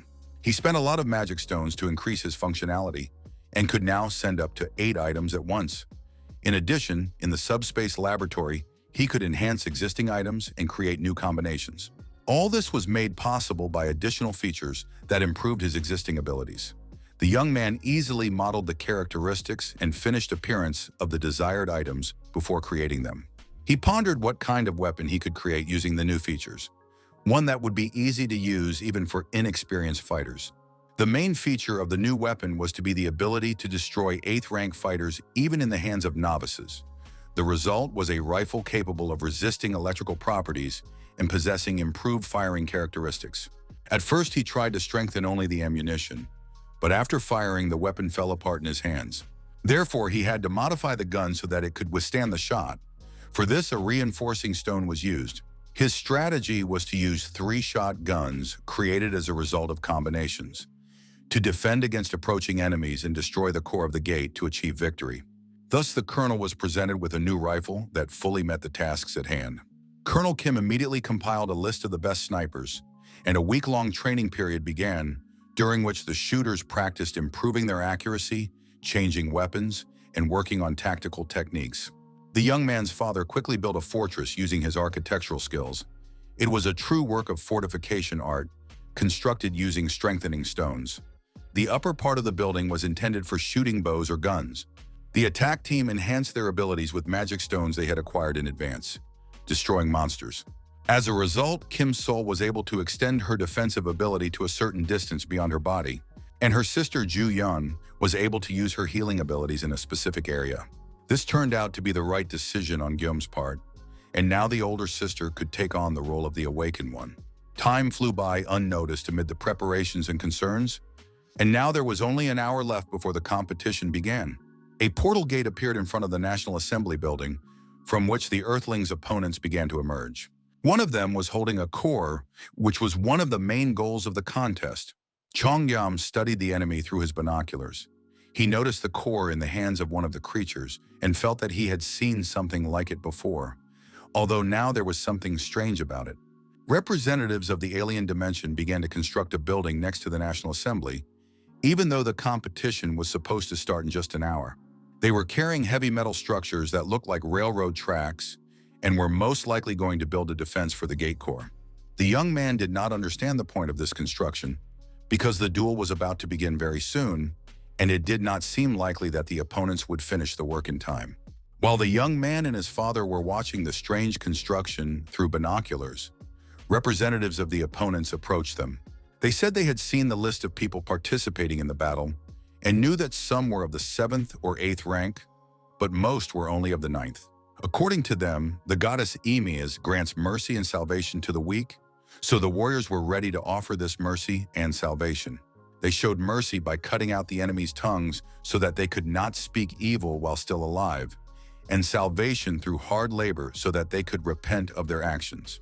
It was quite an impressive speech by the Holy Knights, for they believed that they would easily defeat the Earthlings because of their low levels. But then the moment of the competition began, and the alien knights rushed into the attack. They ran with cries of "Hurrah!" claiming to be acting in the name of the goddess Emes. The Earth snipers were also ready for battle and, on the commander's orders, returned fire. From the height of the stone walls, a rain of fire rained down on the armored knights from the weapons that Guillaume had recently developed and upgraded. The aliens' protective armor could not withstand the onslaught and was destroyed, and the front ranks of the attackers began to scatter. After that, the enemies advanced their knights with shields and activated the barrier of the goddess Emes. They did not know what weapons the humans were using, but they were sure that their shields were much stronger. The aliens understood that ranged weapons wear out, so they only needed to withstand the barrage of fire under the protection of the barrier to achieve victory. However, they had no idea how many weapons the Earthlings had at their disposal. At this time, several soldiers were relentlessly reloading new rifles because, according to the rules of the logistics center, all items were constantly duplicated. Chongyum was satisfied with how the defense was going and ordered the snipers to continue in the same vein. It was time for the attack group to begin their mission and reach the core of the gate, which had to be destroyed. The group members got on their motorcycles and prepared to leave. However, their movement was noticed by the aliens, who drew attention to the squad advancing on motorcycles. The knights realized that the enemy had begun to maneuver and guessed that the attacking group's target was the core of the gate. They had no doubt that the core would not withstand the blow, but they remained in their positions, realizing that the Earthlings had too many weapons. The aliens decided to hold out a little longer until the second squad joined them, with whose help they would be able to advance further. Meanwhile, on the roof of the building, the knight Bedivere was already preparing. He enjoyed making fireballs for bowling and spinning them in his slingshot. He did it masterfully, with one hand, with such speed and accuracy that even two-handed fighters would envy him. The fireballs flew at the enemies with tremendous force and frequency. Soon the entire enemy squad was ablaze and scattered by the explosions. The flying bowling balls were able to break through the aliens' defensive barrier, and the sounds of explosions did not subside for a second. Chongyum was satisfied. He realized that the one-armed knight was carefully thinning out the center of the enemy's attacking squad. There was only one thing left to do: get to the core of the gate and destroy it. At first, Guillaume considered this construction to be completely pointless, but the speed of construction was astonishing, and now it was necessary to stop the process urgently. The young man summoned hellfire, and it rained down on the statue of the goddess Emes in the form of winged missiles, reinforced by him earlier. When the smoke cleared, it became clear that the statue of the goddess remained completely intact. Even the reinforced missiles did not leave a scratch on it. It still shone, and Guillaume decided it would be better to keep it in subspace. The aliens shouted at the Earthlings that their planet was just a pasture created specifically for their civilization, and that humans were two-legged cattle. They claimed that humans should be grateful for the opportunity to lick the sacred feet of the goddess Emes. Among the aliens, one elder stood out, who did not even bother to hide. He declared that he would convey the goddess's word and wash away human evil, and if humans wanted to know the truth, they had better hide and not interfere. Guillaume's attention was drawn to a warehouse of building materials where metal structures were stored. With childlike spontaneity, he ordered packs to store the entire warehouse in subspace. The aliens did not expect such a turn of events. Before their eyes, an entire warehouse of building materials disappeared. The elder realized that he had underestimated these representatives of Earth and decided to act differently. Meanwhile, Guillaume had a new idea and turned to Yonsu, who had not participated in operations for a long time, but was only playing with his daughter. The man gladly agreed to help his comrades and take part in the battle again. Suddenly, a strange noise and whistling sound caught their attention. Dozens of black dots appeared in the sky. As they got closer, they turned out to be a hail of sharp spears launched by aliens. Kim's soul instantly activated a protective barrier, preventing the spears from striking the people. Lancelot tested one of the spears with his sword and realized that it had been thrown by the enemy. Kim Sol's level was high enough that her shield could withstand even reinforced bullets. However, the spears turned out to be ordinary, which seemed strange. Lancelot remembered that in some dimensions, there are skills that allow ordinary objects to have an enhancing effect. At that moment, the alien knights realized that their warehouse had been looted and decided to launch an attack. Their technology, called blessing, allowed them to give ordinary objects the properties of reinforced artifacts. Probably the building materials had also been treated in this way, which is why Gyomu was unable to destroy the statue of the goddess immediately. Now Kim Sol had taken possession of the reinforced spear and was eager to test it in battle. At that moment, Jonggyom and Yeon-su were in a helicopter, waiting for the stream of flying spears to subside so they could take off. When the danger subsided a little, the helicopter rose into the sky above the statue, which was still standing intact and unharmed. The energy of blessing coming from the Eames dimension was transmitted to the earthly space and was called God's staff, but Gyeom managed to interrupt this effect. It soon became clear that the tower built by the aliens could not withstand the attacks and was beginning to collapse. Finally, it fell apart, and the core of the gate was pierced and destroyed. The system announced that the inhabitants of Earth had won the contest by destroying the core of the Eames dimension gate. The winners were rewarded, and many participants received promotions. At that moment, a piece of paper fell from the sky at Gyeom's feet. A document certifying the transfer of rights to conduct business previously owned by the aliens. Now Gyeom had obtained rights in the Tertius region, and a new gate to another dimension appeared before him. The portal that appeared out of nowhere surprised everyone present, including Gyeom himself. After all, he did not create it. Perhaps the portal was intended for the business mentioned in the document. The young man approached the gate and placed his hand on it, but received a response that he was not a registered entrepreneur and could not enter. The papers stated that he had exclusive rights, but he did not have entrepreneur status. It seemed absurd. Having all the rights and huge compensation, he could not use them. Since he couldn't use them himself, Gyeom thought that perhaps it would be better to sell the portal. He hesitated, not knowing what to do. After thinking it over, he came to the conclusion that the representatives of the Interdimensional Chamber of Commerce had been acting strangely from the very beginning. They organized a competition and selected the competitors themselves. Despite all the unfavorable conditions, the Earthlings still won. Chongyum realized that the chamber was pretending to award a prize, but in reality was simply trying to deceive the participants. He tried to understand what the chamber stood to gain, because if it weren't for his efforts, many people would have died. So he realized that he had received a virtually useless portal, but the whole situation made him think about possible fraud. The young man explained to his companions that there was nothing interesting left, and all the participants began to disperse to go about their business. Gyeom apologized for gathering everyone so urgently right after the competition, realizing how tired people were from the preparations and battles. He opened a subspace. His father immediately went to write his memoirs, and Kim Sol went to practice javelin throwing. Yeon-su wanted to fly a helicopter for a while. He had spent too much time in the game room. His father was going to rest, as his whole body ached from lack of exercise, but suddenly something else caught his attention. Stacks of building materials caught his eye. He had dreamed of building a huge house his whole life. He looked with delight at the drywall, bricks, steel beams, and rebar, not understanding why his son needed all this. Chongyum smiled and told his father that the amount of building materials was endless. For the man, this was the best news. He once again had a goal and an opportunity to make his dream come true.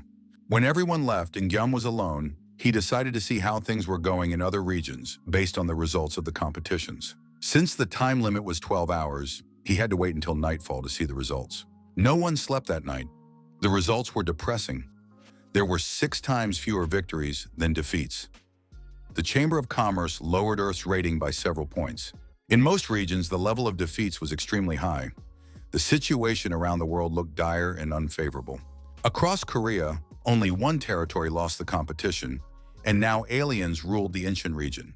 Colonel Kim suggested going there immediately to reorganize. At that moment, a subordinate arrived and reported that the 17th Division of Incheon had urgently sent a radiogram. It said that Earth's representatives in the region had lost the competition, but had managed to transmit the information gathered during the interaction. Their rivals were humanoid lizards from the Sabros dimension, and their gate was now open in the city of Incheon. These creatures were considered to be well-trained, armed forces with excellent mobility, and capable of fighting both on land and in the air. During the clashes, artillery brigades and air defense units were destroyed. The fighting stopped 2 hours before the end of the competition, but the humanoids continued to emerge from the gate, filling the streets of the city. Moreover, there were signs of a large-scale deployment of troops in preparation. Tracking their direction of movement, it became clear that they were heading for Seoul. That is why a radiogram was sent to warn the residents of the capital. What was strange was this. Why would the aliens go to Seoul if their target was Jong-yum, but they didn't know where he was? Moreover, there was no reward for his capture, and the distance between Seoul and Incheon was quite short. Incheon lost the competition, and Gyeom was in Seoul. What would happen next was completely unclear. The notice said that a special mark would appear above the head of the representative of the winning region, but Gyeom did not have one. This seems strange, since he was the representative of Earth. Without him, the competition would not have taken place at all. It was also reported that everyone who reached the 7th rank would be able to pass through the portals installed in the area.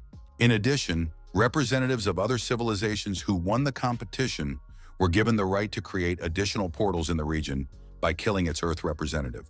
Now it was clear they would have to deal with 7th level opponents, and the main target of all the aliens would be Gyeom himself.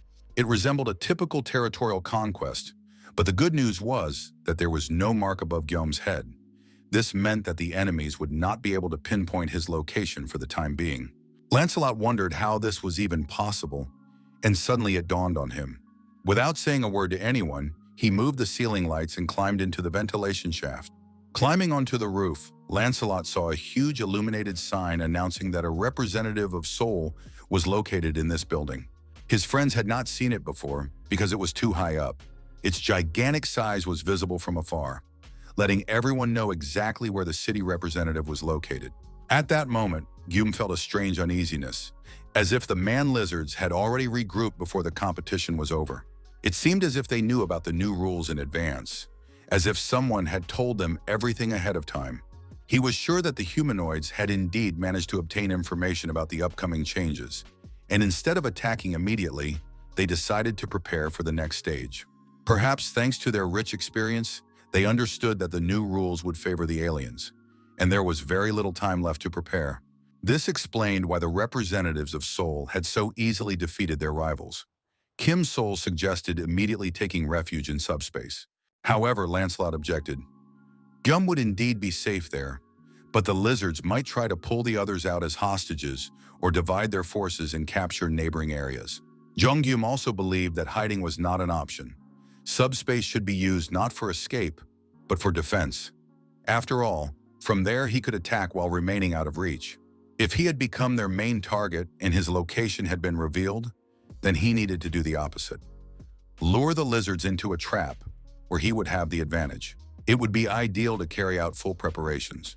Choose a location, think through a strategy, and plan the deployment of troops.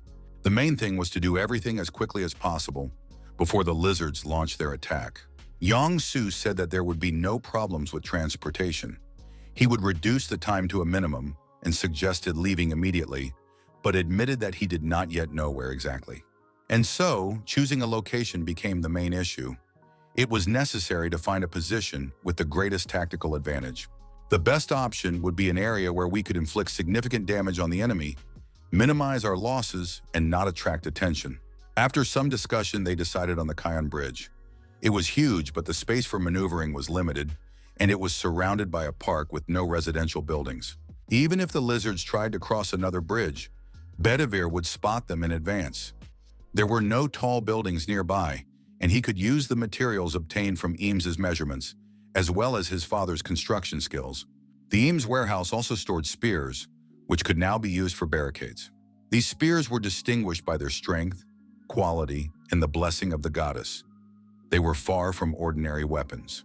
Bedivere, famous for his spear-throwing skills, was happy to team up with Kim Seoul. Work was in full swing at all levels. The residents of Seoul were actively preparing for the upcoming battle with the lizards. In a hurry, they erected a metal frame, placed archers on it, and reinforced the walls by connecting beams. A protective barricade was built around the building to limit access from the ground as much as possible. Rumor had it that the lizards were incredibly fast both on land and in the air, so it was necessary to block the airspace as well. All this work was completed in a matter of hours thanks to my father's help and skill. However, a new unforeseen problem soon arose. The reptiles turned out to be excellent swimmers. This circumstance could have nullified all efforts. After all, the river in that region was wide, and the lizards could approach the city unnoticed by water. The next point to consider was that the bushes were much thicker than planned. Therefore, the lizards could reach Seoul very quickly and unnoticed, and they did not understand how these ordinary people could lose to the guys from Amisa. Of course, humans are known for their defensive abilities, and they also stole expensive building materials that belonged to the aliens. They had to sit tight and not stick their necks out in their subspace for a while, so it was necessary to take advantage of this situation. The huge and powerful leader of the lizards, General Rakis, said that last time he was able to take their spear away, and this time he would make armor out of it. It soon became clear that the lizards were not going to delay their attack for long, and one of the generals named Yatu was already ready to attack. Bediver, the one-armed knight of Let, was carefully observing the situation around the bridge, where the lizards were expected to attack, when suddenly a sound caught his attention. Lizards were flying across the sky at tremendous speed, sitting on the backs of winged, terrifying wyverns. Their approach was not unexpected, but the scale of it was astonishing. For not only were the lizards on foot participating in the battle, but the sky was also filled with flying ones. Huge, powerful, muscular lizards sat on dinosaur-like horses and rushed into the attack without stopping for a moment. The soldiers opened fire on the approaching enemies. Of course, their appearance was unexpected and numerous, but resistance was necessary. Struck by bullets flying from rifles, the lizards fell onto the road. However, their numbers were staggering, and the attack continued. Then the discs were put into action, knocking down several monsters at once. Some of the troops fell, but the lizards were not only physically strong, they were intelligent, warning each other and trying to avoid direct fire. General Rakis understood that the lizards might be frightened by weapons made from materials from the Emis dimension, so he planned to stay close by to keep up morale. General Yatu also participated in the attack alongside him. Gyum threw objects out of subspace, helping to correct the direction of fire. The name Yatu seemed familiar to him, and he remembered a lizard who once said that he only knew how to attack and never lost. He was impossible to stop. At that moment, Lancelot cut off the lizard's tail, but its body continued to crawl into subspace. Of course, this was not enough to kill the creature, and a huge shield was thrust into its face. However, as soon as the shield was removed, the wound on the lizard's face immediately closed. Lancelot had already learned not only to fight, but also to analyze his opponent's tactics.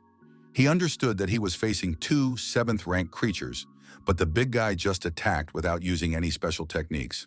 The most dangerous lizard, General Rakis, remained behind the barricades. Everyone understood that this would be a very difficult battle, but fortunately, Gyum's attacks proved effective against General Yatu.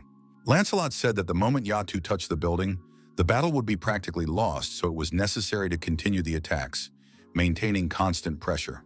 Lancelot himself went to meet with General Rakis, realizing that he was the brains behind this army.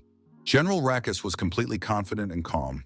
He was even a little surprised when he realized that Lancelot, the skeleton knight, had come to him personally for a duel. Lancelot tried to attack by throwing his spear at the lizard, but it was pointless. The monster caught the spear in midair. General Rakis ordered his subordinates to ignore him and continue fighting, while he himself gladly accepted the skeleton knight's challenge. The knight showed courage by breaking into enemy territory alone, and his spear strike to the lizard's neck was quite skillful. General Rakis admitted that it had been a long time since he had met a worthy opponent. The general wanted to know the name of this brave warrior because he respected his fighting skills. The lizard understood that his goal was to capture the enemy, but there was only one reason why General Rakis was now talking to the knight. Since ancient times, the warrior's instinct had been to fight a strong opponent, and now the lizard general asked Lancelot if he was ready to fight to the death. Lancelot accepted the lizard's challenge, saying that if he did not care about his own life, then let the battle begin. The rivals were already prepared for the duel, but Lancelot was outraged that General Rakis was sitting astride a lizard. The knight considered this unfair, because a duel between warriors risking their lives is a battle to determine who is stronger. Therefore, Lancelot believed that General Rakis was riding a lizard because he lacked confidence in his own strength, and added that after his victory, he would not tell anyone about it. Hearing such a clear challenge and succumbing to provocation, General Rakis jumped off the lizard and stood face to face with Lancelot. Meanwhile, the armed army continued to fire on the ordinary lizards, which did not stop attacking the city. The lizards tried to break into the buildings, And the fire did not subside even at the cost of the lives of brave soldiers. While some of the defenders tried to block the exits, the lizards became more and more numerous and the army could no longer cope. One of the lizards fell from his horse, losing his weapon. Before he could regain consciousness and come to his senses, Kim Sol smashed his head by jumping on the monster. She ordered the guys to continue shooting, while she took on the lizards that were trying to break into the building. The girl used all her strength and attacked the enemies with her fists, inflicting serious damage at close range. Zhu Yeon worked as a nurse, using her healing abilities to restore the soldiers right on the spot. Air attacks were added to the attacks on the buildings, but the spears launched from under the portal accurately hit their targets and shot down the flying creatures. Another strike delivered with the delivery ability hit the flying lizard's torso and tore it to pieces. However, no matter how well the defenders of Seoul fought, the number of approaching flying lizards did not decrease. The one-armed knight Bedivere already understood clearly that he could not cope with the impending danger alone. The battle continued on the ground as well, and at one point one of the lizards was completely pierced by metal beams that flew out of Guillaume's subspace. The next moment, another batch of the same beams flew at the lizard, but it, without stopping to comment on what was happening, said that successive attacks that gave no respite were not a bad solution.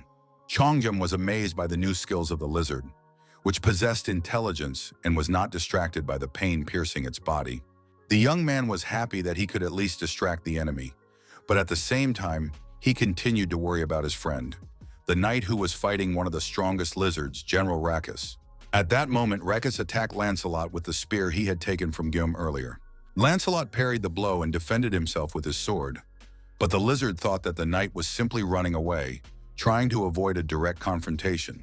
General Rackus claimed that real warriors did not behave this way, thereby provoking Lancelot, who, however, agreed, because the lizard's weapon was too unusual. The weapon turned out to be extremely dangerous. Even though Lancelot was expecting a trick, the spear had unusual properties, similar to artifacts from the MS dimension. Where did he get such a wonderful weapon? It seemed to have been created in the MS dimension, but the general said that the spear was made in their world. Lancelot immediately had an idea and a guess, and he wanted to ask the lizard if this weapon could hide his lack of skill. The lizard replied that he was not so foolish as to fall for the provocation twice, but immediately rushed into the attack, using the spear. This was exactly what Lancelot had been waiting for. He managed to regroup to avoid the blow and immediately went on the counterattack. Lancelot was able to dodge the spear at the last moment and felt the vibration that passed through his helmet from the weapon that had almost reached its target. But in the next moment, General Rackus suddenly began to shake violently, which was extremely unexpected. He threw down his spear and tried to straighten up. The spear flew into subspace, which was very close to the battlefield, and Gaume immediately saved it in the building materials category. The young man was surprised that this idea worked. Now the weapon from the MS space was listed among the building materials for some reason, but one way or another, it would still be useful and would be used wisely. General Rackus couldn't understand what had happened and where his spear had gone, while Lancelot looked around the street in surprise. The lizard accused the knight of indecent behavior, but in fact it was Lancelot who had disarmed his opponent. The knight admitted that he had not touched the spear, but if his lord had done so, then he must have had a reason. The lizard was enraged that the master of such a valiant and courageous knight was a human. Lancelot refused to listen to him and said that General Rackus was simply afraid because his weapon had been taken away. Lancelot was a true knight of honor and declared that the lizard would die anyway, whether by sword, hand, or arrow. With these words, he stuck his sword into the ground and prepared for hand-to-hand combat. General Rackus watched in surprise as his opponent, who had recently been on the verge of death, now braved him, preparing to fight with his bare hands. The rivals took their positions and prepared for battle. Meanwhile, in the subspace laboratory, the creation of a new weapon continued. It turned out that Rackus' spear was an epic artifact and possessed divine properties, enhanced penetration and acceleration. General Yatu, beaten but not defeated, was surprised that his opponent had managed to stop his attack. Perhaps he realized that the general's powers were truly immeasurable. The tailless lizard, delighted with his survivability, rushed forward, trying to be the first to reach the building, because he felt that his body had regained its power. He knew that only two beings here possessed the 7th level, and neither of them were inhabitants of Earth, so it was impossible to stop his attack. General Yatu was struck by the valor of the Earthlings he was now fighting. He even felt respect for becoming their enemy and believed that they could die peacefully. After all, dying at the hands of a strong warrior was an honorable death to be proud of. Moreover, it would be quick and painless. Thinking this way, General Yatu moved toward the building when suddenly a sharp pain pierced his body. The lizard realized that he had been wounded by Rakis's spear, which was strong enough to cause him real damage. The monster's palms were pierced in several places. He looked at his paw in surprise, not understanding how Rakis's spear had pierced his flesh. While the lizard was distracted by examining his wound, his body received several more similar injuries. Soon, General Yatu's huge carcass collapsed onto the asphalt, pierced by a multitude of spears, like a pincushion. By killing this lizard, Gyum obtained an amplifying stone. The sniper soldiers continued to rain down fire from their rifles on their enemies. Although the number of attacking monsters was great, they were still dying, and the actions of the city's defenders were not in vain. Kim's soul also got into a frenzy. She had already fought off enough lizards, and now that no one was trying to break into the building, the girl was left with nothing to do. Kim's soul heard a wyvern's cry from above and realized that her friend, the one-armed knight Bedivere, was in trouble. The situation on the roof was indeed critical. The one-armed knight sat, trying to catch his breath after killing many flying dragons. When he saw Kim's soul, he announced that she was too late. There was no one left, and now the girl was out of work too, all because she had spent too long fighting the lizards near the building. The most interesting thing now was happening in the fistfight between Lancelot and General Rakis. The knight struck the lizard and even hit his target because he had an excellent teacher, Kim's soul. Lancelot entered a fighting frenzy and could no longer stop. Besides, he was a ghost knight and felt no fatigue. At some point, Lancelot realized that the lizard was his punching bag. After several hundred blows to General Rakis's body, it became clear that his opponent had no strength left. Lancelot asked the lizard if he had any last words, and the lizard, like a true warrior, thanked his opponent for an excellent duel. After that, Lancelot sent him to the other world with a punch. When Lancelot's battle with General Rakis ended in favor of the knight, the military also began to turn the tide of battle, and it became clear that victory had been won. The streets of the city were littered with the bodies of dead lizards. It had been an extremely difficult battle. The lizard men were not only physically strong, but also mentally resilient. But the defenders' strategy still worked, albeit briefly. The gate to their dimension remained open, and new lizards could invade Earth at any moment, so it was time for humans to strike back. Zhongyum didn't know what to do with the stone he had obtained after the battle with the lizard, but it was probably necessary to strengthen Camelot so that it could produce strengthening stones. Gyum planned to obtain complete information about the humanoid lizards, and Yunsu reported that they had already arrived. Gyum's plan was to find out the location of the lizard gates, as well as learn about the size of their army and their line of defense. Gam arrived to meet with the military and get information from those who had already encountered the man-eaters. He was met by Lieutenant Colonel Park Inbo of the Incheon City Operations Headquarters. He was impressed that the people had managed to stop the lizard attack without significant losses. Lieutenant General Yu warned the military that he would not be able to come in person due to complex and urgent matters. He received a radio message that the bugs had attacked the Joint Chiefs of Staff, and he immediately headed there. It was clear that the Lieutenant General once again wanted to sit out the battle in the rear. Lieutenant Colonel Park was glad that nothing serious had happened and was ready to provide Guillaume with all the necessary information. First of all, he reported that the military knew where the man-eater's gate was located. However, the main problem was the core. Lieutenant Colonel Park's subordinates had been unable to determine its location. At first, they had deployed snipers to monitor the core's location, but recently they lost sight of it and substances resembling mud began to spread around the gate. The Lieutenant Colonel showed Guillaume photos taken in that area. In the pictures, the houses were covered with greenery, swamp, and mud. This mud literally flooded the entire area around the gate. It did not cause any problems when it came into contact with human skin, but it was extremely difficult to move around in it. However, the lizards walked freely and used the area for cover. The place resembled an ordinary natural swamp, but Guillaume felt no fear. The young man said that he had friends and colleagues for whom no swamp was a problem. Knight Lancelot was immediately invited to the meeting, but he upset his master by saying that it would be difficult. The movement itself was not a problem, as the knights moved in the form of ghosts. However, they were easy to spot in the swamp, as it was a large open space. But that didn't mean there was no way out. and Lancelot personally knew a guy who worked quickly and quietly. Jung-gyum realized that another knight needed to be restored. Fortunately, there were enough magic stones, and this knight was to become fast and stealthy. The young man began the process of restoring the knight from Camelot and opened a portal for the stranger to appear from subspace. At his master's call, one of the 12 knights of Camelot, Mordred, arrived. He swore to serve his master even after death. Unlike the other knights, he was not often active on the battlefield.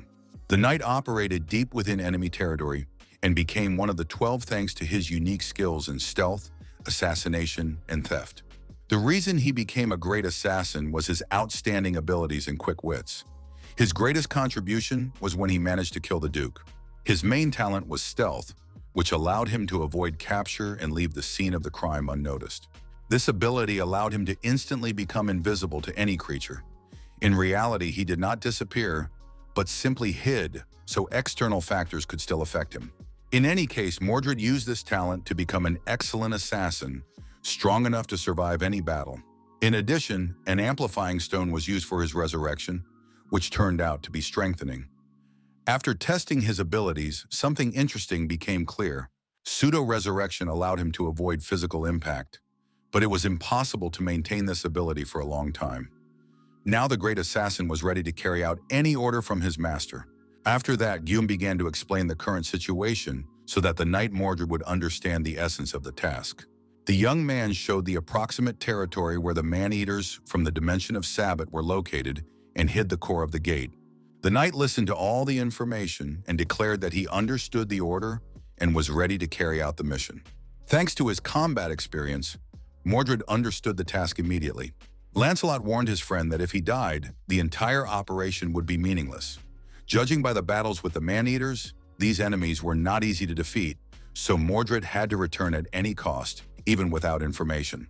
Knight Mordred confirmed that he understood everything and set off to carry out the task. Lieutenant Colonel Pack was very surprised that such important tasks were entrusted to the undead. However, Guillaume reassured him, saying that these guys were the best of the best and could be trusted. The plan for further attacks was to be developed after Mordred's return. Now everyone needed to rest. Guillaume advised Lancelot to also go to Camelot and rest, since they had been fighting just recently.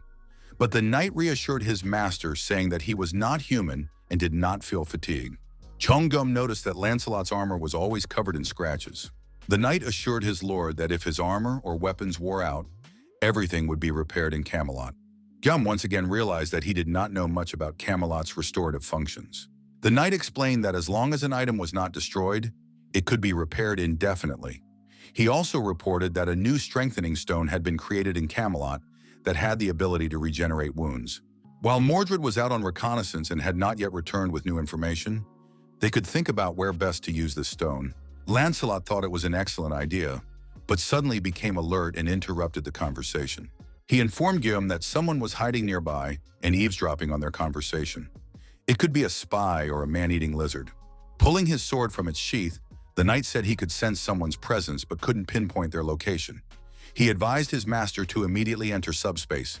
The next moment, Lancelot noticed a shadow peeking out from behind a truck. Telling his master that he would return soon, he literally disappeared into thin air. A moment later, the knight's sharp sword almost touched the neck of the stranger hiding behind the truck. Lancelot declared that he served only his master and his friends, and that not all people were his allies. Depending on how the stranger answered his questions, the knight would decide whether to let him live or not. The skeleton knight asked the young man why he was hiding and eavesdropping. Chong-gyam ran toward the screams coming from nearby and saw Lancelot holding an unfamiliar guy by the throat. The knight informed his master that he would find out all the information about the stranger in a minute. Then the knight turned his attention back to his victim, trying to find out where the man-eaters were and why he had been sent. Trying not to suffocate, the stranger managed to shout the name of Cheon-gyum. Lancelot was outraged by such insolence. After all, the stranger dared to utter his master's name in such a situation. Apparently, he himself desired a painful death. Now the knight was going to make everything so perfect that the stranger would be in unbearable pain and begin to beg for death. Gum turned to Lancelot, saying that he didn't know what the problem was or what had happened, but that this guy was his friend. As surprising as it may sound, the bespectacled man, wheezing and gasping for breath, turned out to be a school friend named Park Min-woo. The area of the city captured by the man-eaters looked disgusting. All the houses and streets were swamped, resembling a stinking swamp overgrown with slime and all kinds of algae. The bodies of fallen monsters lay scattered here, considering it an honor to die in battle, for the man-eaters were a warlike race. This meant that the lizards could smell blood and had become insensitive to it. If he covered himself with blood plasma, it would be much more difficult for them to track the knight by smell. Camouflage was the first thing he needed to do. After Modred smeared himself with bloody plasma and eliminated the smell, he could begin to act, and the entrance to some kind of cave appeared before him. The knight entered without fear of being noticed and noted that the passage was quite large. However, it was unclear what it was made for. Some of the passages were huge, while others were narrow. Apparently, the passage had been dug based on the maximum size of the creatures, which meant that there were giants among the lizards. The most formidable individuals are most likely these giant fighters. There is no reason to endow them with intelligence, since they are already strong. One such powerful lizard was just passing by, striking with its size, muscle strength, and dimensions. This lizard was several times larger than the knight Modred, and almost touched him as it passed by. The knight began to tremble with fear. Another representative followed, whose size was even more impressive. Knight Modred realized that if it weren't for his ability to pseudo-burn, he would have been discovered and killed on the spot long ago, and he didn't want to fail his mission. First of all, the knight decided to quickly find the core of the gate and immediately return to his master. At that moment, he saw a strange lizard, which was an eye on legs. Following the creature deep into the cave, the knight saw an old man bent over a book, reading something. He rudely chased the monster away, calling it dirty and accusing it of interfering with his magic studies. If the creature did not calm down, the man would be forced to lock it up. But then a voice spoke up, saying that the old man's words were annoying. After all, he must not forget the agreement. The voice reminded him that he had promised to protect the core of the gate, but had not promised to entertain everyone. Solgen remarked that instead of worrying about the core, it would be better to think about his fallen subordinates. The voice replied that Solgen used to be an arcane mage, but now he was an outcast and completely dependent on the lizards. The huge yellow eye belonging to the giant lizard told the old man to know his place if he didn't want to die a painful death, when the lizard would cut off his limbs one by one and leave them to dry in the sun. Solgen immediately backed down and said that he had been too hasty and that there was no need to resort to such cruelty. Knight Modred tried to remember everything. He realized that the man was a former arcane mage named Solgen. He needed to find out what connection the old man had to the lizardmen, why he was guarding the gate core, and who was talking to him. Knight Modred was so absorbed in analyzing the situation, trying to understand who was related to whom and in what way, that he did not notice a giant lizard appear next to him. He realized that the voice of the talking lizard belonged to someone very large, and that the passage had probably been dug for him. If that was the case, the humans could be in big trouble. But at that moment, the knight felt something touch his leg, even though he saw no danger. At that moment, the long tongue of the chameleon lizard licked Modred and removed almost all of the bloody plasma from his body. Solgen immediately sensed that a spy was hiding nearby and clenched a bundle in his hand, pointing it toward the threat. It was a magic projectile that struck the knight Modred. The boy with glasses turned to his friend, saying that he had a funny uniform, which he probably found in the trash. The boys picked on each other, teasing each other about their clothes and glasses. Another said that the boy smelled bad and that from now on, it wasn't worth talking to him. The first semester at the new school began with fights and brawls. The bespectacled boy did not lose heart. Plugging his nose with a napkin to stop the bleeding, he quietly played his board games. He attracted the attention of his friends by bragging about his possessions and telling stories about how great his family was, as well as how much money he had. But in reality, there was no reason to envy the boy. Even though he had money, he was an annoying person, and so the friendship between Guillaume and this rich son turned out to be a big coincidence. Once again, the high school students took the boy's toy and beat him up. However, this time things did not go so smoothly because Guillaume stood up for the unfortunate boy. However, it was not an act of justice, but rather a demonstration of strength. Guillaume showed the boy who always made fun of him in front of his friends that he was not a weakling at all. The situation ended badly for both of them, because Guillaume also got beaten up by the older students. But then the moment came when the beating was stopped. It turned out to be the very moment when Kim Sol dealt with the bullies and took her younger brother to training. Be that as it may, after this situation, a real friendship developed between the boys. This continued in the following years. The boys grew up together, supporting each other, but also competing with each other. After high school, they went to different colleges but continued to socialize, meeting in their free time. Later, they met again at university and have remained best friends ever since. As they grew older, the boys had an increasing influence on each other. At one point, Minwoo announced that he was going to join a sports club to become stronger. The young man said that he had watched Gyum's training sessions with his sister and realized that he wanted to try the sport. He wasn't deterred even by the prospect of grueling training sessions. He wasn't afraid of injuries or pain. Minwoo practiced and trained a lot in high school and then in college. So after the apocalypse, he awakened as a fencer. This news literally shocked Gyum, because he never expected the bespectacled and quiet Minwoo to become a fencer. Minwoo admitted to his friend that he himself did not understand how Gyum became the representative of Seoul. He was afraid of his skeleton friend, so he could not approach him and hid, watching and waiting for the right moment to come out of hiding. But in the end, he was caught, and now the situation didn't look very good. The young man understood that he could be considered a spy. Minwoo couldn't relax because the skeleton knight was nearby, so he asked him to leave the room. However, Lancelot knelt with his forehead pressed to the floor because he could not forgive himself for his behavior. Lancelot regretted that he had almost killed his master's close friend. It was so sad that it literally broke his heart. He realized that he was not fit to be a knight. The boys guessed that Kim Sol was involved, who most likely brainwashed the unfortunate skeleton. Jung Yum suggested that his friend's mother moved to the subspace, because now they had the ability and opportunity to do so. They could make sure that their loved ones were always safe. Minwoo hoped that his mother was all right. He had not been in touch with her for a very long time. The woman lived alone in an area that had been taken over and swamped by man-eating lizards. She hadn't left her home for many days and had been eating only canned food, trying to stretch out her water supply so she wouldn't die of thirst. Suddenly, her ears caught a sound outside the window, and to her horror, the woman saw a huge skeleton knight standing on the windowsill. The skeleton knight introduced himself, saying his name was Lancelot and that he was the commander of the Knights of Camelot, loyally serving his noble lord Kim Jong-gu. The knight asked if the woman was Mrs. Beck, Minwoo's mother. If so, the knight would take her to her son immediately so that they could both be safe.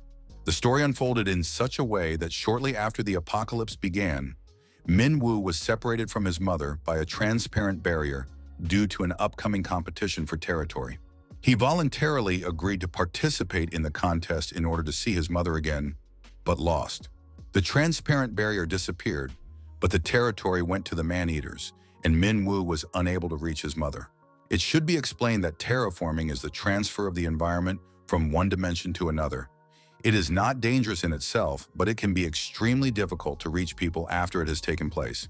Lancelot volunteered to carry out this task because he believed that in this way, he could atone for his guilt towards his master and his best friend. This did not mean that the area was safe. The very fact of terraforming indicated that the area belonged to another dimension. That is why Lancelot, realizing that the risk was great and the mission difficult and dangerous, volunteered to prove himself a true knight. He wanted to atone for his past mistakes. As the knight was leaving with the woman in his arms, he heard someone running away with a wild scream. Soon, Lancelot encountered the knight Mordred, who said that they had better hurry and discuss the latest news later. Lancelot did not ask about the reason for this meeting and immediately turned around to survey the situation.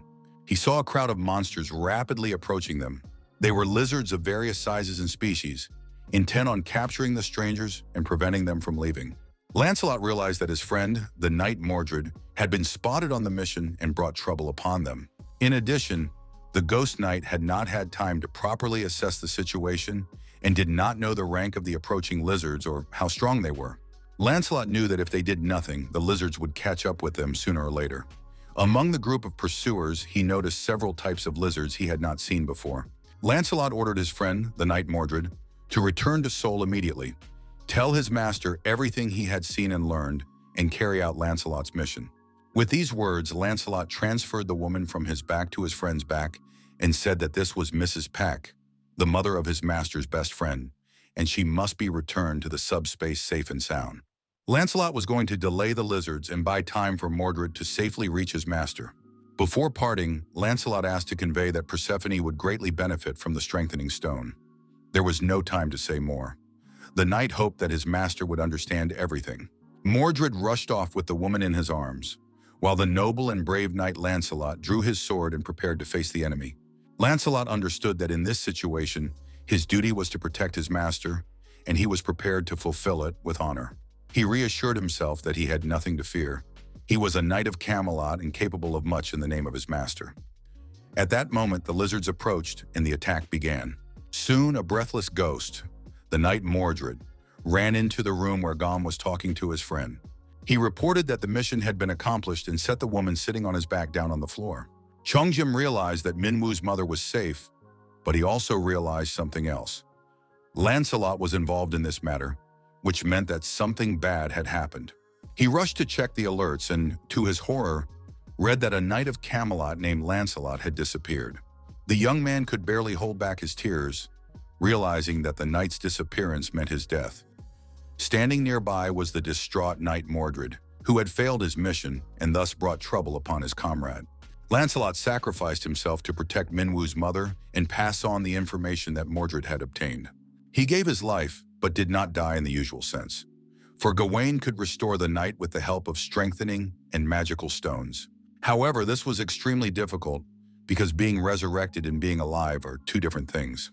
Chonggam regretted burdening Lancelot for no reason, and that was why the knight had to make unnecessary sacrifices. The young man should not have let the situation take its course. Knight Mordred added that Lancelot had asked him to convey some special information to his master. The amplifying stone will suit Persephone very well. Use it, he relayed the knight's words. The young man wondered what Lancelot meant, where and how to use this stone. The stone had the ability to regenerate. Lancelot acted selflessly, and even in such a critical situation, thought about how to use the strengthening stone for the benefit of all. The young man thanked the knight Mordred for his message. Now he wanted to hear everything that the spy had managed to learn and see behind enemy lines. This had to be done so that Lancelot's sacrifice would not be in vain. A plan had to be devised to close the gates to the lizards. After the lizards defeated Knight Lancelot, his helmet rose into the air under the influence of magical power and began to move. Eventually, it reached the old man Suljen, who immediately realized that this helmet belonged to the undead. The lizard praised the old man for his excellent work. Although he had missed the spy who had infiltrated the castle, he had managed to catch and destroy a 7th-rank knight, thereby seriously weakening the enemy's army. Suljan said that he would like to hear the usual thank you from the lizard, rather than praise such as, "You did a good job," because catching intruders is the job of the lizards themselves. But the lizard repeated that the old man had worked hard, not understanding that sometimes people just need a simple thank you. After that, he took the knight's magic stone.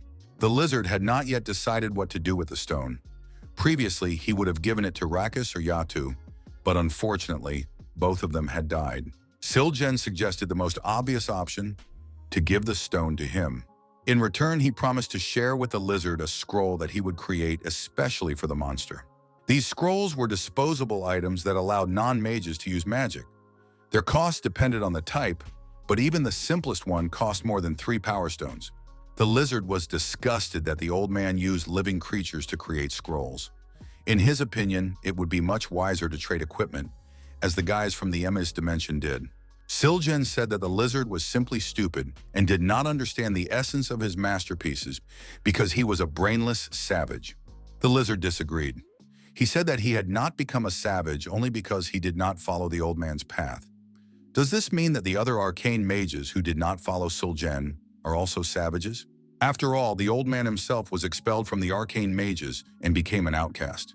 The lizard decided that he would use the amplifying stone himself when dealing with the guys from Emis, and advised using the prisoners provided by the lizards under the agreement for the scrolls.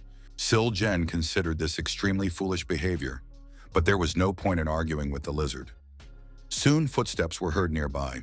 The old man became alert and turned to the newcomer, asking who he was and what he wanted. The visitor turned out to be a huge knight, powerful, clad entirely in armor. He held a shield and an axe in his hands, and his single eye glowed green. The knight introduced himself as Persephone. The old man realized that, judging by his appearance, he was a companion of the young man who had recently been killed, and he had come to take revenge. Persephone said he had brought a gift and stretched out his huge hand toward the old man. The second circle magic scroll, Fireball, was instantly activated and aimed at the knight. Persephone covered himself with his huge shield, and the tongues of flame only licked the iron, causing no harm to the knight. Soljen realized that the knight was a very strong opponent and could not be defeated so easily. The old man decided to try the next magic trick and see if the knight could withstand it. He tried to reproduce the scrolls in his hand, but soon realized that for some reason they were not appearing. At the same time, the scrolls disappeared, flowing into subspace. It was surprising. The old man had never encountered anything like this before. It turned out that someone had outsmarted the arcane mage. Chongyam received a notification that he had been able to store all items corresponding to the magic scrolls in his subspace. After that, he gave the order to take care of the rest. The command was received by Persephone via radio. The device was built right into his armor, so he could always hear his master's orders. Persephone confirmed that he understood the task and asked Mordred if he could hear their master's words. Knight Mordred did not answer, because at that moment he was already standing behind old Soljen, and in the next moment he cut off his head. This action greatly pleased the knight, for he had already come to hate the old magician, who was responsible for the death of his comrade. The day before, Mordred had told everyone about the magician who, for some reason, had been expelled from Arcane. The knight learned that the old man's name was Soljen, and that he served the lizards as the guardian of the gate's core. The young man remembered that a long time ago, the king of the skeleton knights had mistaken him for a mage, and had also mentioned Arcane. The one-armed knight knew that Arcane was a dimension of powerful mages, among whom there were 3 ranks. The lowest was 6th, but even mages of this level possessed incredible power. Knight Mordred learned that Soljen could no longer use magic. Since the existing hierarchy of mages had lost its power by expelling the old man, he could be killed without any consequences. Although Soljen is unable to use magic, he still creates and uses scrolls. A scroll is a sheet of paper that stores magic. Only relatively simple spells can be sealed in it, but it is still a valuable thing because thanks to the scroll, any non-magician can use magic. The old man made these scrolls himself, and he had a lot of them. When necessary, he used any of them in battle. Chongyam summed up and said that there were 2 key questions. Did other humanoids have scrolls? And what kind of magic did they contain? Unfortunately, the scout did not have time to study this information, but he thought about it himself while running away from his pursuers. It was strange that the old man used magic to catch up with the knight, because they had many lizards, fast and dangerous creatures. Why would the old man use magic in this case? Perhaps he simply did not trust his allies, the lizards. The ghost remembered how, during the chase, he had heard an appeal to Commander Costas. The chameleon lizard had found an uninvited guest who had managed to hide his presence, and this had to be reported to the others immediately. Knight Mordred understood that if he left now, he would be able to escape. One of the lizards suggested sealing the entrance first, but the chameleon objected that they were losing their combat effectiveness and needed to act quickly. In the next moment, the lizard's head flew off its shoulders, cut off by the knight's sword. The knight knew that in order to gain a strategic advantage, he needed to obtain certain information, which is what he had been doing during his previous forays. Soon, the chameleon's head was also cut off with a sword and thrown aside. Old Soljen was outraged by the stupidity of his allies, who had failed to catch even one intruder. He had to take matters into his own hands and use scrolls, even though making these scrolls was extremely laborious. The old man did not understand why everything had turned out this way, and he regretted that his life had become so difficult in his old age. The most surprising thing was that the mage Soljen left the cave and personally rushed into pursuit. Thanks to this, it became possible to learn about him and the power of the man-eaters. However, the mage and the man-eaters seemed to have risked everything for this pursuit, resulting in the death of Captain Lancelot. Of course, Knight Mordred blamed himself, but that's life. His information proved extremely useful. Otherwise, no one would have known about the mage's existence. The knight risked his life for this information, so no one condemned him. Chongyam believed that he had put too much pressure on his subordinates, but there was no point in these conversations. They had to decide how to close the gate and deal with the lizards. It turned out that the scrolls were very difficult to make, so they were used very sparingly. Apparently, this was why the mage did not share them with other lizardmen. The fact that Costas, a potential leader of the lizards, and the mage worked together to guard the core of the gate, suggested that their main task was defense. However, despite the importance of the mission, the old man left the cave and went in pursuit. There could be two explanations for this. Either the Allies' forces were insufficient, and the mage was forced to participate personally, or the core required full mobilization to prevent information leaks. If that was the case, then they needed to catch the old mage, and dealing with the rest would be easier. The only problem was how to neutralize him. But Gum already had an idea about that. After reaching the third level of subspace, he gained a new ability: categorization. Now all objects stored in subspace were automatically sorted according to their properties and criteria. The young man could not create new categories or change old ones, and objects that did not fit simply did not fit into his space. Once he managed to steal the sacred spear of Rakus because this weapon fell under the category of building materials of Amisa. Now, having reached the fourth level of the subspace, he could create new categories and suggested making a separate one for scrolls. Pax's classification skills had already reached a high level of perfection, so finding everything hidden in the cave was not difficult. An assault team was sent to the cave along with Kim Sol. She was accompanied by a new skeleton knight named Parsifal, whom Lancelot had recommended to be restored. Parsifal welcomed his new partner and said he hoped they would work well together. However, Kim Sol did not even have time to prove herself, despite the fact that Parsifal soon became covered in barnacles and algae. Kim Sol went into subspace so as not to interfere. In fact, her brother forcibly placed her there, concerned for her safety. The lizards realized that their territory had been invaded, and one of them rushed to report this to Sul Jen. Madrid led the group and brilliantly accomplished the infiltration task so that the mission was soon completed. The head of the old wizard Sul Jen lay on the ground, severed by Parsifal's sword. A voice belonging to a huge lizard said that it felt a slight vibration from the floor, and then someone killed the wizard. The vibration was very weak, and the lizard decided that someone had infiltrated them using invisibility. At this time, Parsifal continued to destroy the lizards that were still in the cave. Suddenly, everyone's attention was drawn to a movement that caused such a powerful wave of air that Parsifal was blown aside. Knight Mordred raised his sword, wanting to find out from the blue lizard where the core of the gate was located. The head of the huge blue lizard said that the core of the gate could not be touched.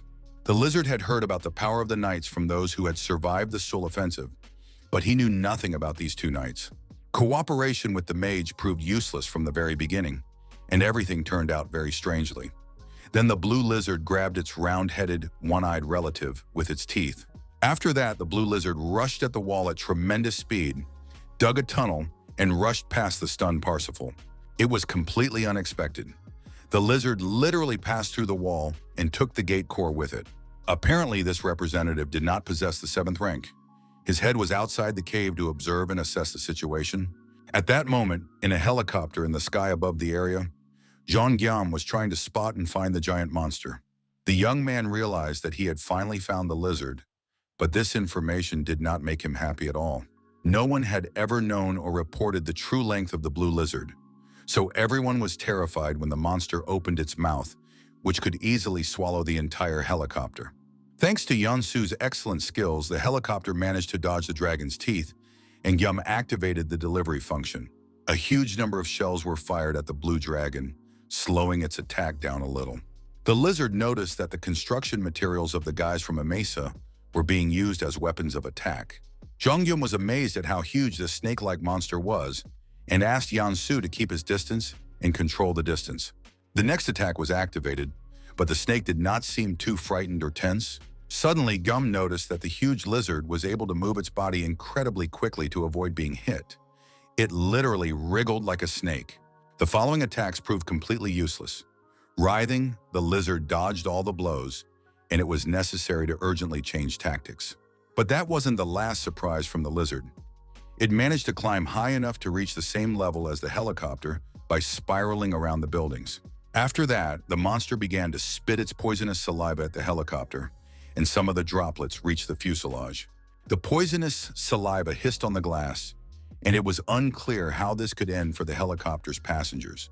Then Gum urgently activated the product recall function, and the helicopter instantly returned to subspace. After the harmful effect was neutralized, the helicopter took off again, ready to continue its attack on the snake. The snake was surprised to see that after exiting the portal, the helicopter was completely restored. He did not understand what kind of ability this human had. Jonghyun was not worried about the helicopter because he knew that he could return it to subspace at any moment. The problem was elsewhere. The metal beams with which he attacked the snake were no longer effective. The young man didn't know what to do or how to deal with this monster. There was no choice left, and the guy decided to use that very magical thing. It turned out to be an excellent decision. Reika's spear not only pierced the snake's skin, but also greatly surprised it. While the snake was trying to understand where the man had gotten Reika's spear, another one flew into its body. The news of two Rocky's spears literally stunned the snake.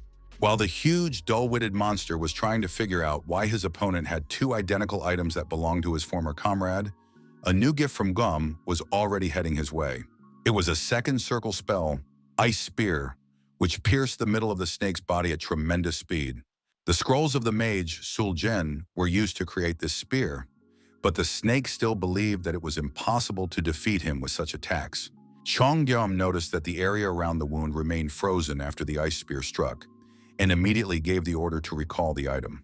He returned with the helicopter to the portal, leaving the snake in confusion. All the knights who were near the monster also moved to the portal. The snake did not understand where the man had disappeared to. The sign with the inscription, "Representative of Soul," remained, but he himself had disappeared into another space. The strange power simply amazed the snake. He was even more disturbed by the fact that two of Raka's spears had pierced him. After all, there was only one such spear. It was unclear what abilities this guy possessed. While the snake was trying to make sense of what was happening, a strange frozen portal began to form next to him. Meanwhile, in the subspace, everyone who could was holding scrolls at the ready. The entire team of friends and allies prepared to use them on command. Chongyum gave the command, and all the participants holding scrolls opened them and directed them toward the snake. Powerful magical waves in the form of second circle spells, Ice Spear, simultaneously struck the monster from different sides.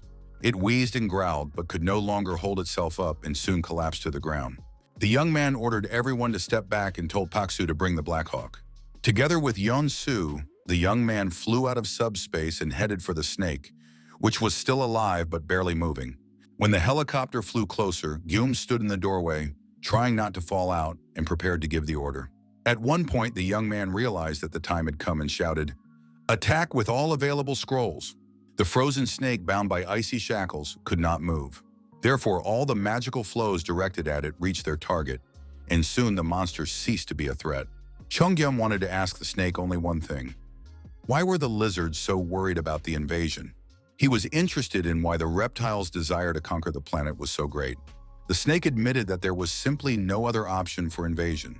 It's hard to believe, but the dimension of Earth is very close, and when the time comes, humans themselves will begin to hunt for other dimensions.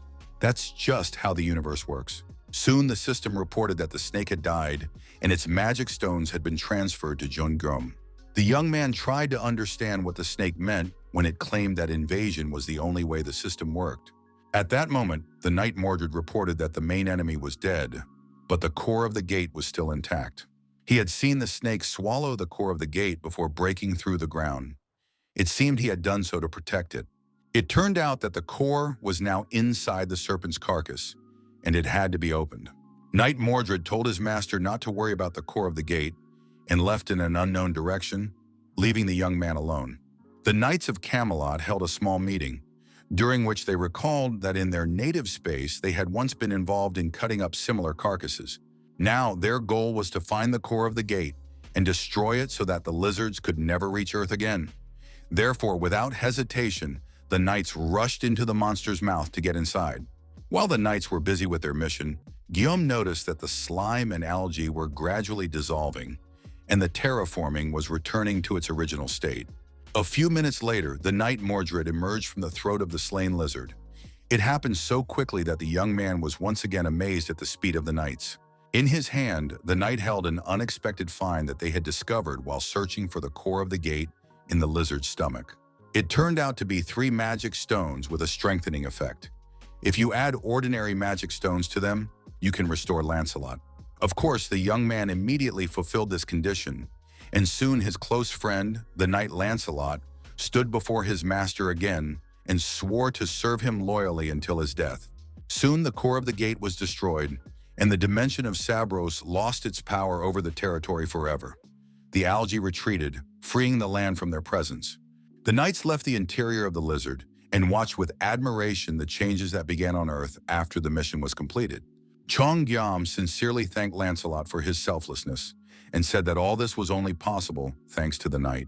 Lancelot was touched by his master's words and replied that he was only doing his duty, as any knight in his place would have done. It is always difficult to do one's duty, and it is even more difficult to do it well. So Gyam simply thanked his assistant from the bottom of his heart. In turn, the knight thanked his master for the honor he had bestowed upon him and for restoring him to his former glory. Suddenly, the sound of approaching helicopters caught their attention. Several machines appeared over the city. As was already known in Korea, only the city of Incheon lost the competition, and the territory went to representatives of other dimensions. However, now that the city had been returned, all the monsters that had tried to capture the country had been destroyed. This did not mean that it was completely safe, as primitive monsters such as orcs, wyverns, and others still existed. It would take a long time to get rid of them completely and rebuild the country. Finally, the helicopter landed, and Lieutenant General Yu, who usually appeared after the end of missions to express his support and inform that he was ready to come to the rescue at any moment, got out. He announced that additional helicopters with supplies would arrive and expressed his willingness to restore order. However, the question remained open as to what to do with the huge carcass of the lizard and how to dispose of it. In Gum's subspace, it was festive, noisy, and delicious. Everyone gathered to celebrate the end of the country's cleanup and to socialize with each other. While the men were busy liberating Incheon, the older sister cured Minwoo's mother, who had been feeling unwell after a long period of occupation. In turn, the woman wanted to somehow thank the people who had saved her life and moved her to such a safe place. She said she had a friend who was a chef, and if the ingredients in the subspace were not limited, he would be happy to prepare a real feast for everyone. The chef gladly accepted the invitation, as he had not been able to do what he loved for a long time. Food supplies throughout the country were extremely limited. The man considered it a blessing and prepared a sea of delicious food. Kim Sol happily devoured one portion after another, because she had expended a lot of energy fighting the lizards. The subspace was filled with the atmosphere of a friendly restaurant. Everyone sat in groups according to their interests, and the festive feast lasted a long time. Only the older brother's wife seemed unhappy with the celebration because she was feeling unwell. Lately, she had been constantly nauseous and weak. The woman feared that she had contracted some kind of virus from the aliens, but it turned out to be much simpler. She was showing early symptoms of pregnancy. This meant that soon a new child would appear in the subspace, and Yongyum would become an uncle. The celebration flared up with renewed vigor. Now there was another reason to rejoice in life. But suddenly, Lieutenant Colonel Park called the young man in for a talk. A radio message had come from the chief of the operational headquarters. It turned out that terraforming was continuing. In neighboring countries, China and Japan, the competitions were not as successful, and part of their land went to other dimensions. Terraforming was taking place on a large scale there, and its consequences began to reach Korea. The details varied from country to country, but soon Korea would begin to suffer from toxic gases coming out of Beijing and poisonous water coming from Japan. The problem was approaching from two sides and could cause significant damage. However, that was not the worst of it. The greatest danger came from giant beetles. Although the toxic atmosphere of gases from Beijing had not yet spread, the insects were already approaching. The giant insects began to appear, which meant that the gases would follow them. It was only a matter of time. The gates to Beijing had to be closed urgently. The military planned to send troops there, but of course this problem could not be solved by their forces alone. The young man did not wait for them to persuade him and declared that if they did not act quickly and decisively, the entire Korean peninsula would soon turn into hell. Yim was worried that simply going straight to China without an invitation could cause diplomatic problems. However, he was reassured that there was no need to worry. Jong-yum could not allow his nephew to be born into a world where giant insects polluted the air and spread poison. It was time to restore normality and order to Earth. The young man checked the parameters of his subspace and strengthened its defenses so that it could withstand the effects of gases and poisons if necessary. After that, he installed new portals in the necessary places. They were different from the ones he had before. Each of these portals was fixed in place and could not be moved. The portals themselves had no physical strength, so it was impossible to use them as walls. However, those who were allowed to pass could move through subspace, avoiding enemy attacks. Now it was possible to enter and exit the subspace to obtain the necessary items. An incredible ability, almost like cheating. Minwoo watched with admiration as his friend prepared to travel to China and then Japan to close the gates there. The young man was gradually rising to the world stage, all thanks to his unique ability. Minwoo wanted to remind his friend that he was always ready to join him if he ever needed his fencing skills. The friend said goodbye, and the helicopter with Jonghyum and Yeon-soo set off again to help people. At Incheon International Airport, there was only one plane, which a mechanic was repairing. His name was James. The man was informed that the people heading to China on the orders of the Joint Chiefs of Staff had already arrived, and he wanted the plane to be ready for a long flight. Captain Pak Chol-wan welcomed the guests and said he was happy to meet Guillaume in person and would do his utmost to help. He explained that he had learned about the upcoming flight that morning, so the team immediately began preparing the plane for the flight to China.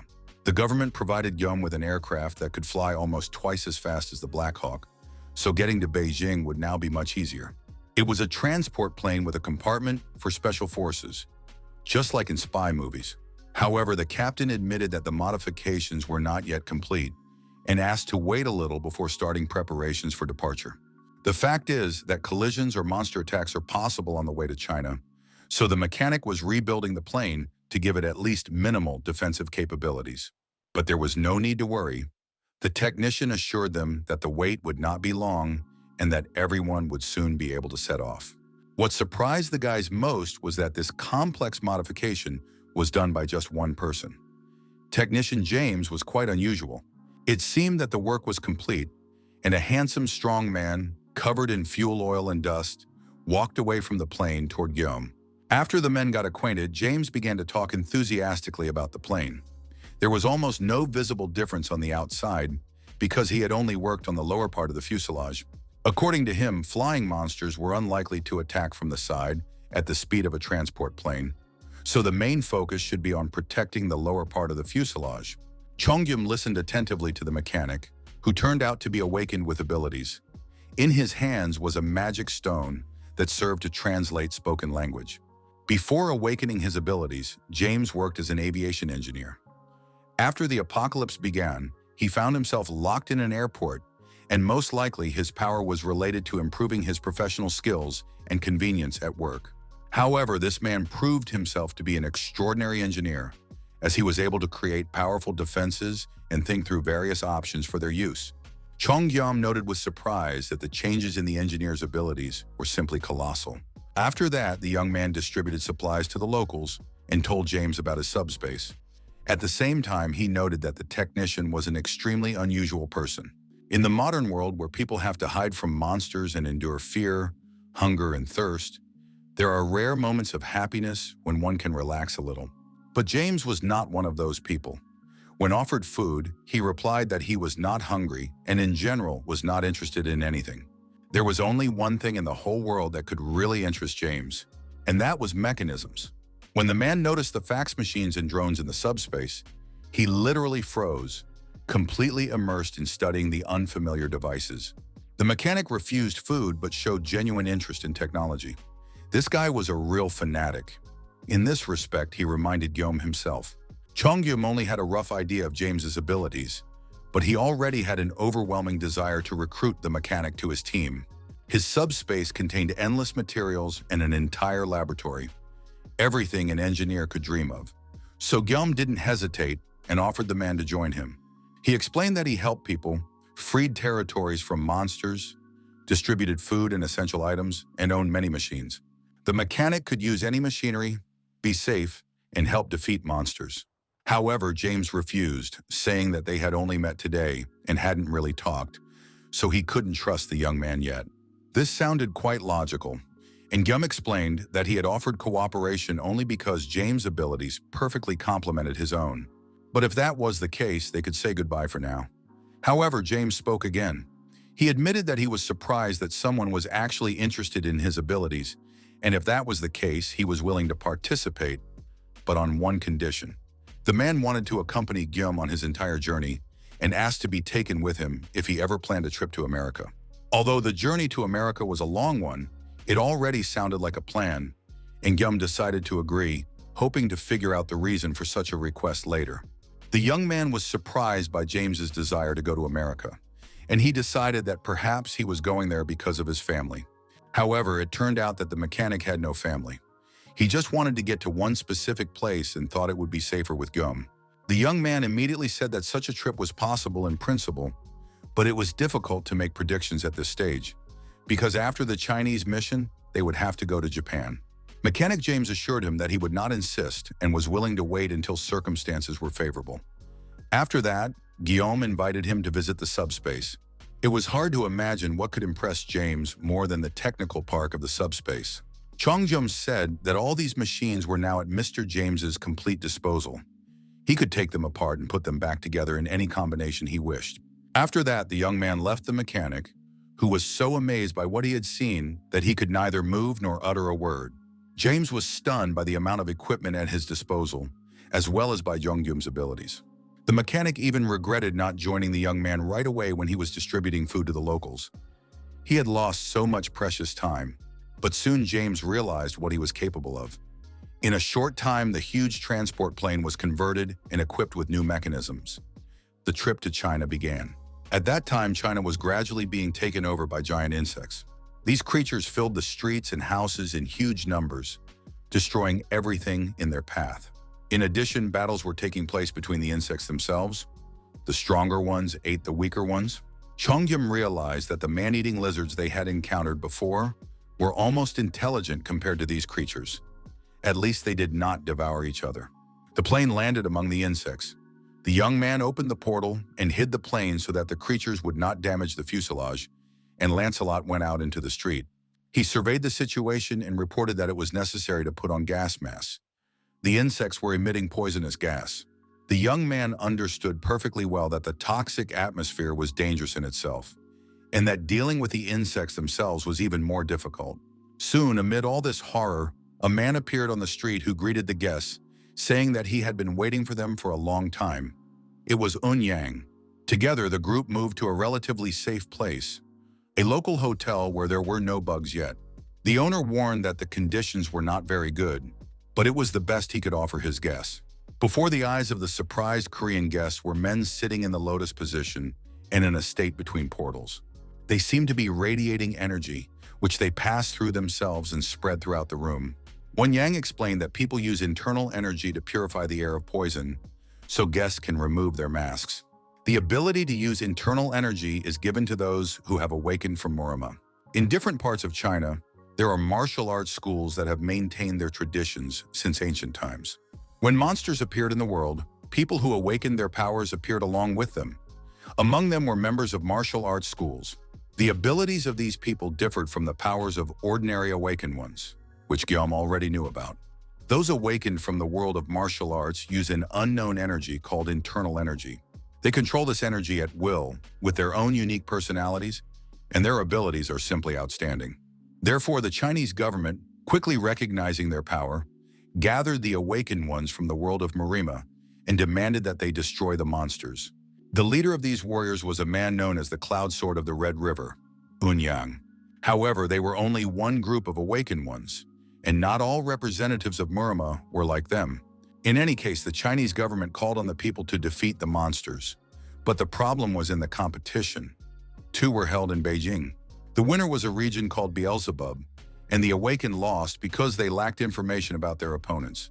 The aliens emitted a toxic gas that proved to be extremely dangerous. Ordinary awakened people and Chinese army soldiers did not know how to use their inner energy and died instantly. The awakened people of Murima could make the air non-toxic, but the energy expended on detoxification was so great that it became impossible to fight.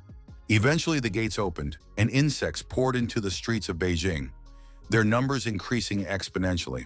Yang reported that detoxification constantly consumed internal energy, and the longer it lasted, the worse it became for the awakened, because they needed to breathe fresh air, accumulate energy, and use it again. In addition, toxic gases continued to spread, so there was very little time left. Chongyum asked if the awakened ones felt a surge of strength in the fresh air, because he already had a brilliant idea. Eun confirmed his guess, and the young man briefly went into subspace to come up with a solution. Gum found air from Mount Chirison preserved in jars.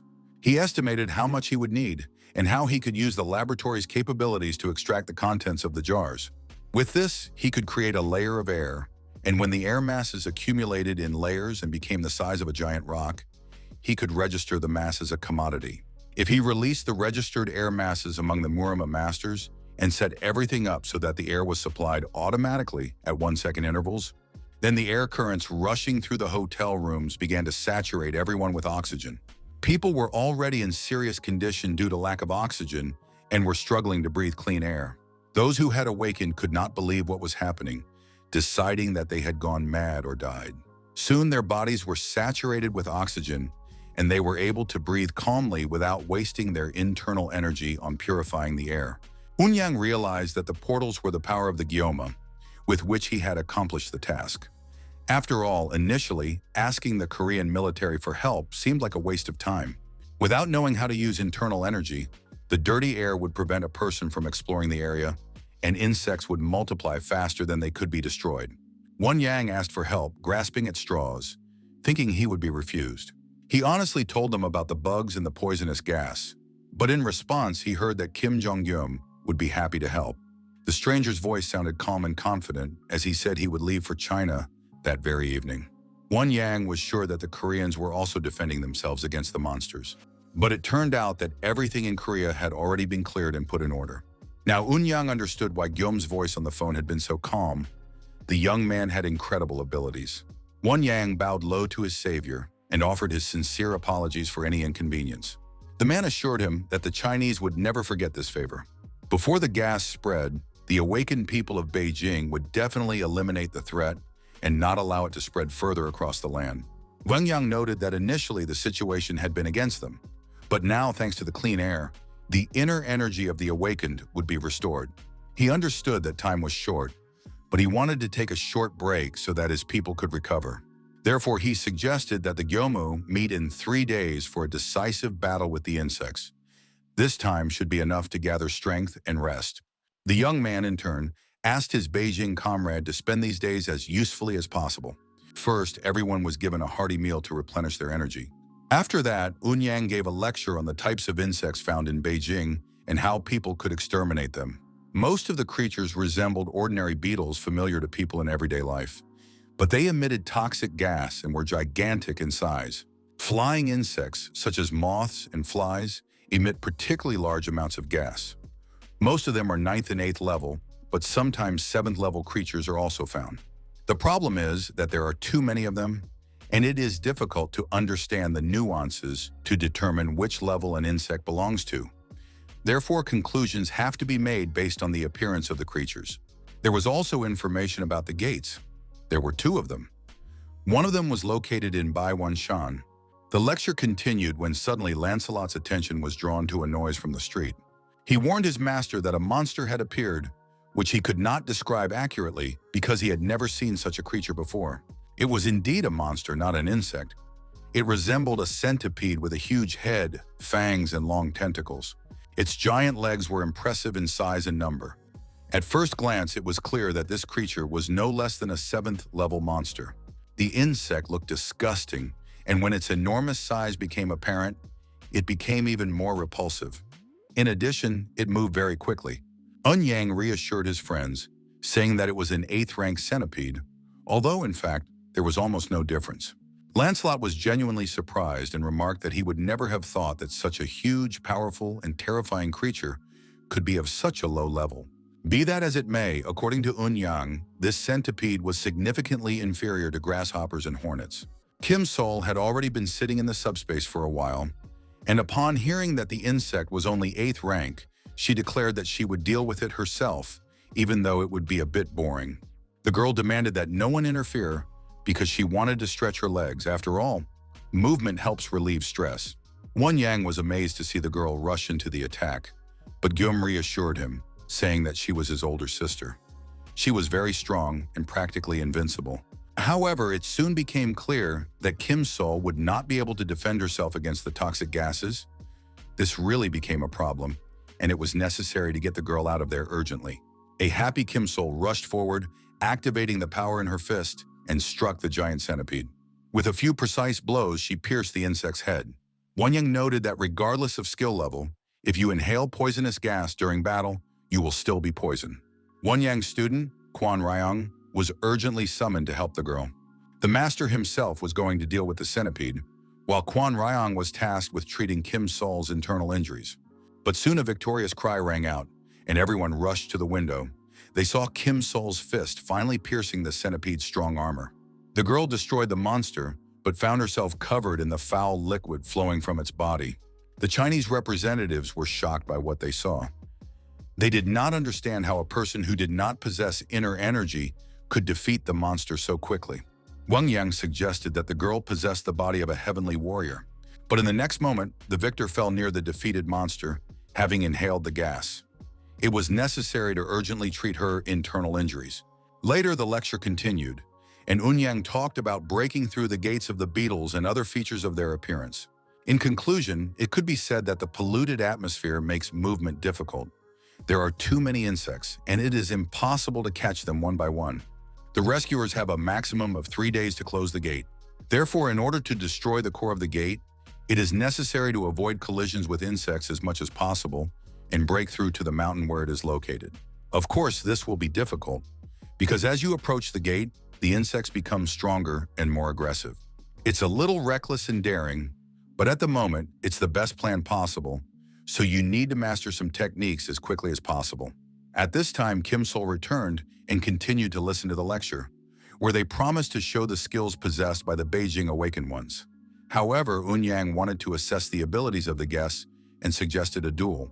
He said that Kim Sol could learn the essence of fist fighting from his student, and if she mastered the correct technique, she would surely succeed. Kim Sol thanked him for the offer and said that she appreciated their desire to teach her, but she did not think it was necessary. Quan Ryang stated that in order to close the gate, everyone would have to use their strength to the maximum. The girl greatly respected her opponent, but admitted that she was second only to Master Unyan in strength. Kim Sol did not want to engage in combat and immediately apologized to her opponent for the possibility of accidentally injuring her. The battle began and Kim Sol rushed into the attack. A little time passed, but the girls were evenly matched in skill.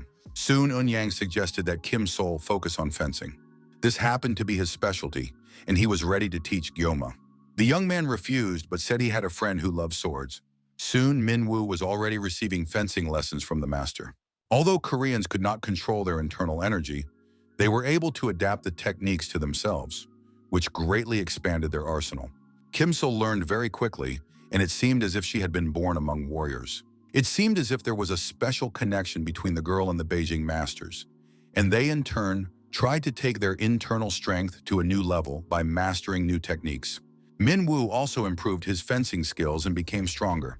Jongyum couldn't sit idly by and, with the help of magic stones, began to create weapons capable of effectively fighting beetles. As his subspace grew stronger, Gyum's arsenal expanded, and he was able to create an electric trap to destroy insects. It worked great against small creatures, but most of the bugs were much larger, so it was of little use. However, the young man decided to make the trap large enough to destroy even large creatures. It was difficult, but quite feasible. Chongyum was worried that he didn't have any special knowledge, and that all his traps would fail. Of course, he wanted to just get in a helicopter, but that was very dangerous because the location of the 7th level flying beetles had not yet been determined. In addition, the delivery radius was only 100 meters, so he had to get very close. If he could, he would simply invent pesticides and destroy them all. His sister-in-law appeared next to the young man and said that she could make pesticides. With all this commotion and many things on his mind, one very important piece of information slipped Gyum's mind. And now he remembered the day he met his family.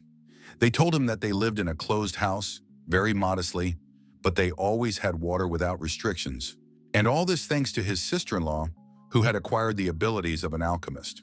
The girl was also awakened, and although her abilities were not as great as Gyum's, she could still use the laboratory and do whatever was necessary. Chongyam was simply delighted with this turn of events. It's always nice to get something you didn't expect. His sister-in-law immediately got down to business and tried to figure out what kind of pesticide needed to be created. It had to be a super powerful insecticide capable of destroying any creature. The streets of Beijing were in a deplorable state. Everything was saturated with terrible gases, and only vile insects scurried among the ruins of the city. They were calmly enjoying eating each other when suddenly their attention was drawn to some movement. Unknown people on motorcycles raced through the city at tremendous speed. Skeletons, knights, and the awakened. 3 days flew by in an instant, and despite the short preparation time, the people were in excellent physical shape, better than ever before. The pure energy emanating from the core and the strong sense of balance provided by blood circulation were all they needed to perform well. And all this was thanks to Yongyum. It was unclear how to repay the Far Ones for such help, but now the first step toward that was to rid the city of parasites. All the previous work of the awakened warriors of Marima was carried out with the support of their Korean friends. It was time for them to step up and fight the insects themselves. The warriors were preparing to give their all and destroy this vile breed of insects without leaving a trace, as they were rapidly approaching the people. At least that was Eun-Yang's original plan. But the chemical laboratory in the subspace was working non-stop, and a unique pesticide had been created, which was now ready to be tested in practice. When the substance came into contact with the insects' bodies, they immediately began to show signs of poisoning. While the warriors worked on their internal energy, Gyum created a liquid that killed insects. And now all that remained was to observe the result. The substance proved to be incredibly effective and worked perfectly against insects of all sizes and species. The daughter-in-law really liked the hologram of the subspace laboratory. It was convenient for her to use it to create a new chemical. Thanks to this convenience, she tried to create different combinations, believing that it might come in handy. So now she had a lot of different compositions. Of course, the girl had not yet created anything too strong, but fortunately, the pesticides were fairly easy to prepare. The girl created a wonderful remedy that was completely harmless to the human body, had no smell, but possessed incredible lethal power. However, it was clear that such a compound would not work on 7th-rank bugs, even considering that it had proven itself well on ordinary insects. Soon our rescue team reached Mount Baiwanshan, where the gate cores were hidden. This mountain was famous for its beauty and was located near Beijing, but now the place was swarming with insects. Thanks to the pesticides, everyone made it through Beijing without any problems, but it will be very difficult on the mountain. Last time, the warriors tried several times to destroy the core of the gate by climbing Mount Baiwanshan, but each time armies of beetles attacked them. And although they were only mindless creatures, they instinctively understood that they had to defend the gate core. It had been a long time since Wang Yang had climbed there last, so he didn't know what kinds of beetles lived there now. In addition, the mountainous terrain made it difficult to fight flying enemies. But Guillaume saw no problem with this. He said he was prepared for absolutely anything. No matter what kind of beetle they encountered, he would still be at the 7th level, and Lancelot would also be at the 7th rank. It could be said that the group had weapons with which to counter such enemies, so there was no need to worry too much. What he had said the day before now sounded very funny after a grasshopper came out to meet the guys, its size and appearance completely paralyzing them. Guillaume found this insect disgusting and realized that he had bragged too much the day before, having no idea what lay ahead. Unlike lizards, it was unclear how such a large beetle had a 7th rank and how it could even fill out a registration form in another dimension, since the creature had a completely blank stare. Most likely, it had received this level by pure chance, and now, apart from its enormous strength, had nothing to offer its opponents. As Lancelot once said, the use of human sacrifices to obtain rank was originally a method used by creatures with low intelligence. The goblins, the traitors who staged the coup, used a different method. They obtained documents provided to them by a higher-level creature and used them to perform sacrifices. In short, it was a shortcut for the stupid. Creatures from primitive dimensions kill other life forms and consume their magic stones.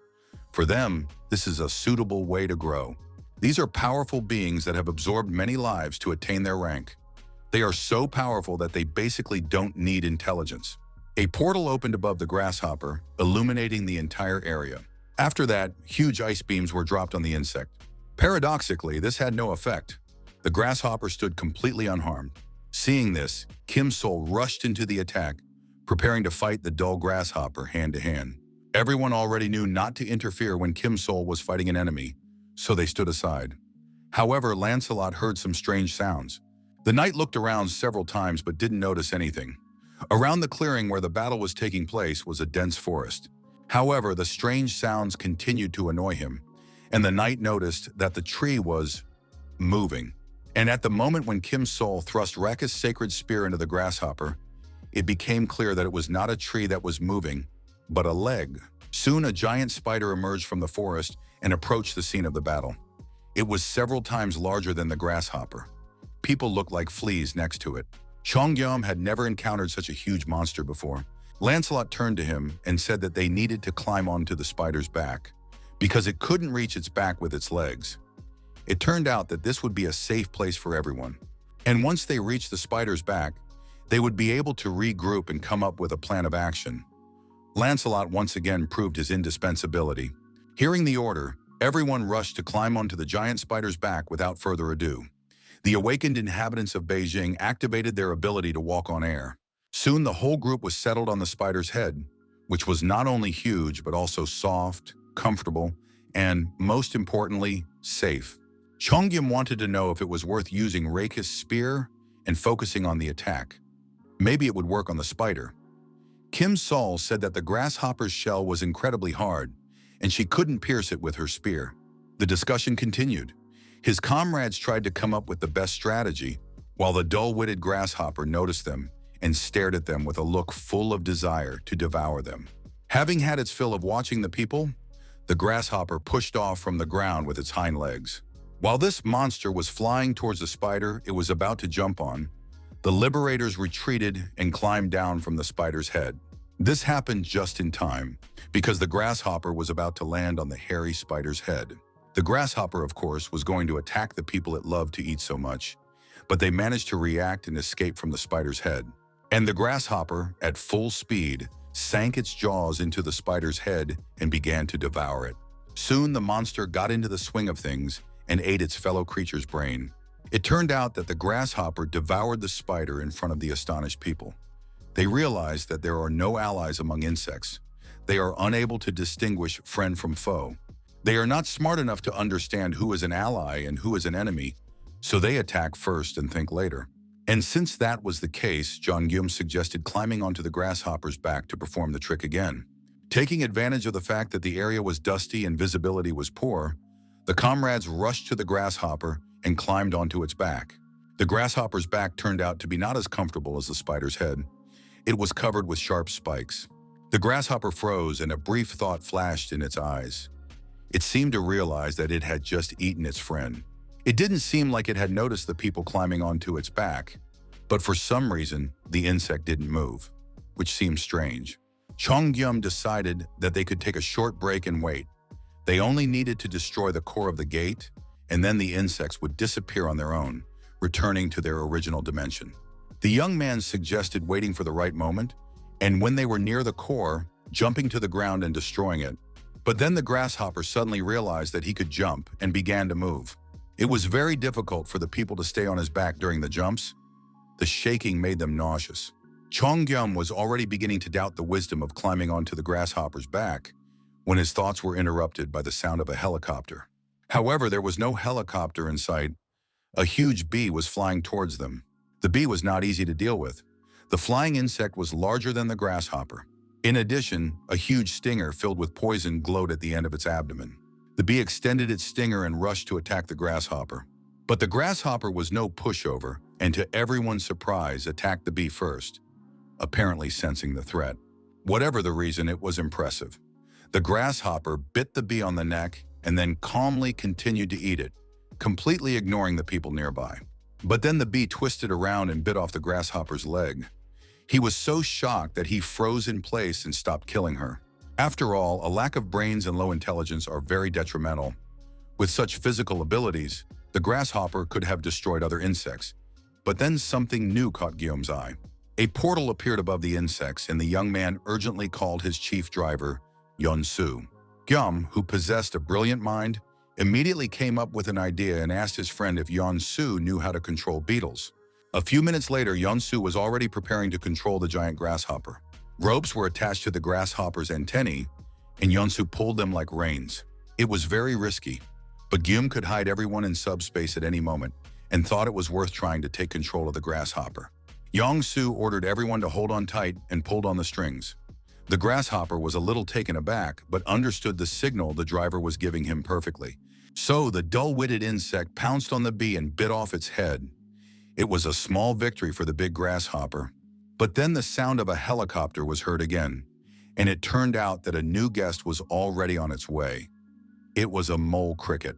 The grasshopper, guided by an excellent driver holding its antennae, quickly devoured it too. The next course at the giant grasshopper's dinner was a praying mantis. And for dessert, it was an ant. Making their way in this manner and using the grasshopper as the main exterminator of its fellow creatures, as well as destroying small insects along the way, the comrades gradually cleared the area. Thanks to the giant grasshopper and its excellent appetite, it became easier for people to cope with the situation. When they killed the grasshopper, they sincerely thanked it for its help and wished it a good night's sleep and sweet dreams. Lancelot believed that among the creatures of the 7th rank, very few could have dealt with the grasshopper, but they succeeded thanks to Yeonsu's help. Soon the night Mordred appeared and reported that the area had been completely cleared and there were no more bugs. However, they still had to remain vigilant because the main mission had not yet been accomplished. The gate cores had not been destroyed. Soon 2 portals belonging to insect-like creatures opened nearby, and the cores were located near them. All that remained was to split them open and thus close the gate. This honor fell to Unyan, and he thanked everyone for the opportunity to avenge his fallen comrades with his sword. Everyone thought this was right and that there was no need to thank him. Now the master had to finish the job himself. Unyang said that he would never be able to honor the memory of all the souls of the tens of millions of people who had died. But now he was ready to end it all, using his most powerful technique. The master raised his hands, gripping his sword, and prepared to deliver the final blow. It was the least he could do for all the dead. And with a loud cry, the master struck, leaving a downward trail. There was a powerful explosion that engulfed everything around the gate to other dimensions in flames. Everyone watched with interest as the gate and portal began to gradually fade away. Jeongyam realized that the master was incredibly strong, since he was able to deliver such a blow with a single movement. It was truly an amazing ability. Soon something caught the young man's attention. He noticed that only one gate had disappeared. When the smoke cleared, everyone saw a paw, belonging to someone unknown. It covered the core of the gate. The smoke and soot gradually dissipated, and it became clear to everyone that this paw had 4 fingers with sharp claws at the ends. It was simply gigantic, monstrous in size. It remained to be seen who or what was protecting the core of the gate. As the smoke cleared, a huge, gigantic creature appeared before the people, covering the core with its paw. Most likely, this huge insect was a type of fly. Its green eyes consisted of countless small facets, looking in different directions and ready for anything. In addition, this creature stank disgustingly and spread a huge amount of gas around itself. The young man realized that this creature was nauseating, so he immediately activated everything he had in his arsenal.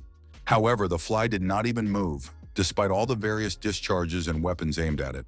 Jeongyam noticed that the spear that had killed the grasshopper had bounced off the fly. It became clear that it was not a 7th-level creature. This giant fly was at least 6th rank.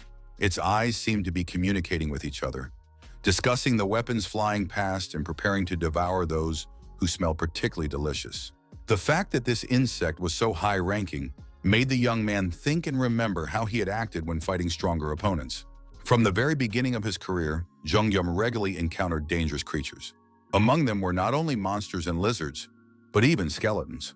The young man was guided by a single principle at the time: use everything at his disposal and attack without stopping. There was nothing else left to do, and it was time to admit that there was no choice but to attack with all the strength the team had. Since they did not know what this monster was like in battle, it was decided to attack from a distance, from the portal, and Yom took care of this. But all the weapons they had bounced off the fly's body without causing any noticeable damage. At one point, the creature's head was almost completely engulfed in flames, and the humans began to hope for success. But soon the fire died down, and the fly decided that it was tired of it all and needed to get rid of the humans.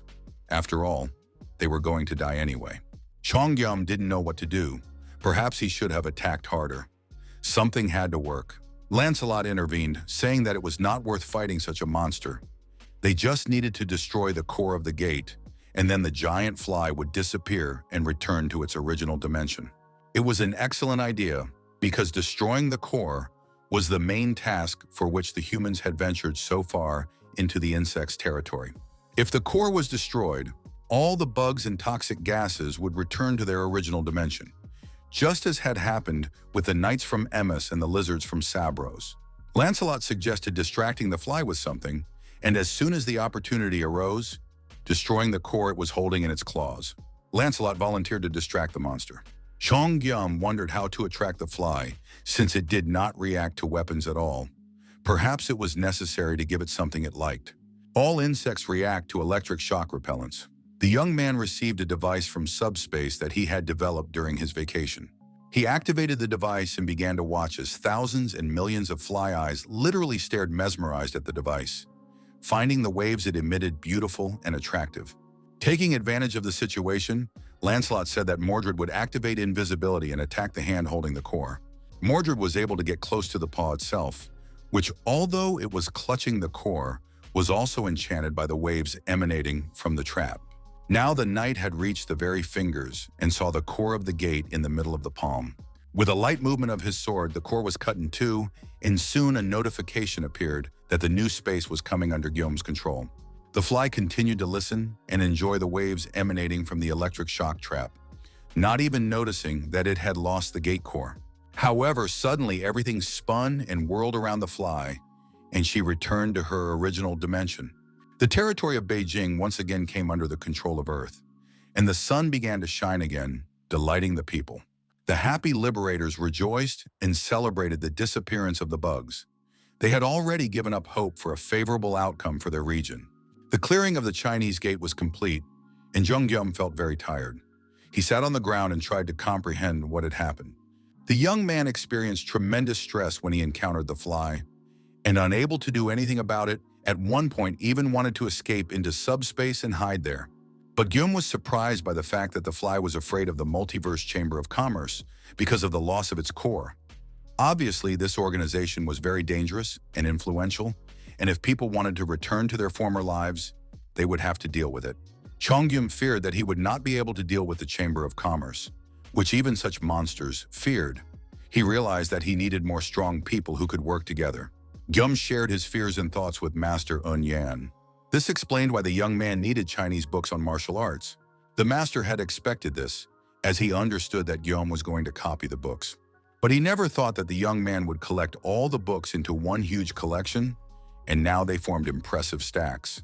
Now that the complete collection of martial arts writings was ready to be shared with people, the master promised to do so immediately.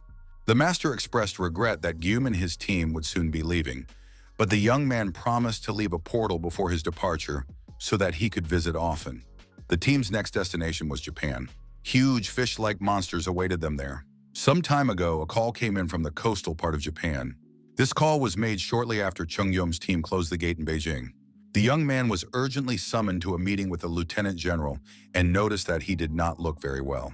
In addition to the military man, there was an unknown girl in the office. She turned out to be a representative of the city of Busan from Japan named Park Soo-yeon. She had heard about Guillaume's abilities and the missions he had successfully completed, and now the young man had access to information from the Chamber of Commerce. The Japanese region of Fukuoka had declared war on Busan. It had long been clear that the situation in Japan was dire, but Guillaume first went to China because he wanted to stop the spread of gas. The government in Japan collapsed, and the situation became so difficult that an extreme right-wing group seized power. The new leaders of the country began to worship beings from other dimensions. Guillaume remembered that similar behavior had been observed among Korean traitors from the First Army Corps. The general showed a photograph of one of the members of this society. It was not a human being, but something that was a combination of a fish and a human. The differences between humans and these creatures were obvious. At one time in Korea, Jong-gyum was able to stop the First Corps, but in Japan there was no one to do so. One way or another, this group gradually expanded its power and eventually took over the whole of Japan. It all started when their leader appeared in Busan. Hideki attacked people indiscriminately, and satisfied his animalistic appetite by devouring ordinary civilians. The reason Hideki appeared in Busan and started killing people without warning was simple. The society had taken control of all of Japan and was now eyeing other countries. Immediately after Hideki wreaked havoc, the society sent a notice of war. It didn't make sense, but that was the situation. Gyam believed that people should help each other survive. There was absolutely no information about the enemies except that they were half fish. Nothing was known about their abilities, but in 6 days these fish people were supposed to attack Busan. Citizens of Japan turned to the armed forces to recruit the awakened, but their numbers were negligible. The young man understood that after Japan, these monsters would move on to Korea. At first glance, the situation resembled that of the First Korean Corps, where the strongest of them had the 8th rank. But gradually, the young man faced increasingly powerful opponents. Even the grasshopper's level was very high, although it was only at the 7th level. Yum understood that at least one 7th rank creature would appear in Japan, but the problem was that it was unknown who they might join forces with. Now it was impossible to use the old tactics. There was only one thing left to do: prepare for the worst in advance. The frightened lieutenant general promised to make Guillaume a general, but expected the young man's team to go to Japan, even though they had just returned from China. Zhang Guillaume immediately agreed to participate in the operation and try to stop the monsters. Plans immediately began to form in his head. The young man wanted to know how many awakened ones were on the Committee of Chiefs of Staff. After obtaining this information, he reproduced a book on martial arts and gave it to the lieutenant general to distribute among the awakened ones. These martial arts compendiums were intended to help the awakened strengthen their abilities. The young man wanted to distribute these books not only to the immediate participants in the mission, but to all the awakened ones in general. He informed the lieutenant general that, in addition to his group, there were still some people who would also study these books. For example, one of the former hospital employees, whom the young man had not seen for a long time. Sun Hyung-gu said that he felt great and was still in excellent physical shape. Hyung-gu remained strong thanks to his abilities and was able to kill small monsters little by little, which did not require much effort to destroy. Jong-gyum said that he also managed thanks to his abilities, but there was a reason why he turned to the strong man. The young man took out a copy of a martial arts book and said he had a difficult favor to ask of Hyung-gu. It was related to a job scheduled for 6 days later in Busan. After that, Guillaume went to his arsenal, located in subspace. When he met James there, he heard that the man had been expecting him. James had once agreed to help if the matter concerned America, but now he realized he had been wrong. It was just that, at the time, he didn't know what the guy was capable of and didn't trust him. All these huge machines, equipment, and helicopters were connected to Guillaume's power. James wanted to know what else the young man could control. Chun-gyam was surprised that James didn't know about his abilities, and was glad that he had finally pretended to be stupid so that the misunderstanding could finally be resolved. It was time to take another look at his powers. Now the young man had at his disposal 200 members of the Awakened Squad from the Joint Chiefs of Staff, plus 20 awakened individuals, including Sun Hyung-gu and James. It was too early to turn to the martial arts masters from Beijing, as they were busy rebuilding their city. But there was someone else who could help. He hadn't used strengthening and magic stones in a long time, and during that time he had collected a significant amount of them. So it was soon decided where the guy could put them to good use. Now, more than ever, it was necessary to increase the power of the group. Looking at his new companions, Guillaume felt a feeling similar to when he was reunited with his family. The faces of many skeleton knights were already familiar and beloved. In addition, the rest of the Knights of Camelot joined them. James had also finally decided on his place in this world and the mission he was ready to carry out. He realized that he wanted to help people so that the beautiful sun would shine as long as possible on good people. 5 days before the war began, a meeting was held in Busan. This meeting concerned the upcoming battle, as there was no information about the enemy, and everything had to be done to minimize possible damage. Based on the decisions made at the meeting, Father Guillaume and James got down to work in earnest.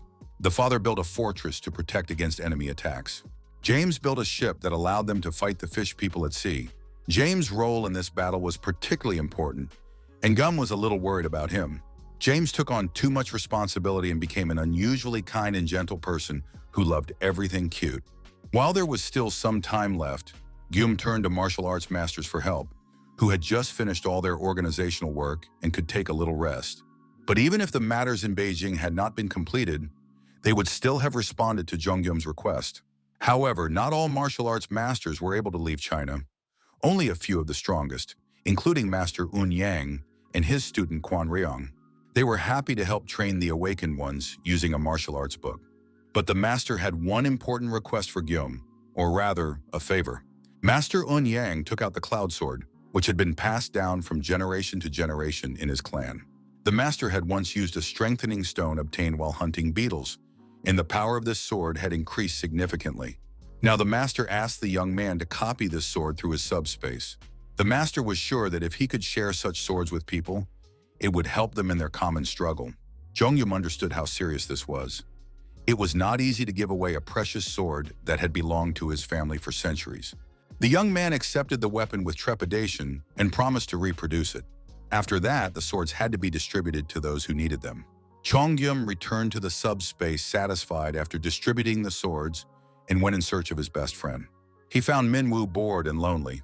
Minwoo admitted that he didn't have enough magic stones to raise his rank and create an account in the dimension, so he went hunting monsters to get them. But while hunting bugs, he returned to the subspace because he had absolutely no rank. After all, most martial artists had 8th or even 7th level, received a registration certificate, and were thus able to raise their rank. In addition, they strengthened their ranks with their abilities. Everyone did so, including Gyum. Jongyum understood that in this situation, his friend would not be able to participate in worthy battles anytime soon due to his low level. It turned out that Minwoo had about 300 stones, but Gyum said he would give him the rest if he fulfilled his request. Minwoo was supposed to participate in the battle against Fukuoka in Japan, and preparations for the battle with the fish people were underway. The days flew by unnoticed, and the moment of truth arrived when the war between Fukuoka and Busan was declared. The beautiful sea surrounding the city of Busan, unfortunately, brought great misfortune to all its inhabitants. It was home to mutant monsters that were a combination of fish and humans. These creatures had fish-like heads but possessed upper and lower limbs, developed muscles and sharp, toothy mouths. They arrived in the city in numbers of about 1,000 and declared that human weapons would have no effect on them, so it would be better for the inhabitants of Busan to immediately hand over power to them and become subjects of the new Japanese Empire.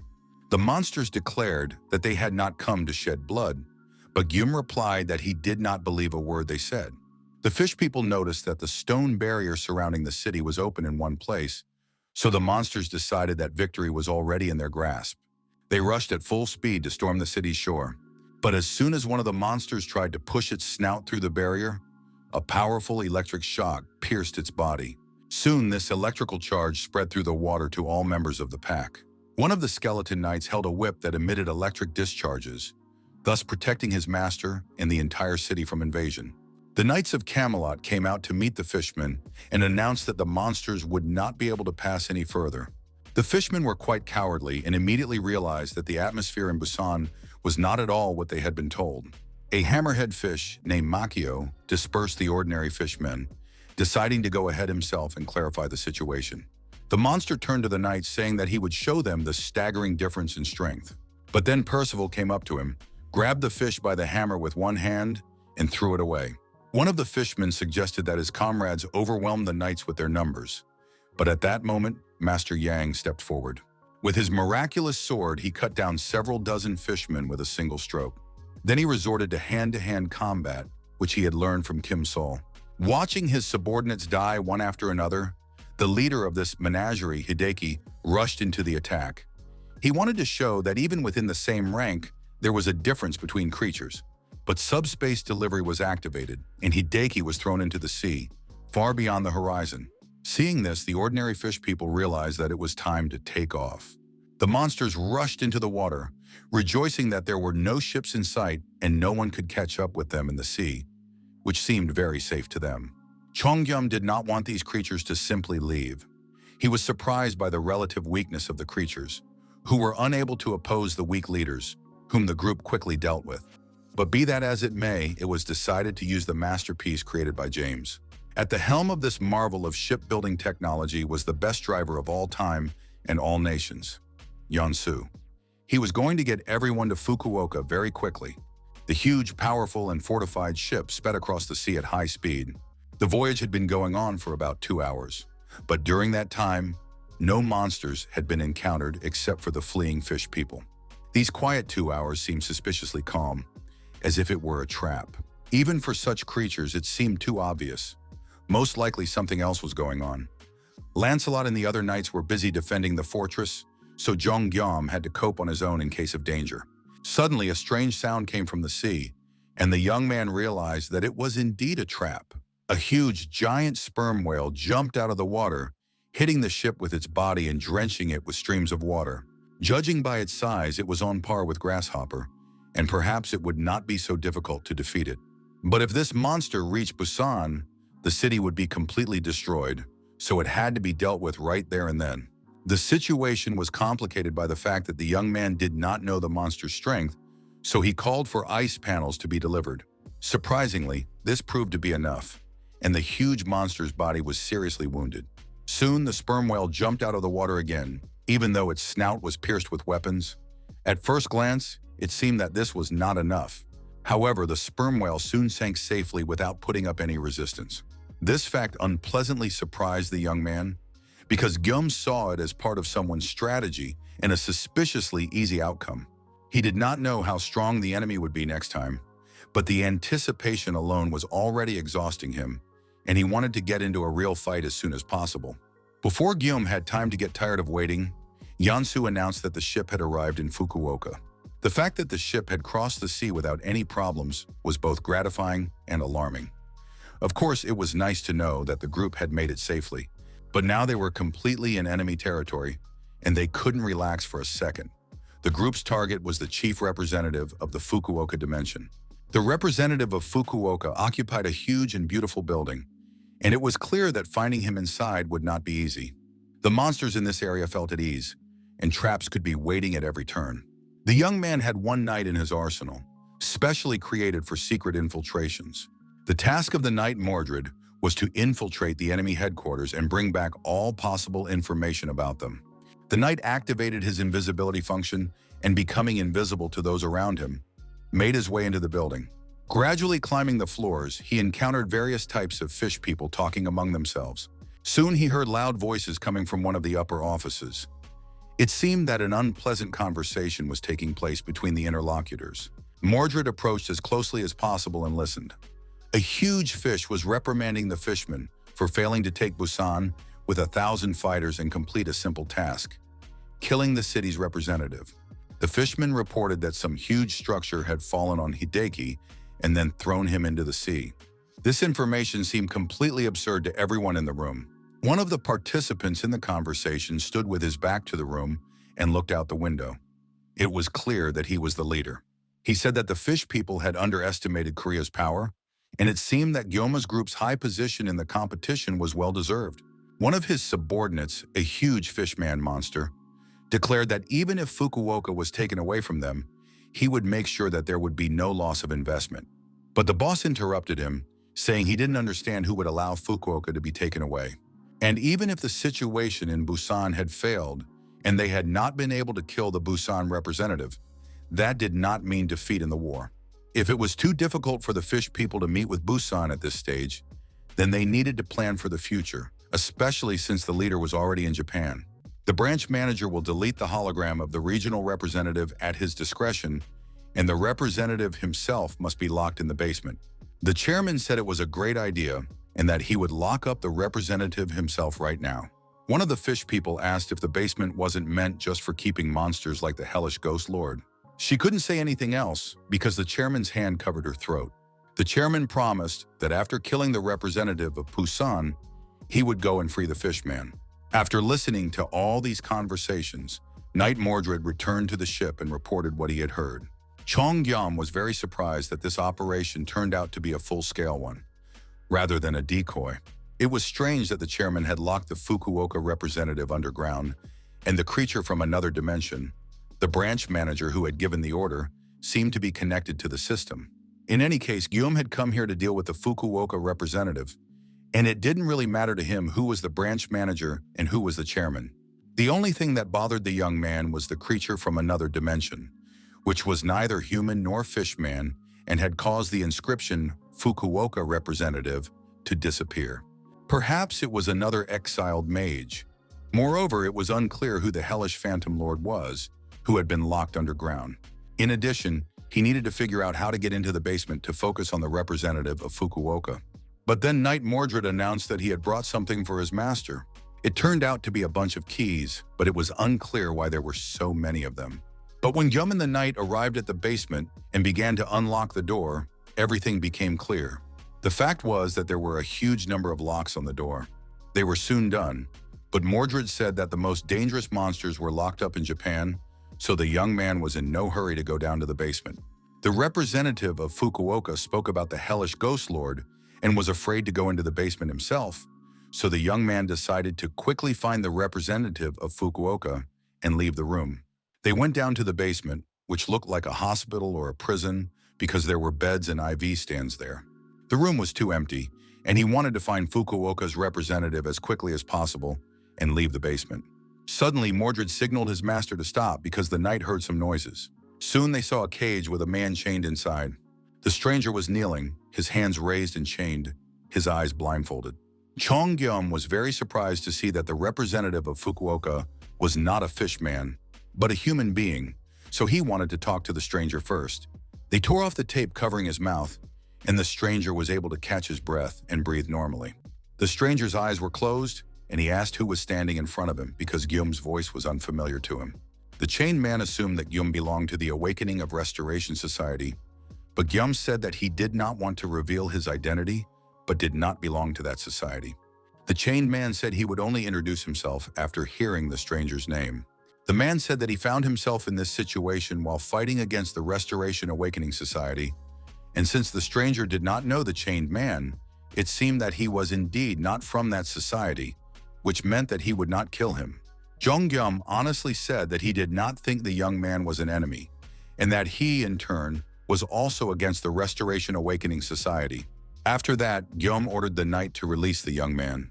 The stranger thanked him for saving him and said that he did not know who had saved him, but he was sure that people should live by helping each other. He also understood that his savior was a kind person, which is a rarity in the modern world these days. The stranger said that he did not belong to the government forces, as the government had long since fallen into the hands of society. He himself did not know this, which is why he found himself in such a situation. The man, continuing to remove his shackles, said that he was an ordinary civilian and his name was Sato Daichi. Although the guys from the Awakening Restoration Society called the man the Hellish Ghost Lord, Chongyum was shocked by the fact that he had freed the Hellish Phantom Lord, whom the fish people greatly feared. The young man confirmed that this was a powerful 7th-level monster, and the fish people feared the heat that the Lord radiated. This was the young man's ability, even though he looked like an ordinary person on the outside. But the young man said that it was not his personal power.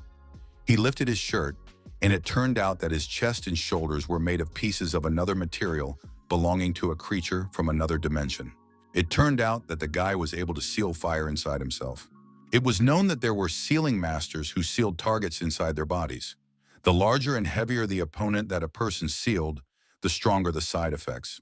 The young man admitted that he felt weak and very dizzy. However, he was able to seal the Hellish Phantom Lord. It was a very powerful monster and was enormous in size.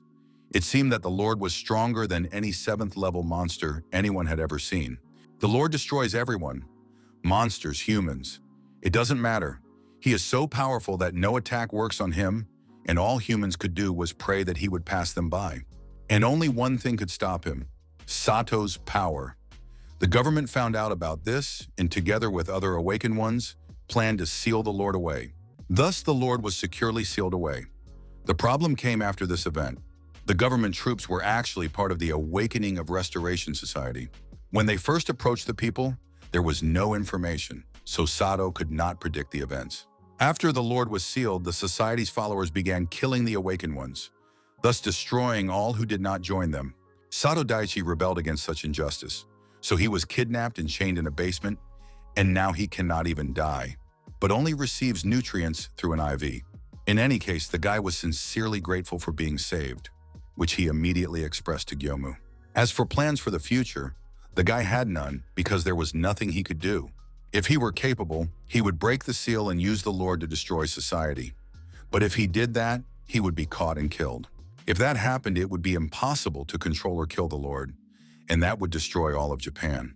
There were no restrictions on removing the seal and resealing it, and no one but Sato could control the Lord. What he heard pleasantly surprised and delighted Jongyum, and a wonderful idea immediately popped into his head. Rebina, standing guard in the watchtower, was looking intently into the distance. She heard a strange sound, but could not find or identify its source. But in the next moment, the huge tower that housed the Fukuoka government began to crack and shake as if from a powerful earthquake. Soon, flashes of fire burst out of all the cracks in the tall building, and it was clear that it was already burning inside. Huge, powerful explosions rang out in the area around the tower, and it crumbled to pieces in a matter of seconds. When the smoke and dust from the explosion and fire cleared and the landscape began to clear, a huge red eye appeared out of nowhere. And behind the eye, the hellish phantom lord stood in all his glory in the middle of a ball of fire. Shocked by what they saw, the fish people stood with their mouths open, unable to comprehend how this could have happened. When the initial shock passed and the fish were able to move to save themselves, it was already too late. The heat burned their throats, and the creatures died alive. The hellish ghost lord did not even do anything, but simply walked through the streets of the city, bringing death to all creatures with his movements. As a result of this walk through the city, the representative of Fukuoka died, which led to the Busan region winning the conflict. Jongyum said that he would take care of Sato and that he did not need to worry about the side effects of the seal. The young man just needed to seal him. The young man was surprised by what was happening, but he understood that the representative of Korea was very powerful, so he trusted him not only because of his incredible abilities, but also because Jongyum was simply doing his duty. When it came to helping someone, he simply helped and did not argue. The young man began to take off his clothes, continuing to think that his appearance and behavior did not give the impression that he was some kind of tough guy. However, the time had come to contribute, and he simply had to do what was required of him. Sato Daichi, having taken off his clothes, turned to the Lord and announced that the freedom of the hellish phantom lord was coming to an end. After that, Sato shouted for the Lord to begin sealing himself again. The young man gathered and strained all his inner energy, creating a ring of fire around himself, and began to suck the Lord into himself like a vacuum cleaner sucks up dust.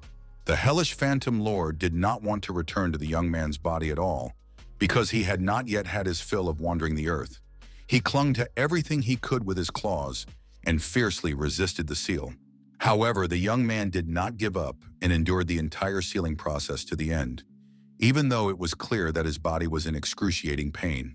Jongyum praised the young man for doing an excellent job and thanked him for saving people. After that, the young man called Yeon-su, and together they dragged the guy who was suffering greatly from the side effects of his abilities. At that moment, Gum realized that Yeon-su had somehow unexpectedly and quickly appeared in a new place, just when he was needed. It turned out that the guy now had a new ability. He could receive and deliver not only goods but also people from the subspace very quickly. But then again, there were announcements that the Japanese branch of the Multi-Space Chamber of Commerce was ready to present an award for the victory. It was all very strange and seemed like some kind of system. Suddenly, the young man began to understand the truth, but he did not have time to fully formulate the thought in his head. A glass dome appeared ahead, inside which were monsters watching them closely. They were the branch manager and the chairman, standing in a completely undamaged building, themselves safe and sound. It seemed as if they had appeared from another dimension.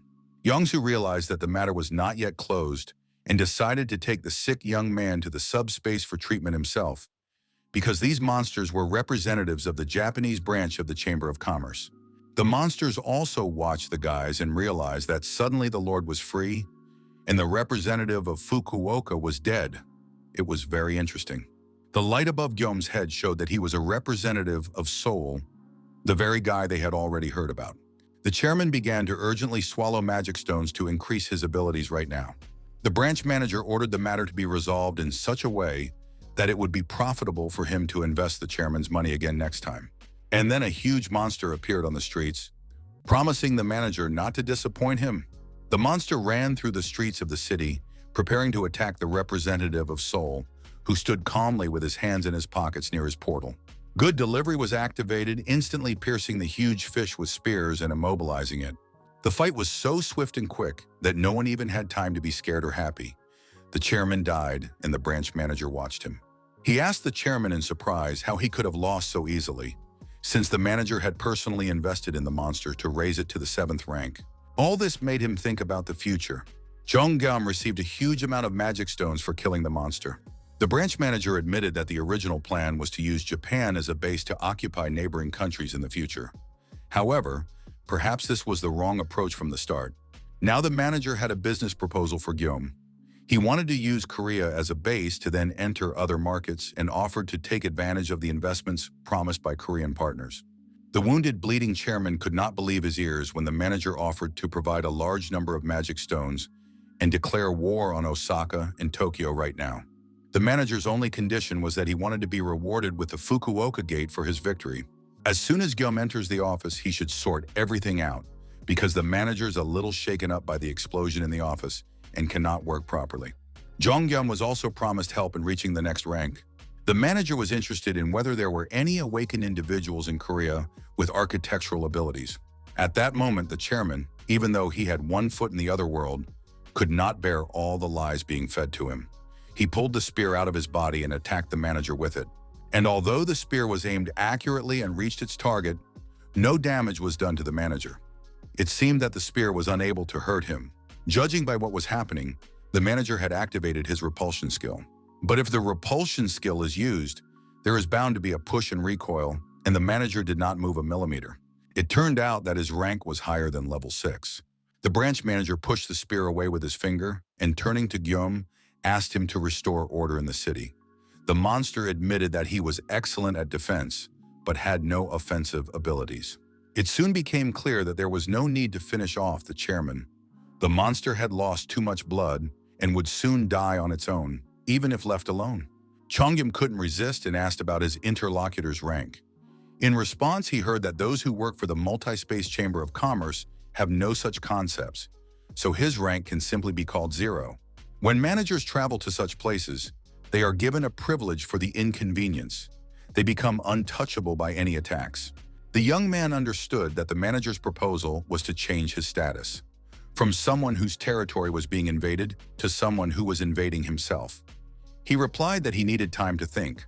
The administrator added that the universe is full of beings with powers similar to Guillaume's. Even the Seal Master, who recently summoned the Lord, is similar to the young man. And if even here, on Earth, there are people with such abilities, one can imagine how many similar beings there are in the entire universe. So decisions should be made quickly. But this information made the young man think that the manager did not understand his abilities at all, since he compared him to Sato Daichi.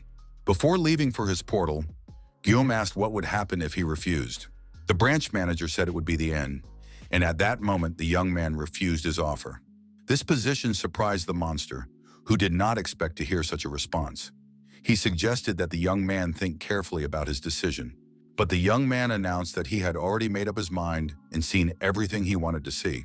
To say that the branch manager was stunned would be an understatement. As a member of the Multiverse Chamber of Commerce, he was obliged to remain neutral, but now the monster was on Earth and openly putting forward its terms. Watching the young man disappear into the portal, the monster couldn't tell if the guy was stupid or if he had some kind of plan. In any case, he needed to find the right person as soon as possible and deal with the insolent young man. Gum thought that he had previously intended to deal with the Multiverse Trade Chamber because it only complicated his life. But now he understood one thing. The manager's repulsion was too strong, so the guy couldn't deal with the chamber, and making enemies among such powerful beings was a dead end. The manager was surprised by the young man, because it turned out that he did not want to be an invader. He was a very strange representative of Earth civilization, in the manager's opinion. The young man did not know what to do until the very last moment, but he realized that at that moment it was best to just leave, or at least pretend to leave. Entering his space, Guillaume gave Pax the command to preserve the building. It was an incredibly cunning and devious plan, but Guillaume didn't lose his cool. He stole the office. After defeating the reptiles, the young man leveled up and, as a bonus, received the right to save. But he still couldn't figure out what exactly was worth saving. The manager's problem was that he could level up from the office, but he didn't know his abilities. The next moment, the branch manager's head simply exploded. It seemed to be punishment from the Chamber of Commerce for losing the office and completely failing the mission. The streets of Fukuoka were adorned with an oil painting. the bleeding and dying chairman, as well as the headless manager of the Chamber of Commerce branch. The chairman even felt a little sorry for the manager, because in the end, he was just a subordinate who was punished for failing the task. And from the perspective of the vast universe, the manager was an insignificant creature, as was the chairman himself. Thus, all the magic stones left over from these monsters went to Gyomu. The young man did not expect such a rapid end to the branch manager's life. Perhaps he should not have kept the office. Or perhaps it was precisely because of this preservation that the monster's head exploded. And although the young man was overcome with anxiety, perhaps he really shouldn't have kept the office. Nothing could be changed now. The young man decided to think about it later, since the situation had been resolved for now and the problem was no longer relevant. First, he needed to return to Busan and talk to Lancelot. A notification informed him that a relevant update had been found in the newly saved object, and the system requested permission for this action. Perhaps the young man had not saved the office in vain after all.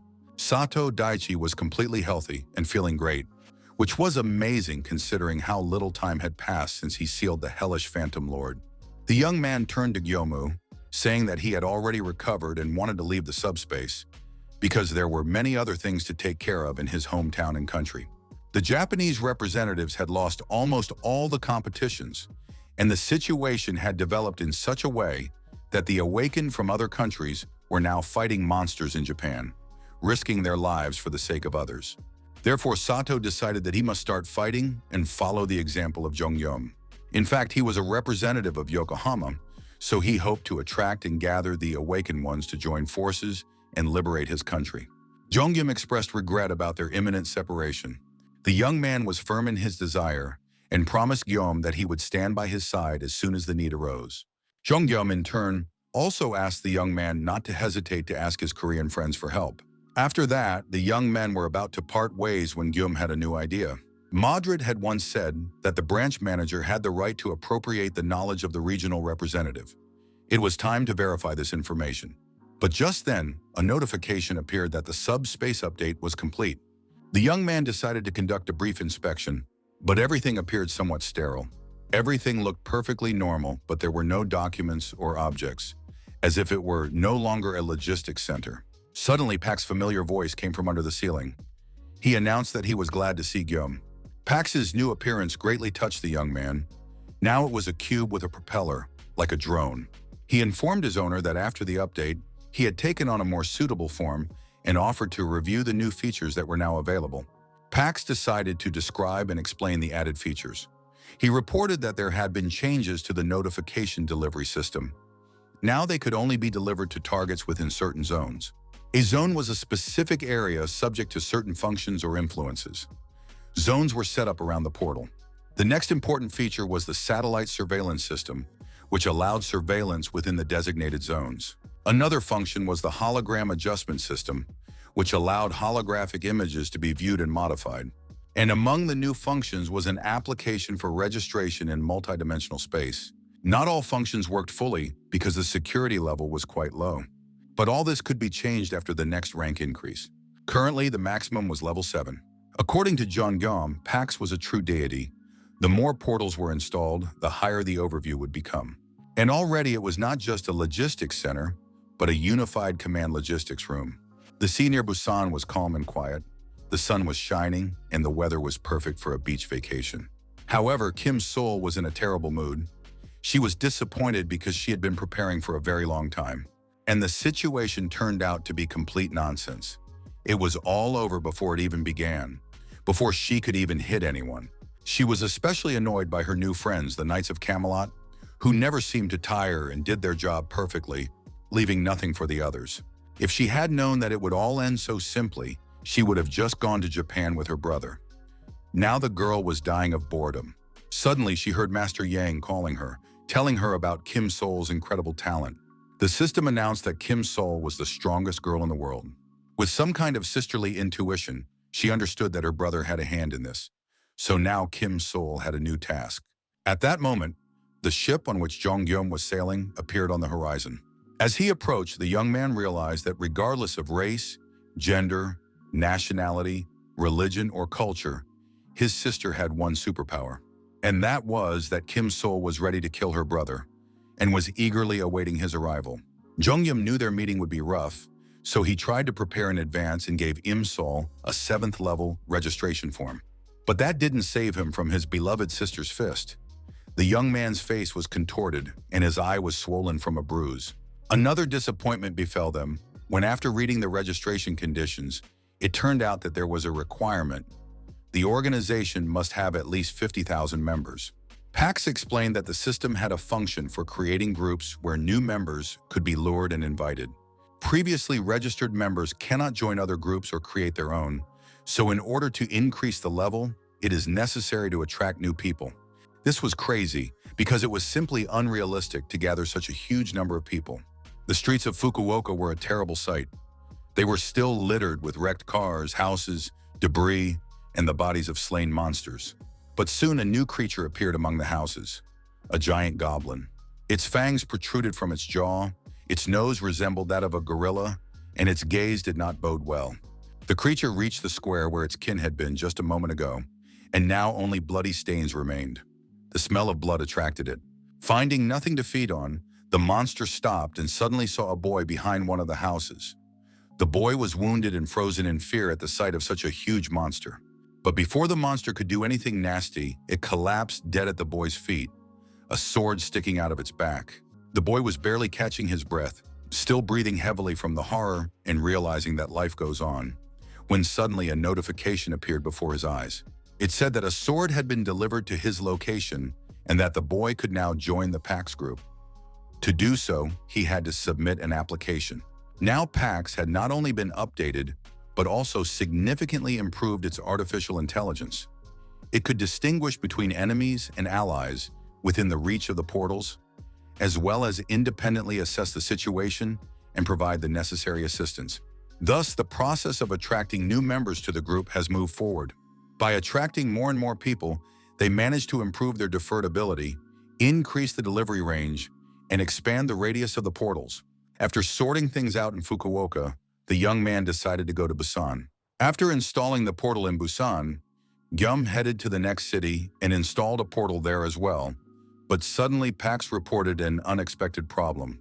People were unexpectedly gathering near the portals, pushing and shoving, creating crowds and inconveniences. It was necessary to restore order to prevent criminal situations from arising. At this stage, everything did not look too dangerous, but the number of people continued to grow, which meant that criminal tension was also increasing. Chong Gyum asked the military to take control of the portals. There were blind spots outside the portals, and this was inevitable, but the young man understood if the military rejected this proposal. However, the lieutenant colonel gladly agreed because he saw it as the first step toward rebuilding the nation, and that was what the army had to deal with, so he planned to immediately give orders to the units. Chongyum told him which cities already had portals, but also added that there would be more every day, and therefore more people would be needed. There was a problem with resources, but the lieutenant colonel had an idea about that too, since it was all being done for a good cause, to help other peaceful people. Park So-yeon was put in charge of the portal area because she was the representative for Busan. While the military would oversee the portal itself, there would still be some blind spots outside the zone, so it was necessary to extend control to the surrounding area. However, there was a shortage of human resources. Gim wanted to ask the girl to help manage the territory in cooperation with the military. In turn, he promised to provide everything necessary for this. Thanks to the cooperation between the military and the local awakened, the staffing problem was solved, and the chaos around the portals began to gradually stabilize. The military distributed food and essential items, offering to join Pax and receive another set after joining. This advertising worked perfectly, and the number of participants in the group grew. Soon, Jonggyum had enough members to upgrade the subspace. Unexpectedly, Pax reported a new problem. A creature from another dimension had been discovered, with no intention of attacking. Pax wanted to know what to do with this creature. The presence of such an unusual but non-hostile creature from another dimension greatly surprised the young man. It was unclear how it had appeared on Earth and how it had managed to survive among so many monsters. Chongyum decided to see this monster with his own eyes and was simply amazed by its cuteness. The alien creature resembled something between a cat and a squirrel. It was incredibly cute and charming. The creature looked at Gyum, stretched its paws along its body, and asked in a trembling voice to be spared. It said it had nowhere else to go and promised to hide and not bother anyone, if only it were allowed to live. The young man realized that this fluffy creature was nothing like a killer monster. Gyum agreed to listen to the creature's story and then decide his fate. Struggling to hold back tears, their new friend began to tell his story. His home dimension had been completely destroyed by an invasion of monsters, and while searching for a new refuge, he had made his way to Earth along with other creatures. This was quite understandable and explainable, because it was not only Earth that was under attack from hostile civilizations. Other dimensions had also suffered destruction, and if humans were unable to protect themselves in the future, they would become refugees themselves. The creature said that he had many relatives and that he was their leader and had led his people to a mountainous area. However, it turned out to be very dangerous there. Due to the creature's short-sightedness, many of its tribesmen were killed or eaten by monsters, and the surviving furry creatures scattered, fleeing from danger. They are probably still hiding somewhere. The creature was going to find its kin by smell, because they have a highly developed sense of smell, thanks to which they are able to hide from monsters. It tried to demonstrate how this works by drawing in the air in the room where it was with Guillaume. Suddenly, the creature smelled a goblin coming from the third floor of the neighboring building. It sounded almost unreal. Chong-Yum decided to check this out since he had the chance, and called over Knight Mordred. The young man informed his subordinate that there was a goblin on the third floor of the neighboring building, and instructed the knight to verify this information and deal with the monster. Soon, Mordred returned and confirmed that as soon as he approached the building, he was attacked by goblins, as a result of which he had to destroy them. As proof, the knight presented his master with a severed head. Fluffy was simply incredible. He was able to identify the goblins solely by their smell. It was an amazing ability, and the young man recognized that his new friend's abilities were truly remarkable. The only problem was that the creature was completely defenseless. Chongyum offered Fluffy a helping hand and protection, as it was an easy target for attacks from other creatures. The young man said that humans had also suffered greatly from the invasions, and that they were all victims. Therefore, if the furry creature did not mind, Gyum suggested that they live together. Jongyum promised to help find friends, and in return, the furry creature promised to help humans. Thus, the leader of the furry civilization joined Pax along with his people. The furry creature said his name was Solon, and he was a representative of the Manon tribe. He was happy to help the Earthlings using his abilities. Chongyum was amazed at the number of tribe members, and now he had enough participants to achieve a new rank. It was a real stroke of luck. Representatives of different civilizations shook hands and paws. The number of Pax members had grown, and the young man was happy. However, this meant that he now had a responsibility and had to find all the Manons, all 10,000 of them. Thus began Solon's journey in search of his companions. They set off for the mountains, which had originally been chosen as the tribe's place of residence. The little animal quickly found the right mountain, but it turned out to be one of the most difficult terrains to traverse, and the young man was overcome with a wave of anxiety. However, he remembered that he had a helicopter at his disposal, but it was impossible to search for the furry creatures from above, and the helicopter could not land due to the difficult terrain. In addition, the wind from the propellers dispersed the smells, and it was impossible to smell anyone from on board, so the travelers decided to continue on foot. Just in case, they decided to take a brave knight with them. It turned out to be Lancelot, who admitted that he loved going to the mountains because it was important for socializing. Taking advantage of the long journey, Guillaume decided it was time to hear Lancelot's story and asked the knight to tell him about his past. It was not a very happy story, but what was done long ago on vast plains and in dense forests. Far from the harsh mountain ranges and deep seas, there was a special dimension. It was the dimension of Avalon. Its inhabitants had always lived side by side with various creatures and learned to survive under the constant threat of monster attacks. The main skills necessary for survival were hunting and gathering. Even infants who were just beginning to speak were given hunting tools. Naturally, the inhabitants became warlike, but despite the threat from monsters, they constantly developed their civilization. Soon, the monsters ceased to be so dangerous, but a new challenge arose: war. People honed their strength in battles with monsters and turned their blades on their own kind. The struggle for survival turned into a bloody struggle for power and territory. Civil wars lasted for hundreds of years, and when everyone was tired, a young knight appeared. He ended the war through diplomacy, preached love, and was loved by all the inhabitants. He became a king named Arthur and gathered knights who had become famous in battle, declaring that the sword that had once been drawn to take lives no longer existed. From then on, the valiant Knights of Camelot became the sword that protected the dimension of Avalon. The Knights of Camelot defeated the invaders and defended their dimension. Avalon flourished as never before. But soon Avalon faced a new, even more powerful invasion. This time, black magicians from the dimension of Bernal arrived. They were incredibly strong. After that, the Knights of Camelot found themselves bound to relics, and the defeated Avalon was cursed. The knights turned into undead creatures that could not die. In the end, it was not a very pleasant story. Chongyum said that he sympathized with the knight, but he wasn't going to judge him. Of course, it was painful. An entire dimension had been destroyed. It wasn't easy to talk about it because the whole world, family, friends, and acquaintances had been destroyed. Gyum realized that he had to apologize to Lancelot for bringing back painful memories. While he was searching for the right words to apologize and comfort him, the fluffy Solon stood up on his paws and began to sniff. The young man foolishly asked the knight if there was any way to save the dimension of Avalon. It sounded silly, like asking at a funeral if it was possible to resurrect the deceased. Lancelot remained true to his knightly honor and told his master that there was no way to do so. There was not even a way to get to the dimension of Avalon. The Chamber of Commerce does not open its gates to anyone except invaders, and it is impossible to bring the dead back to life.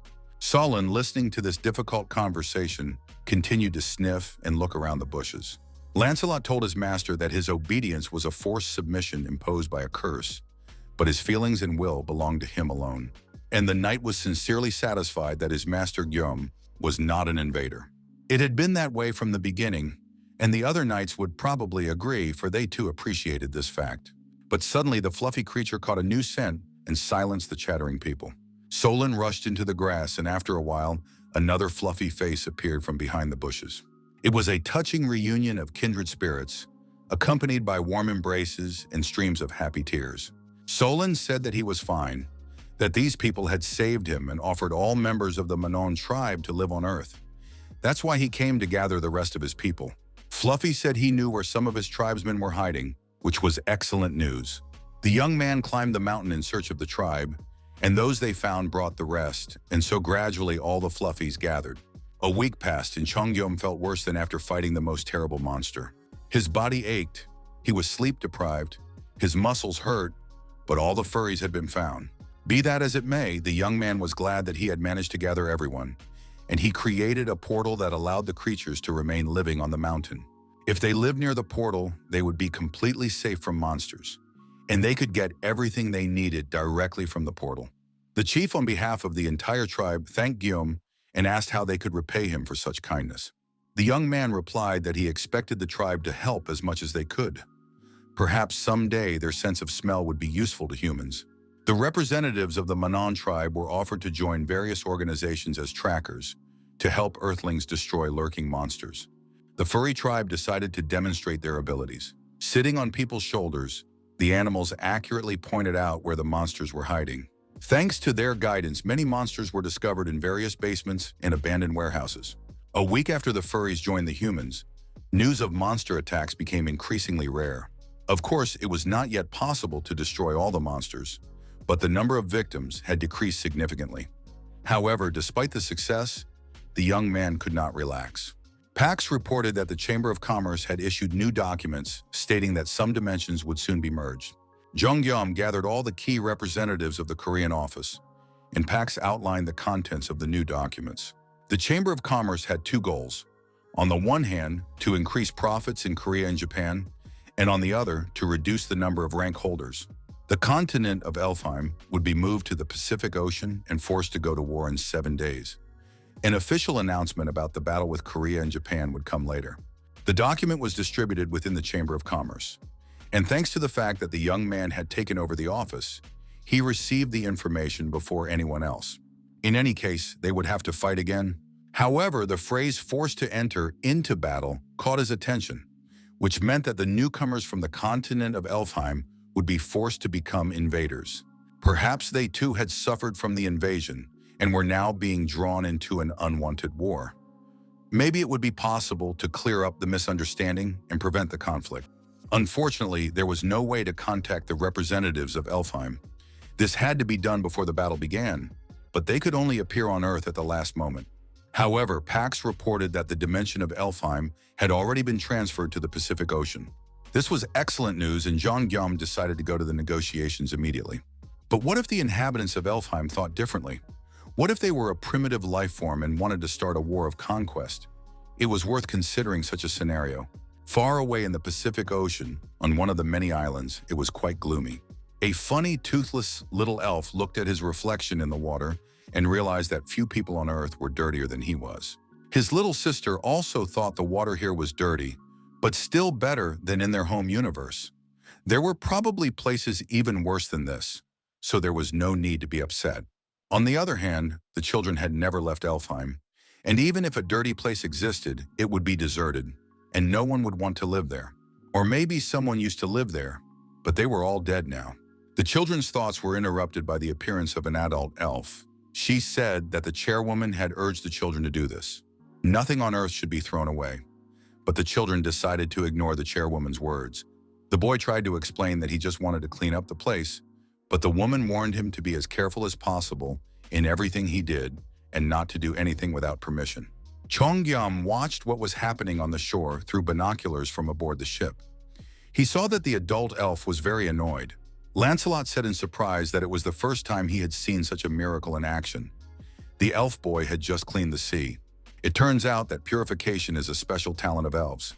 They cleanse the environment because they believe that all of nature is fundamentally interconnected. They have very kind hearts. And for some reason, it seemed to the young man that elves think the same way as humans. Although the adult elf looked reliable, there was still hope that he would become an ally and they would not have to fight each other. Jeong-gyum declared that he did not want to fight and was friendly. The elves had not yet left the beach when they noticed something approaching them from afar. It was probably from the Chamber of Commerce. They wanted to know how ready the elves were for war. After all, just a couple of days ago, the Chamber of Commerce had warned of war. But suddenly the elf realized that some object was flying toward them at tremendous speed. A box was thrown onto the shore, a package delivered from subspace. Inside were excellent, fresh, delicious, and fragrant earth vegetables. Soon, Jeong-gyum himself arrived. He sealed the friendly gesture with a firm handshake, and the elf noted that the young man must be a wonderful person. Elves were noble creatures who guarded the gifts of Mother Nature. The man introduced himself as Eden. When the elves realized that they were dealing with a representative from Korea, they immediately guessed that this was the man with whom they were about to go to war.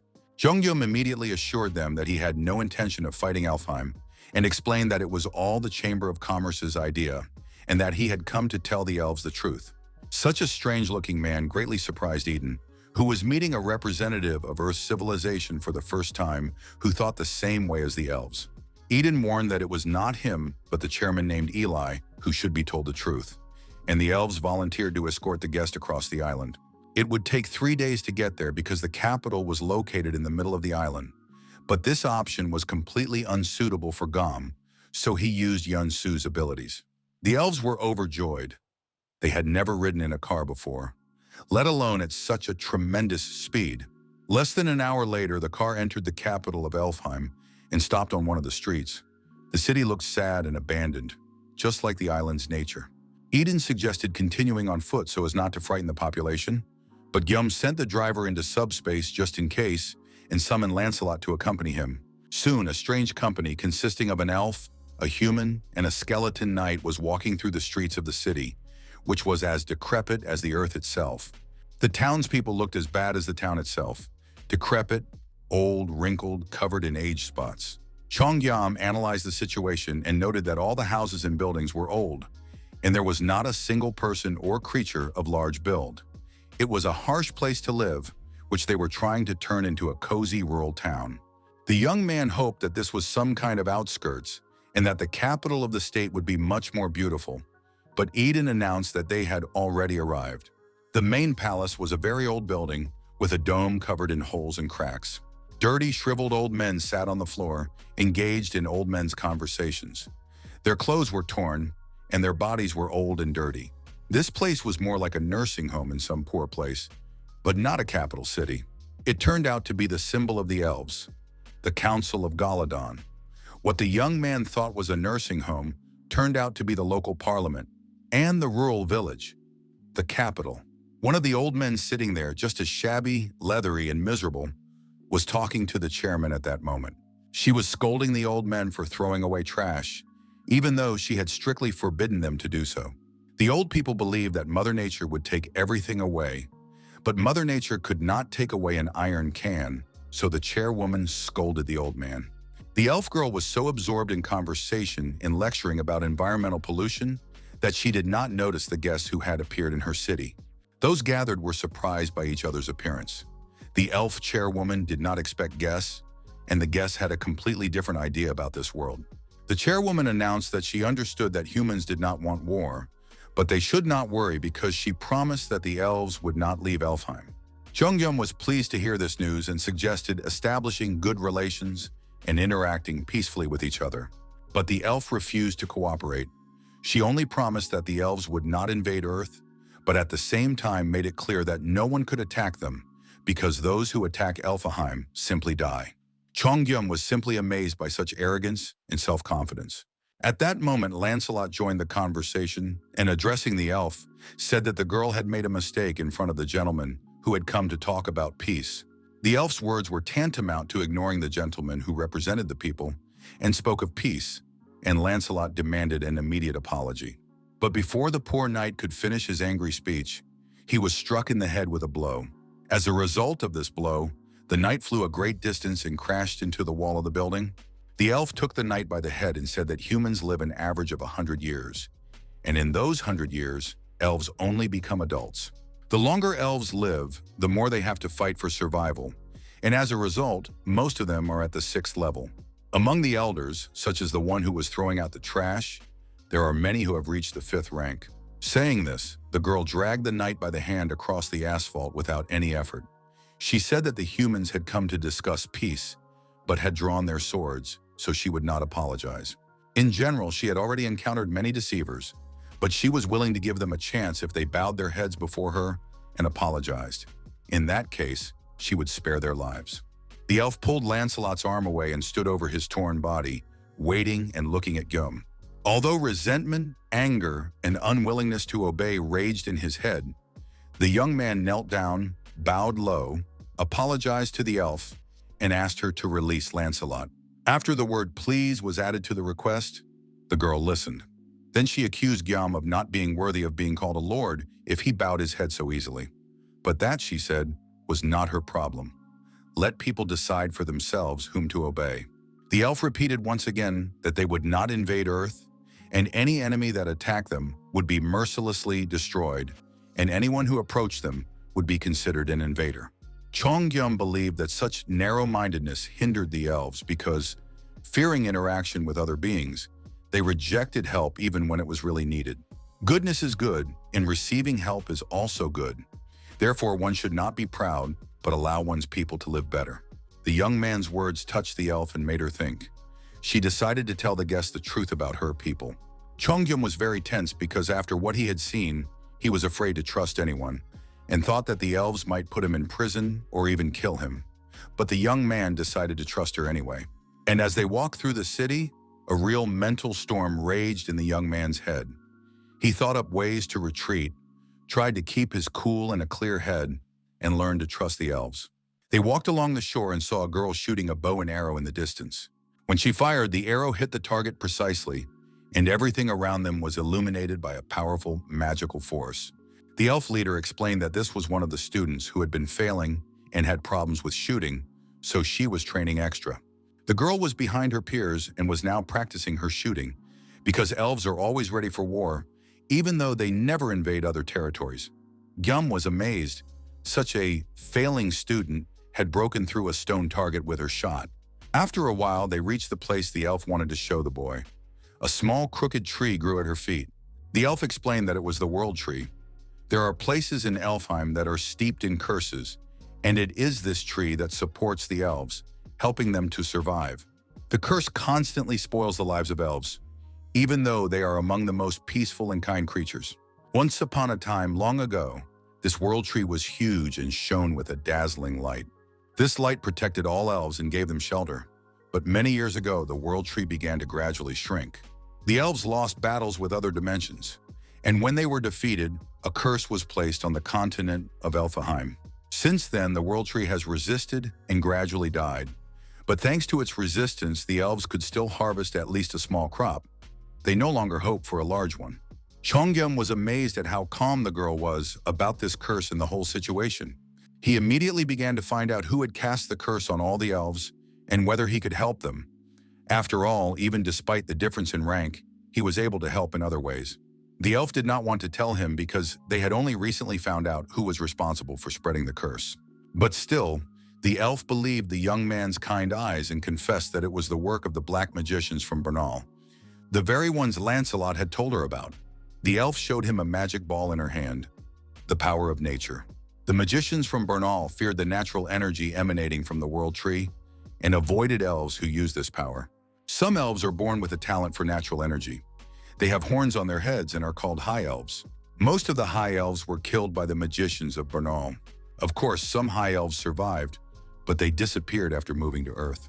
The young man was very upset when he heard this story and promised to report immediately if he saw an elf with horns. And now the world tree, deprived of the high elves, is simply dying. And with it, the entire elven people are falling into decline because they can no longer grow their own food. After that, the girls said that their conversation was over, and now Eden would escort the guest back. As he left, Cheon-gyeom glanced once more at the world tree and thought about how amazing it was. Just one tree had been fighting the curse all this time, and the young man decided that the problem could be solved by cloning the tree. He tried to do so, but nothing came of it because there was no such plant in the logistics center, and the corresponding category did not work. To duplicate the tree, he needed to use the save option, but he didn't have enough magic stones for that. The young man decided to think about this problem later, but before the elf chairwoman left him, he wanted to give her a gift. It was not a gift for Eli personally, but for her entire people. A treat. The delivery option was activated, and a huge amount of vegetables immediately appeared in the central square of the elven city. The young man said that he asked for nothing in return, and that sometimes you can just do good deeds as a gift. He quickly said goodbye to the elf and went to his subspace, where Sato was waiting for him. Sato said that he had almost cleared all of Japan of fish people, but there was one place left that he couldn't handle. Fish people had settled in the Sapporo area, seized the core of the gate, and fled to the sea where a huge kraken appeared to protect them. The elf leader realized that despite the difference in rank, they could help each other in other ways. Thoughts swirled in her head. If the guy was just giving away such a huge amount of food, then people really did have enough food. The girl was afraid that it would turn out to be a trap or that he would end up demanding some kind of special payment. At that moment, Jonghyun was already thinking about how he could help Sato with the kraken problem because the giant octopus was releasing acid ink and it was difficult to get close to it. Even magic cast from a distance did not help. The kraken's ink spread further than the abilities of the reception, so another solution had to be found to solve this problem. A powerful, long-range attack was needed. All that remained was to figure out what could help in this situation. It had to be some kind of long-range weapon, which meant the young man had to go back to the lab and try out different combinations. But then a voice called out to him. The girl didn't have time to say anything before Jonghyun asked her for a favor, and she immediately thought that now she would have to pay for the vegetables. Jonghyun wasn't asking for help in exchange for food. There was plenty of that, no strings attached. He just needed her help. He needed help dealing with a huge octopus whose tentacles were preventing the Japanese representatives from destroying the fish people. This octopus looked disgusting. It was huge, powerful, and its mouth spewed poisonous ink that destroyed everything around it. Ellie agreed to help, and together with the boys, made her way to the Sea of Japan, where the kraken was splashing around in the water and enjoying life. Taking the bow in her hands, the girl took aim and pulled the string. The arrow flew straight to its target at tremendous speed, covering a great distance and creating a hypersonic rupture in space. The kraken did not have time to dive into the water, and the arrow tore it in half. It was amazing. Just one shot from the elf leader destroyed not only the kraken, but also the gate core it held inside itself. As it turned out, the magic stones from the kraken and the core of the gate would soon be added to the inventory, and Yum would be able to receive a large number of bonuses to use at his discretion. A large number of magic stones would allow him to preserve and duplicate the world tree, and the young man would save Elfheim. But knowing the elves, the boy understood that they would not agree to such help, given their character and reclusive lifestyle. The second option was to collect even more magic stones and do it all in secret, so that the elves wouldn't even know. Both options were difficult because everything had to be kept secret. Chongyum continued to divide the magic stones for a long time, but suddenly realized that he would not get them because the Kraken had killed Eli. During the entire voyage, not a single stone had fallen to his account. But there was still one option left, to offer food in exchange for magic stones. However, this option also failed because Eli took care of the monster as promised, and the young man had to provide food as promised. After that, the young man decided not to be cunning, but to ask directly if Eli could give him the magic stones she had received for defeating the monster. Of course, there was no such agreement between them, and although the young man promised to quadruple the food supply, Eli still found it strange. She understood that the guy was up to something and wanted to know why he needed these stones. The magical stones would also be useful to the elves, so it was better for him not to interfere and just give her the food as promised. The young man realized that he would not be able to negotiate amicably, and if he resisted or delayed the delivery of food, he himself would become dinner. Chongyam summoned even more fresh vegetables, which were immediately delivered from the subspace. He saw no point in deceiving her anymore, and decided to tell her everything honestly. The young man confessed that his ability was to copy everything he stored in his subspace. Gim wanted to take the world tree, preserve it, and duplicate it to help all the elves. But the girl had never heard of such an ability and did not believe him. Then the guy opened a portal, and food began to duplicate and pour onto the ground in a continuous stream. When it became clear that the young man was not joking, a new fear arose in Eli's mind. After all, he could take the world tree and never return it. It was tantamount to entrusting the fate of the race to an untested person. She didn't understand why this man didn't want to capture them, but instead was constantly trying to help. Chongyum tried to come up with a gentler explanation, but in the end he said that he simply felt sorry for the elves. They were starving, and both adults and children looked unhealthy. The young man wanted to help the elves simply because he felt sorry for them, and he had no other reasons for doing so. In fact, the elves could have simply invaded Earth and plundered it. Then they would not have had to starve, but they did not do so. Eli remembered her former life, when she lived on her planet with her parents and was a girl. She was forbidden to bully her friends because it was necessary to support mutual growth and coexistence. It was beneficial for survival. You can't refuse competition. You have to be friendly to everyone for no reason. Competition leads to development, and development leads to prosperity. If competition destroys, everything will fall into decline. You have to be kind and fair. This is the most effective and wise way to survive. And although the girl's desire to beat someone is understandable, you have to use your strength for good. When someone needs help, we extend a hand and accept help in return. Of course, elves are ideal creatures, so they know how to live together with others. Those who know how to coexist, not just kill, survive. These memories flashed through Eli's mind, and she realized that she did not know the name of the person who was willing to help her. After they met, Eli made another request. She knew that someday the elves would go in search of the high elves somewhere on Earth, and she asked Kim Jong-gum to help them when that happened. The young man confirmed that he would do everything in his power for the elven people. Soon his account was replenished with enough money to store the world tree in his logistics center and then reproduce it.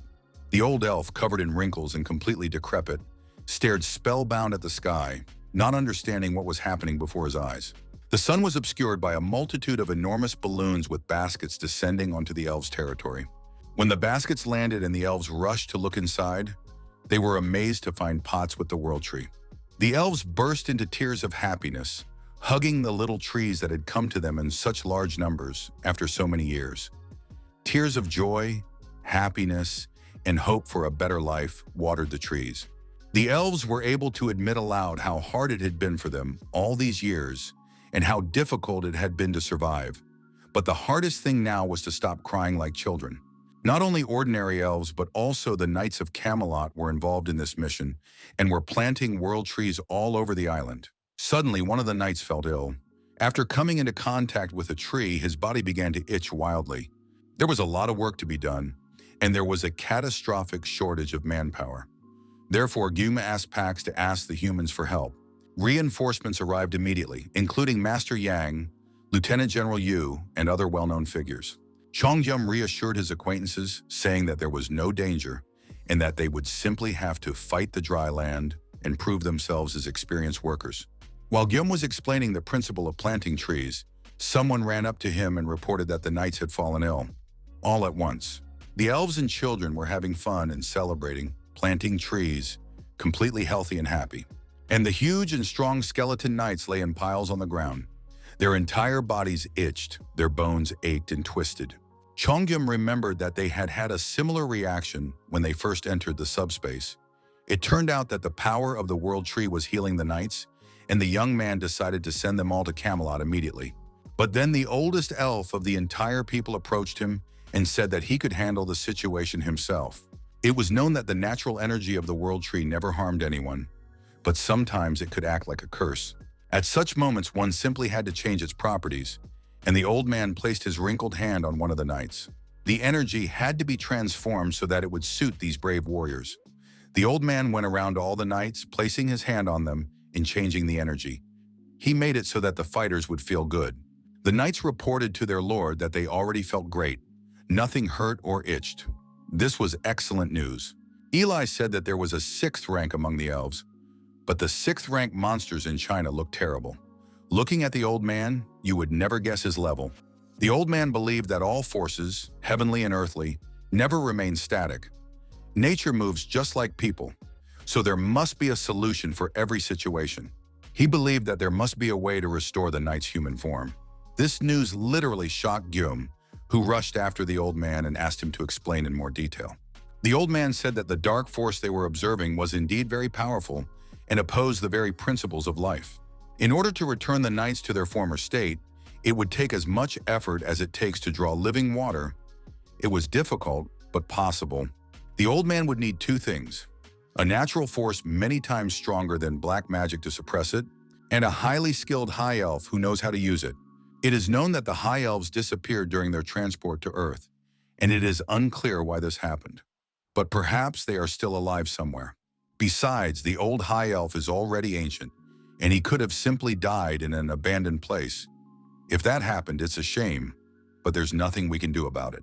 But since it is unknown whether the elf is alive or dead, it is worth talking about natural power and how much of it will be needed. The old elf said that natural power comes from the world tree. Therefore, we need to wait about 150 years because the small trees that are abundant now are too weak. However, this does not mean that there is no way to accelerate the growth of these trees. You just need to restart the cycle of pain and recovery. That is, we need to break the tree and then heal it. But the difficulty is that the tree is incredibly strong. Physical damage does not even leave a scratch on it. Chongyam thought about what could cause pain and bring healing at the same time, and he came up with a brilliant idea. The young man believed he had the perfect place to carry out the entire operation: Camelot Castle. The life force of the world tree must have been incredible, and the cycle of stone production was significantly reduced.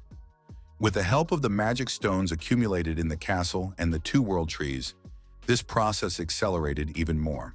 There were already so many stones that it seemed pointless to count them. Jongyum did not know how much Camelot would accelerate the growth of the world trees, but he understood that it would still take time. He began to wonder if it would be better to spend the stones he had obtained on something else. To begin with, the young man decided to improve Rakis's holy spear, but the improvement was unsuccessful because it required C-rank enhancement stones, and the young man only had D-rank stones.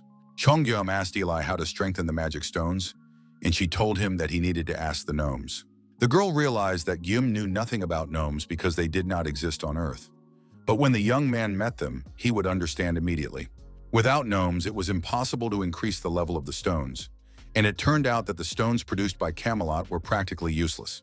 Eli, however, believed that gnomes might exist on Earth because elves were not the only creatures that had been subjected to spatial displacement. The level of the gnomes' world coincided with that of the elves' world. If a huge mountain appeared somewhere, then there were surely gnomes in it. He had to find it. Chongyam thanked the elf for the hint and wondered where he could find gnomes. The young man admired the sunset and thought that there were almost no serious problems left on Earth, and he was no longer needed to save people's lives. Chongyum decided it was time to go on a long journey. He shared his thoughts with Lieutenant General Yu, who looked wonderful in a farmer's hat and had already learned to plant trees in neat rows, just as he used to line up soldiers on the parade ground. Gyum said that James wanted to go home and that the young man himself dreamed of getting some fresh air, and now he wanted to ask the military man if there were any particular difficulties with this journey. The general confirmed that there was indeed a problem, but he did not know the exact details. He only knew that the federal government of America had collapsed and the surviving state governments were sorting things out among themselves. But it wasn't about domestic politics. The real problem was the monsters looming over the Pacific Ocean. Some time ago, the general had obtained a video recording of American bombers in flight. Suddenly, the pilot noticed unidentified flying objects ahead of him. These objects were moving so fast that the plane didn't have time to change course before they collided, and a powerful explosion tore the fighter jet to pieces. The fighter jet exploded immediately after being shot down by the monster, but the pilot managed to eject. Thanks to his help, the military was able to recover the footage. After this incident, American troops in Korea made several more attempts to return home, but each time these attempts ended in tragedy. Of all the soldiers who were in the territory, not a single person returned to the United States. Perhaps James will be able to figure this out by modifying the plane so that it can fly to America. After listening to the soldier's story, James said that the monsters were faster than fighter jets and strong enough to pierce the plane. It would take more than 13 hours to fly through them, so James came to the conclusion that it would be better to live happily in Korea. Junghyum tried to persuade the mechanic, reminding him that America was his homeland and he had long wanted to go there. But James remained adamant. He knew that he could not modify the plane. It was necessary to build a new one, but the mechanic himself had a limit on modifications, and too many obstacles could not be overcome with modern technology. Even if he somehow overcame these difficulties and built the plane, it would take too much time. Therefore, it would be faster to cross the ocean. It was easier to remodel the ship, and everyone could set sail together. Gyum liked this idea very much and decided to start preparing for the journey right away. The military intervened again, stating that if the ship sailed across the Pacific Ocean, it would be extremely risky. It would be better to fly by plane. The Pacific Ocean was not entirely calm either, but perhaps the problem was not related to monsters. After the apocalypse, the weather had changed dramatically, and the military had no information about how the ocean had transformed and what monsters had appeared in it. Chongyam did not believe that anything catastrophic could happen. His level was now high enough to deal with monsters without any problems. In extreme cases, he could hide in subspace. In addition, the young man said that he would go to America with reliable protection. His sister Kim Sul had formed a strong female friendship with the chairwoman of the elves, Eli. The girls were tired of planting flowers and trees and wanted to stretch their legs and perhaps find information about the lost high elves. Junghyum warned the girls that the weather might deteriorate and that they should go inside the ship, but the beauties refused, saying that they were fine on the deck. Eli thanked him for his concern, but reminded him that she was an elf and that many human problems posed no danger to her. Night fell, and a storm raged in the ocean. A thunderstorm began, and the sky lit up with flashes of lightning. The girls continued to enjoy the weather. Eli knew that such weather was normal for her dimension, but the joy on Kim Sul's face was striking. Junghyum once again suggested that the girls go down to the hold, but they sent him away, and the young man decided to go to bed. By the middle of the night, the storm had reached tremendous strength. Waves were crashing over the ship, tossing it from side to side. Eli stood with her legs apart, balancing on the deck, which was constantly flooded with water. At one point, the elf was even surprised by such a powerful storm, as it was unusual even for Elfenheim. But the most surprising thing was that Kim Sul was still happily facing all the hardships and whims of the elements. The girl enjoyed the storm, and the higher the waves rose, the stronger her admiration became. I wonder if such waves were typical for Earth or if they were a rarity. Ellie didn't want to show the Earth representative that she was bothered by the weather, so the girls spent the whole night on deck, buffeted by the wind and drenched by rain and seawater. However, Ellie did not know that the Pacific Ocean was the birthplace of typhoons and hurricanes. Due to the compression of measurements, unprecedented geological shifts occurred, and Earth's climate became extreme. It all ended with the ship getting caught in a super typhoon. The elf barely held back and made a tremendous effort to survive that sleepless, stormy night. The morning brought complete calm. The ocean was quiet and boundless, and the bright sun dried the ship's sides. Chongyum went up on deck and found the girls in the same place, safe and sound, but quite battered and dirty. The girls said that nothing terrible had happened during the night, and that they had even enjoyed what had happened. Gyum went down to the wheelhouse and realized that they had already arrived, even though they had only left Korea the night before. Yangsu had also improved his ability, but that wasn't the point. As the soldier had said, something had changed dramatically. The distance between Korea and America had shortened. How serious must the changes have been if they had traveled a distance that was supposed to take a week in just one night? With such drastic climate shifts, it seemed like a disaster. Despite not feeling well, everyone arrived safely at their destination. Yonsu went to rest after a night at the helm. They were now in California, but their plan was to get to New York to find James's family. But for now, they had to look around and be extremely careful. Jongyum suggested moving slowly and gathering information, trying to behave normally and not attract attention. Jongyum tried to send the girls into subspace, but Kim's sister said she would kill him immediately if he moved her back to planting trees. Realizing that arguing with the girls was useless, Gyum asked them to change their clothes so they wouldn't stand out among the locals. Gyum tried to look around and get a feel for the general atmosphere in the city while the girls were busy changing their clothes. But the streets of the city told him nothing. They looked completely deserted. There was not a single person in sight, let alone monsters.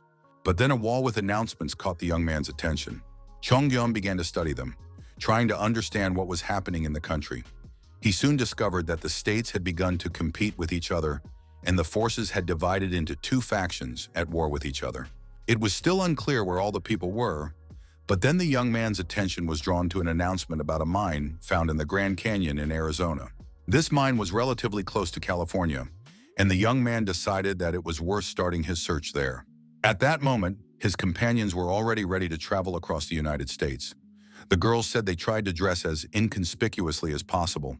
Ellie chose traditional clothing from the southern states of America. The hat was uncomfortable, of course, but she had to put up with it for the sake of disguise. Kim Sol dressed in a tracksuit, believing that this would make her less noticeable among the local population. The friends loaded into the car and set off for Arizona. On the way, Gyum told them everything he had managed to find out. The car was traveling at such a high speed that soon everyone felt even worse than they had on the ship. Soon the friends reached the nearest tavern near the mine and decided to rest a little and tidy themselves up. Surprisingly, the store and tavern, located in the middle of the desert, were open and operating. Many people were sitting at the tables, drinking, talking, and spending time in noisy company. One of the visitors approached the friends and said he was happy to welcome Korean guests, as it was very rare to meet Koreans here. The man introduced himself as Park Dong-gwan. John Gyum and the girls also gave their names and shook hands. The man announced loudly that he wanted to treat his new acquaintances to beer and pay for the drinks. Then he leaned over and quickly spoke in Korean, asking the young people to listen carefully. They were probably surprised by his friendliness, but the man was doing this for their sake. There were aggressive people with weapons all around them, just waiting for a reason to start a fight. One wrong move and the young people would be dead. These gangsters had reinforced bullets that could penetrate anything. Don Guan understood that he was crossing the line, but the girls were wearing clothes that were too revealing and were now putting themselves at risk by appearing here dressed like that. At that moment, the waiter brought beer to the guests, for which Don Guan paid with magic stones. The man continued his warning. They needed to move as quietly and inconspicuously as possible. He asked where the group had come from. He was amazed when he heard that his friends had come from Korea itself, crossing the ocean. Don Guan admitted that no one had sailed across the ocean for a long time because of the monstrous waves that exceeded all conceivable sizes. Then Gyum asked the man where the Lysian mine was located. Don Guan said that this was a very painful question. The bar was full of awakened people who had gathered to go there. The man realized that since the guys were asking about the location of the mine, it meant they had come for the amplifying stones. Unfortunately, they would not be able to get there. Eli explained that they didn't need the stones, they just wanted to work and talk to the gnomes. However, the man still didn't want to show them the entrance to the mine.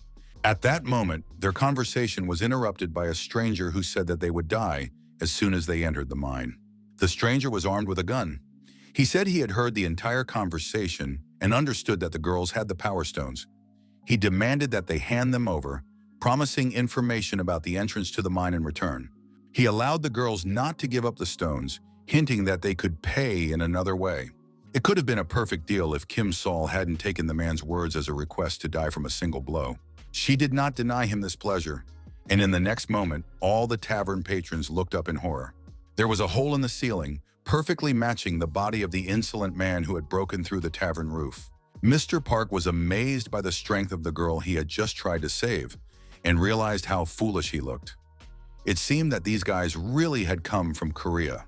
Don Guan rushed after his Korean friends, sensing that there was something special about them, as if he had been waiting for them his whole life.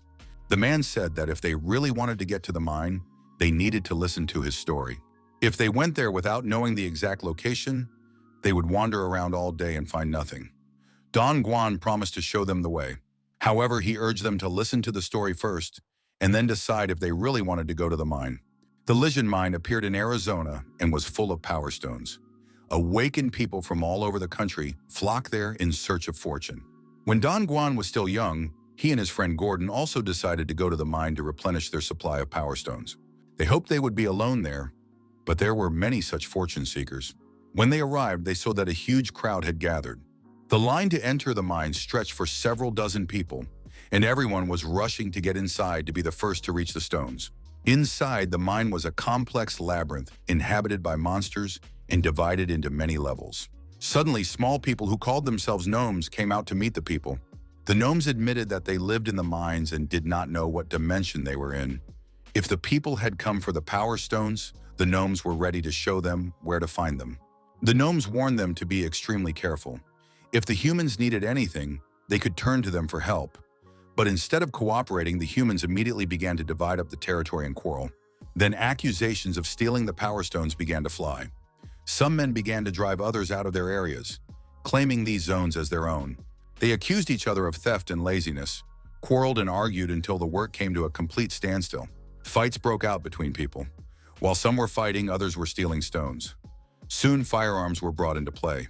At some point, it became clear that some unknown creature had appeared, and people realized that they needed to flee the mine.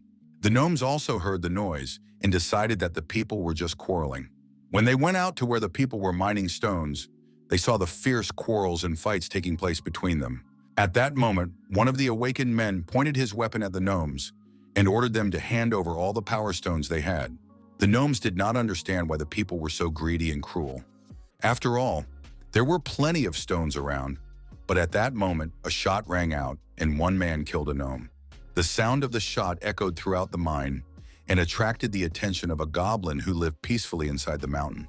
The goblin followed the sound and saw the bodies of the dead men, and next to them were bags of power stones that no one needed anymore. The goblin devoured a couple of people and then ate all the power stones. The effect was quick and stunning. He turned into a huge goblin and set off in search of the rest of the people. At that moment, Don Guan and his friend Gordon got lost in the darkness of the mine and couldn't find the exit, when suddenly a huge monster rushed after them. The men ran and finally reached the exit. But when they were almost there, the goblin's huge paw dragged Gordon back into the mine.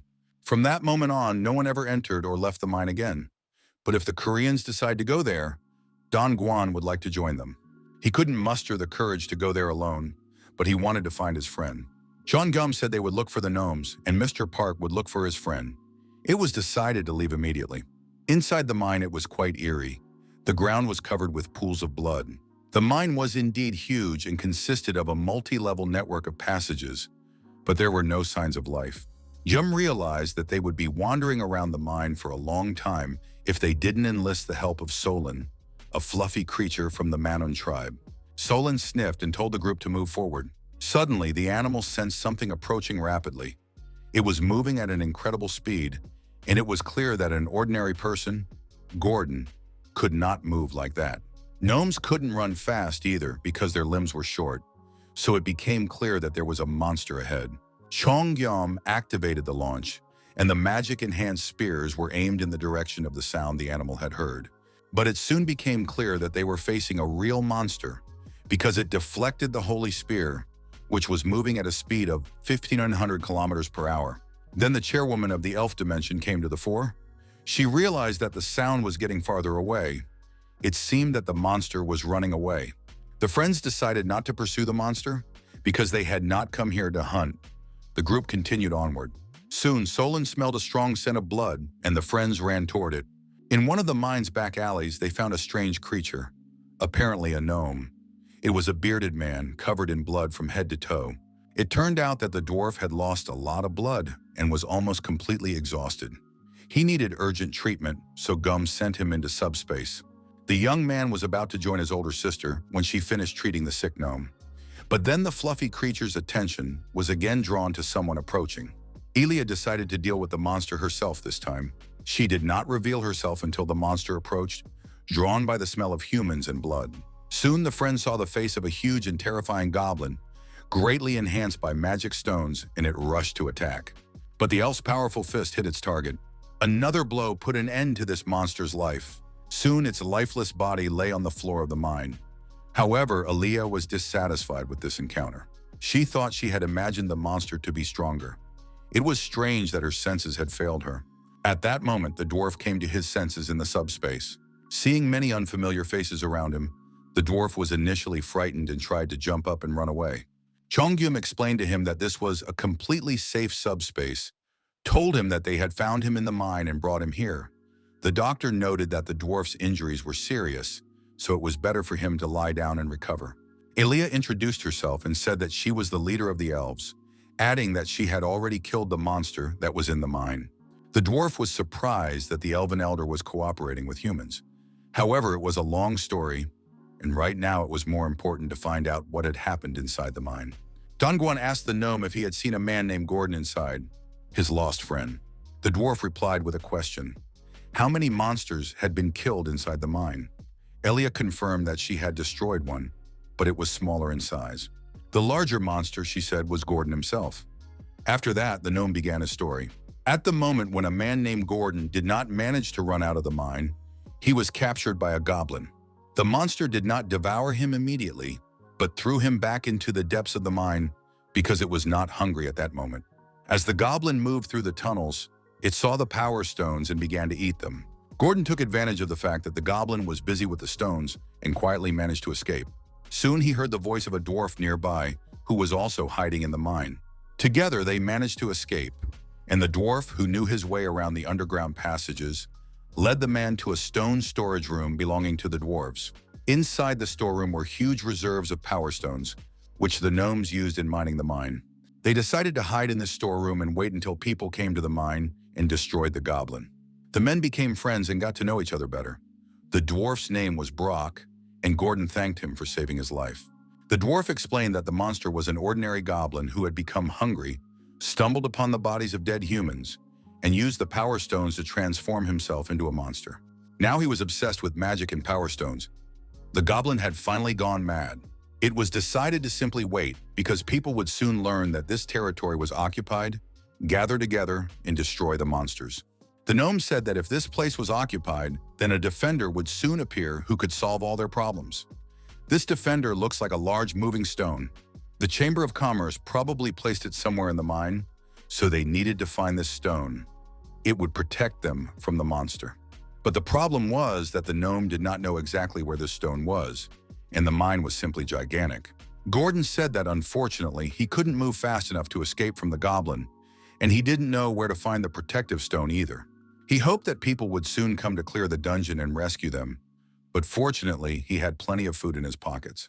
Gordon and the dwarf spent several days like this, eating chocolate bars and listening to the man's stories about his childhood. Rescue did not come. They had lost track of time, and there was almost no food or water left. Then Gordon turned to the dwarf and said that he had the only idea for salvation. Earlier, the dwarf had said that if you ate a magical, strengthening stone, you could turn into a monster. Gordon's brilliant idea was precisely that. He announced that he would eat the strengthening stones and turn into a monster. Then he would deal with the monster that lived in the mine, and Brock would be able to escape. This idea seemed more interesting to the gnome than Gordon's children's stories. However, the gnome then tried to dissuade the man because the act was extremely reckless. No one knew how many magic and power stones he would need to eat to gain the strength to fight the monster. Moreover, after that, the man would no longer be able to become human. He would forever remain a monster, living only by his instincts. But Gordon saw no other way out. He was very hungry and soon ready to start chewing on his own fingers. He believed that at least one of them would survive, and that was the best they could do, because they had nothing left to lose. The dwarf offered to cut off his hand to feed his new companion, just so that he would not turn into a monster. But Gordon could not accept such a sacrifice. He did not want to remain a human with the soul of a monster. Besides, Gordon wanted to do it primarily for himself. Before ending up in the mine, he was already on the verge of death. A pack of huge, monstrous dogs attacked the city and devoured everyone in sight. But Gordon was lucky. His friend saved him. That friend's name was Park Dongkwan. He had saved Gordon's life many times, and now the man didn't want his friend to regret it. Gordon wanted to apologize to his friend and also see his family. The dwarf couldn't believe that a human was willing to go so far. But the man said it was his last wish. Brock said that simply eating the stones would not change anything. The monster would die of overload rather than transform. So the dwarf decided to grind the stones. Taking his hammer, he crushed the strengthening and magic stones, turning them into powder. He then gave the powder to Gordon, and the man made his final request. If he did not die and continued to live as a monster, he wanted the dwarf to kill him when he returned. After all, it was his conscious decision, but he did not want to live in that form. After that, the man began to take the powder, scooping it up with his hands and stuffing it into his mouth.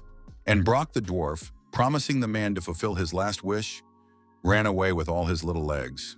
Running out into the mine corridors, he was attacked by a goblin who was waiting for his victims. He heard the sound of a hammer and was ready to attack.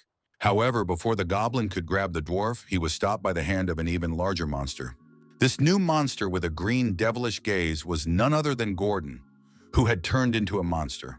He had completely lost his human essence and rushed to attack the goblin. After that, the dwarf did not remain conscious for long, but fortunately, the monster seemed to be distracted by the goblin it was holding in its hands. Dongguan was very upset to hear such a story about the fate of his friend. Gordon had become a monster to defeat a monster, but he did not want to live in the form of a monster.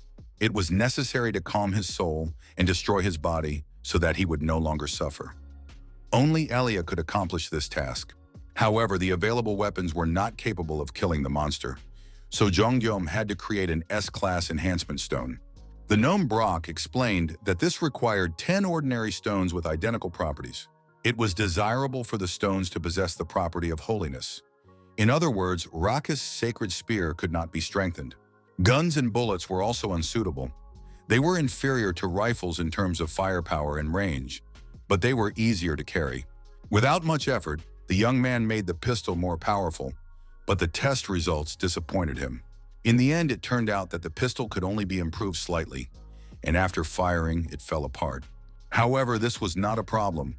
It was possible to create multiple pistols for a single shot. The next step was for Jongyom to announce to his knights that they would now begin pistol shooting training. At that time, Dongguan asked the young man if he could participate in the expedition to fulfill his friend's last wish. Jongyom agreed, even though it was very dangerous. But he set a condition. Dongguan had to carry the fluffy creature on his shoulder. Soon the expedition, consisting of Elia, Jongyom, Dongguan, and the fluffy creature, descended into the mine. Soon, Solin's sensitive nose detected the monster's approach. It turned out to be extremely fast. Out of the darkness, a monster ran towards them at incredible speed.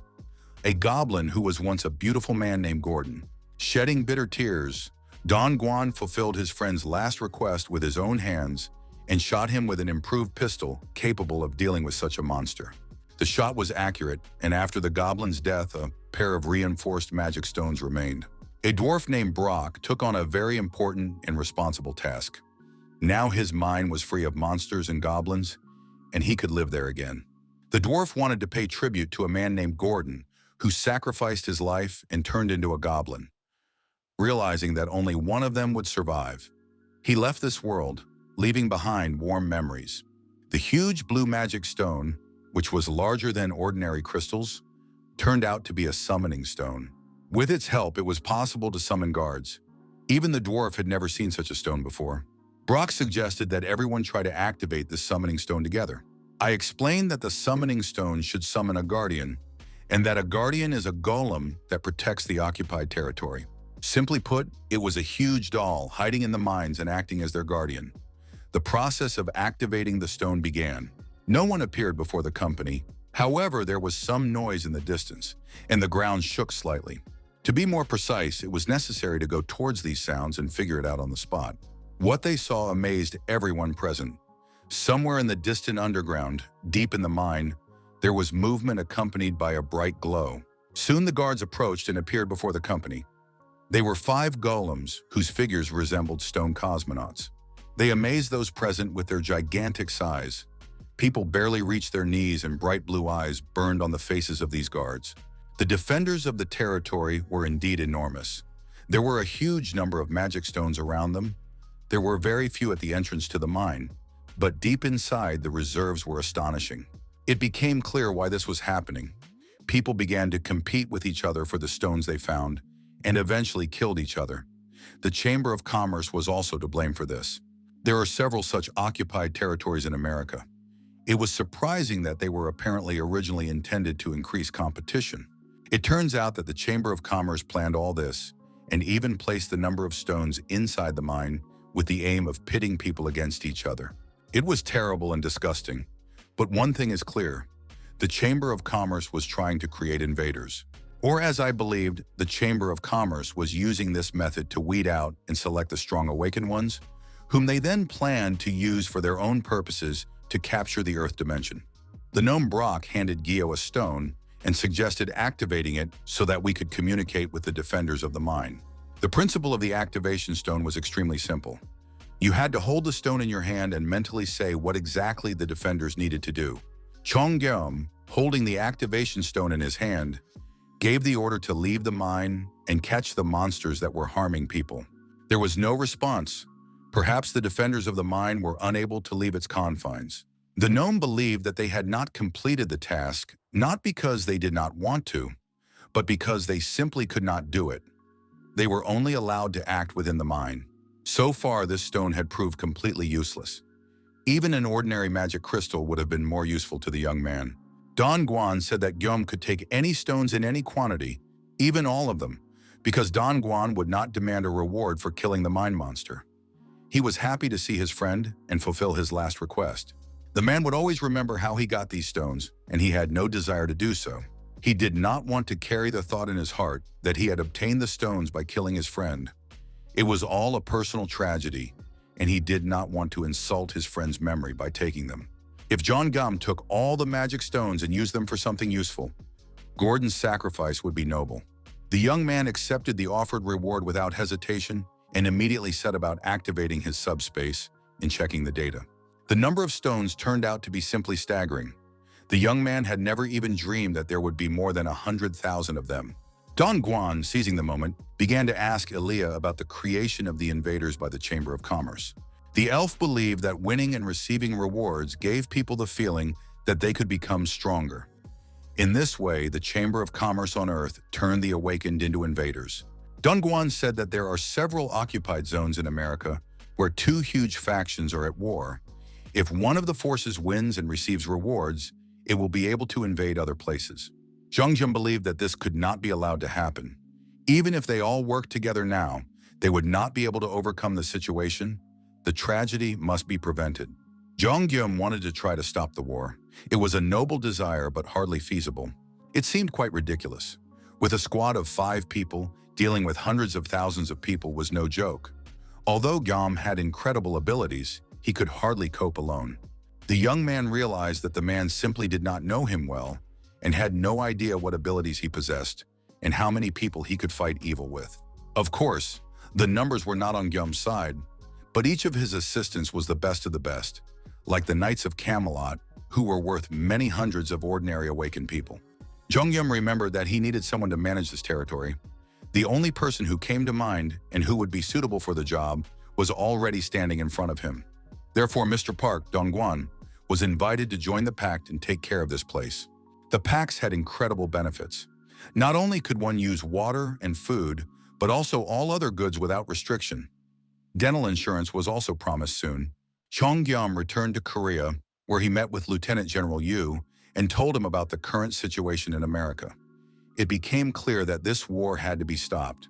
There should be no winner between the two warring sides in America. Otherwise, the winner would become an invader. The Chamber of Commerce encouraged competition and offered a large reward to the winner, thus training and creating an invader who, after victory in America, would spread to other countries around the world. The lieutenant general agreed that it was necessary to intervene in the war, but wanted to hear how Guillaume planned to do so. At that time, Lieutenant Yu had little information about the situation in America. Therefore, in order to plan his actions, he first needed to get an idea of the warring forces. In addition, the Korean military forces had to be prepared no worse than the warring parties. That is, it was necessary to gather information, analyze it, and then prepare the fighters. This was exactly what Lancelot was proposing, and he had a couple of questions for the lieutenant general. The knight asked the career military man to train him. Although the lieutenant general had no abilities, he always expressed a clear position and was loyal to his duty. This was very important for knights who wanted to be useful to their lord, even when their attacks could not be significant. Chongyom already foresaw the possibility that the war would soon reach a new level and the knights would become useless, so he created special items.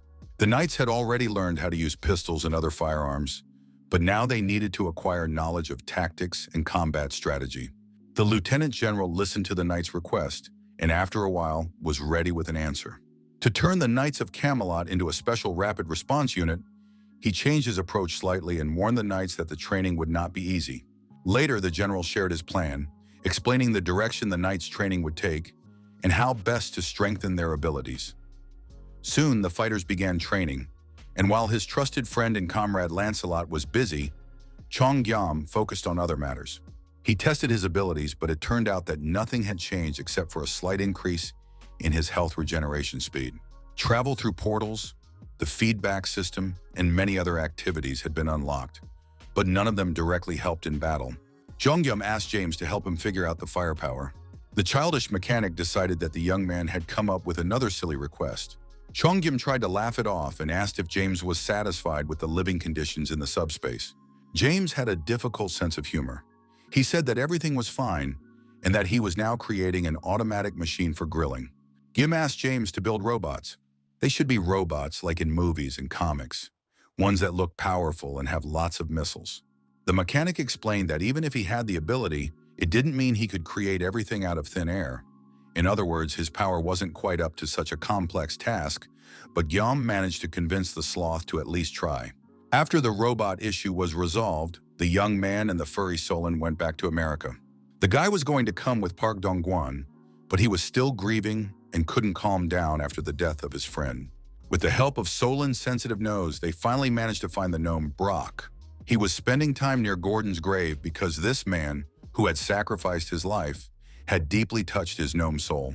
The young man admitted that he had been climbing around the mine for several hours until he found the gnome, but he realized that he had found him at the wrong time and was ready to come back later.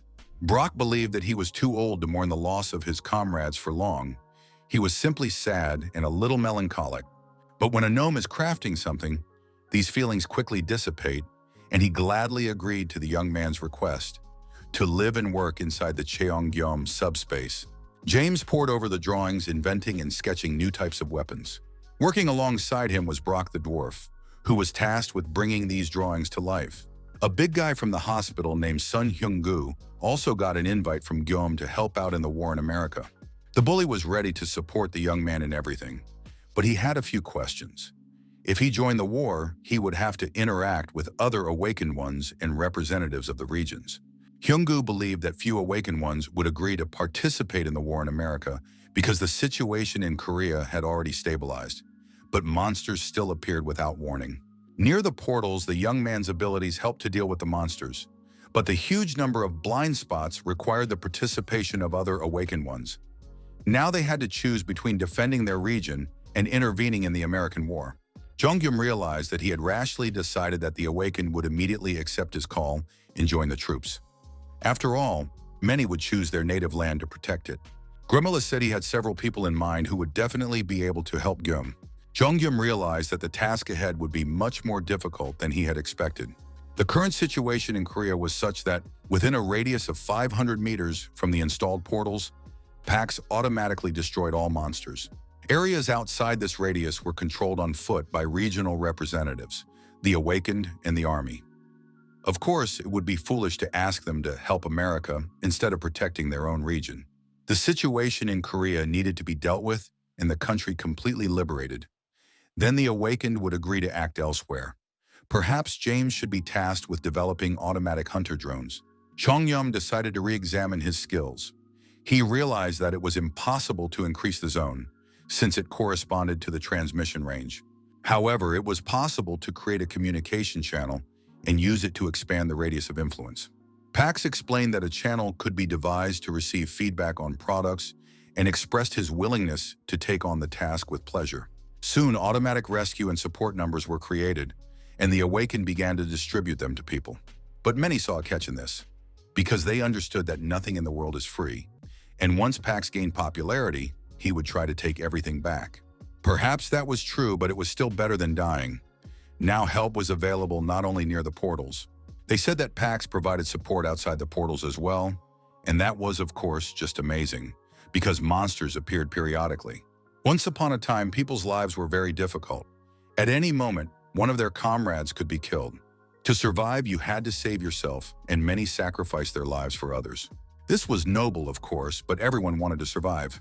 Therefore, if help arrived quickly, there would be a chance of rescue. A huge lizard held a man in its teeth, and it was clear that his chances of survival were slim, as were those of the entire group of people.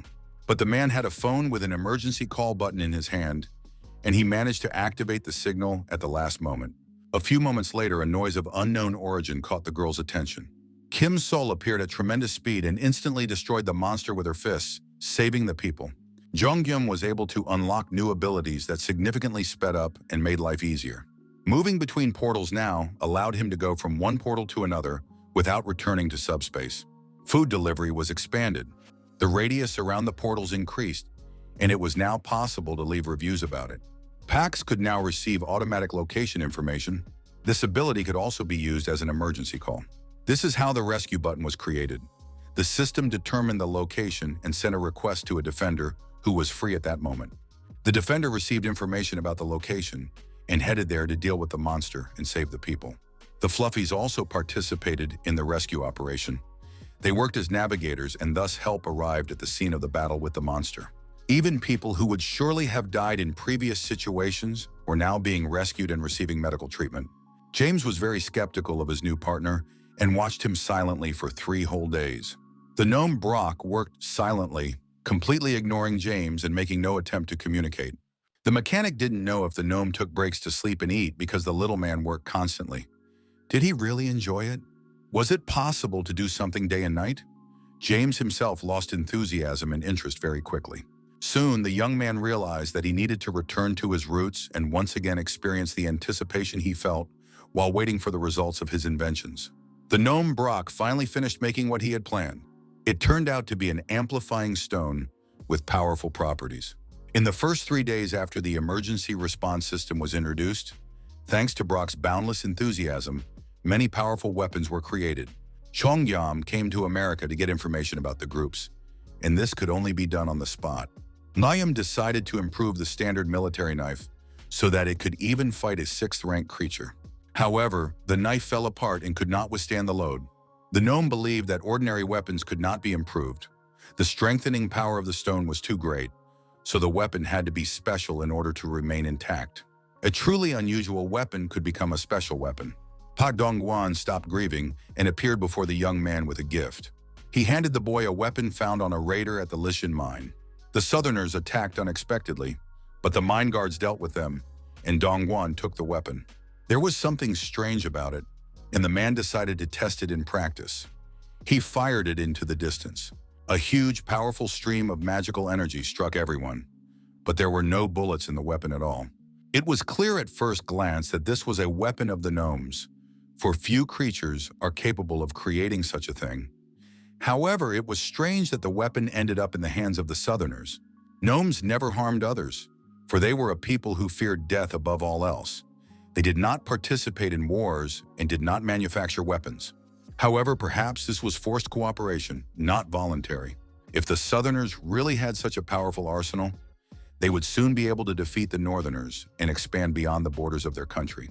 There was very little time left, and Jong-yum wanted to find out where the Northern forces were stationed.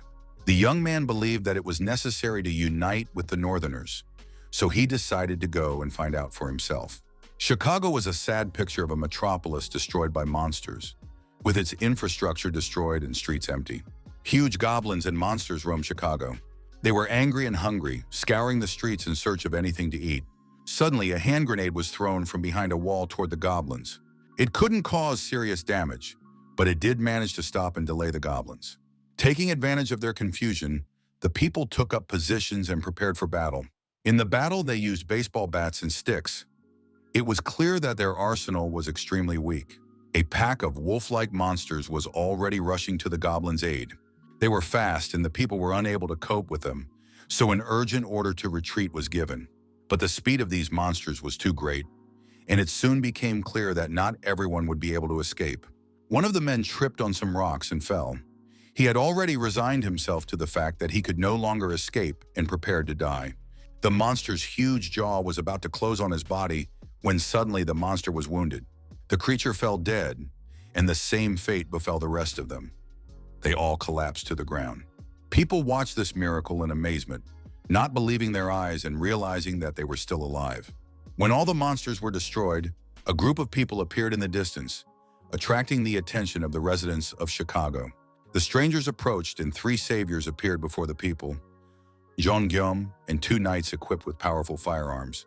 The voice of the ghost knight announced that the people had nothing to fear, even though they were standing in front of skeletons. Knight Mordred addressed the people and said that his master wanted to talk to them.